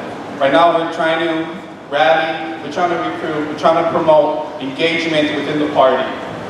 And, you know, it's not as easy as we thought. I mean, you know, it took us really a weekend to, you know, put our heads together, get us involved with the help of those in Oahu and the Young Democrats of Hawaii that also led a hand.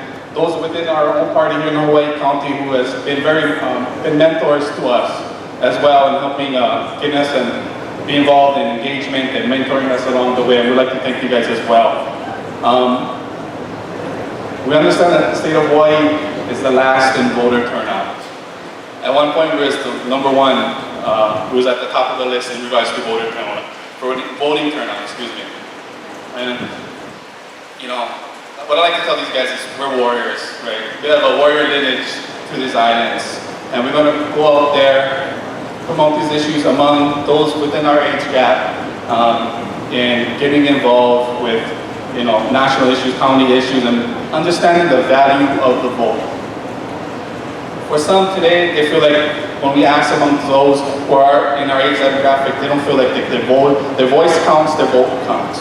They have to understand the value of the vote. Those who, you know, not too many, you know, years ago who died to literally, you know, to get that vote, you know, to understand the value of the vote. Those who are sacrificed, those who are beaten, nationally, statewide, we understand. And it's about promoting that and getting those younger individuals to understand the value of the vote. And we hope that you guys are able to share with us. We hope that, like the Gov said, that, it's nice to meet new people, and we got to meet everyone in this party. And we all know that you guys have knowledge to share with us. You guys have, things to share with us that we can carry along with us. And I'd like to thank you really for giving me the time to say that.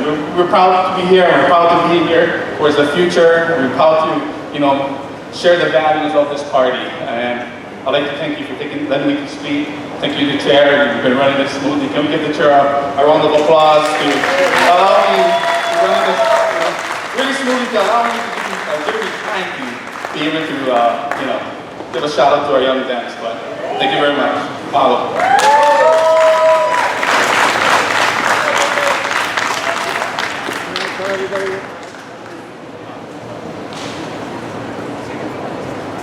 Sorry, I'd also like to thank those who have contributed today and who have laid donations out for us. And we're really grassroots. We're a lot of students and we don't have too much money, but we're trying to make it happen. And whatever you guys can contribute, we thank you guys very much. In order for us to promote this and go out and get involved in the community, we need your contributions, so thank you.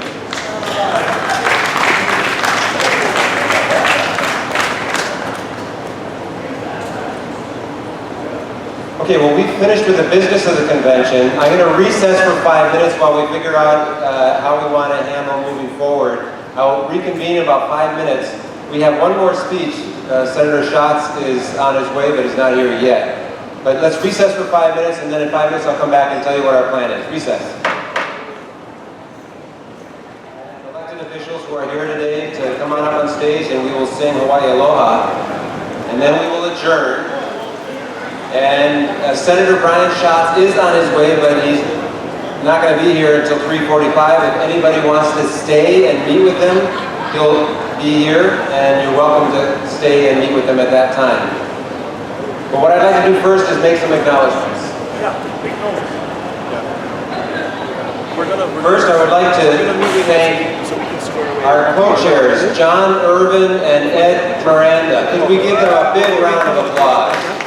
John Irvin and Ed Miranda,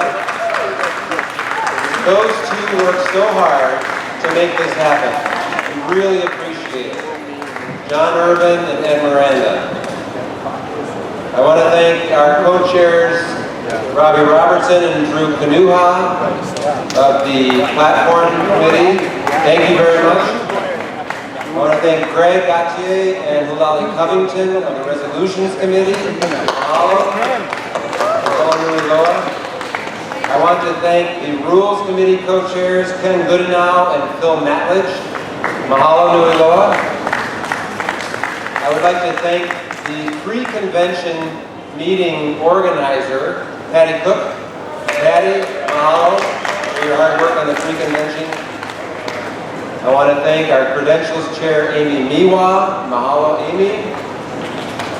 And I want to thank Micah Alameda, who was heading up the program committee and has been my assistant all day long. Micah, mahalo very much. I would like to acknowledge Blaze DeLima for her hard work on all of this. Very much, Blaze, you helped us a great deal. I'd like to acknowledge that the beautiful leis we have come from Lynn's Leis, and thank you to Lieutenant Governor Shansui for sponsoring that. I want to thank Lorena Noy for sponsorship of the vegetarian lasagna. Thank you to Senator Solomon and Senator Kahele for breakfast. That was marvelous. Thank you very much to Tulsi Gabbard for our tea and coffee through the day. Thank you to Governor Abercrombie for our cold beverages through the day. So this is what sustained us, and it was very helpful and helped to make us work. And thanks to Sangha Hall for making this work.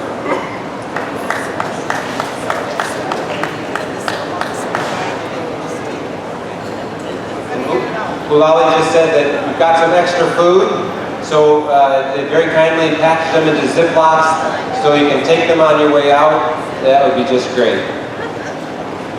Aren't we a good Democratic Party? Yes, we are. We are. Mahalo, mahalo. Okay, I would like to ask all of the participating candidates to come on up on stage. And I would like to ask all the delegates to form a big circle because we want to sing Hawaii Aloha. This is our chance to demonstrate our solidarity with each other. And I appreciate Kahulipi for singing and leading us in this way. So if all the delegates and observers come on out into the room here, let's form one big circle. That's it. Come on, we can do it. Louis is going to get us organized here. Make a big circle, and I would like to have all the candidates, actually, looks like all the candidates are on the floor, so we'll just do it that way. Make a big circle all the way around.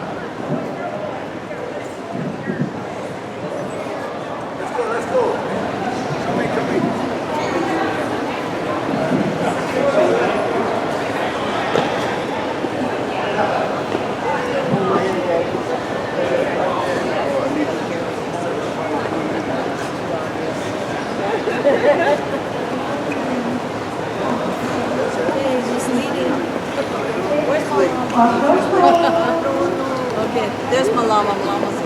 She's going to help us sing this.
I declare this convention adjourned. Mahalo, everyone. Please help us out. We need to put away the chairs and the tables. So if you could take your decorations down, that'd be great. Senator Hanabusa, Congresswoman Hanabusa is here. Please, if you want to say hello, she's on her way out, so now's your chance.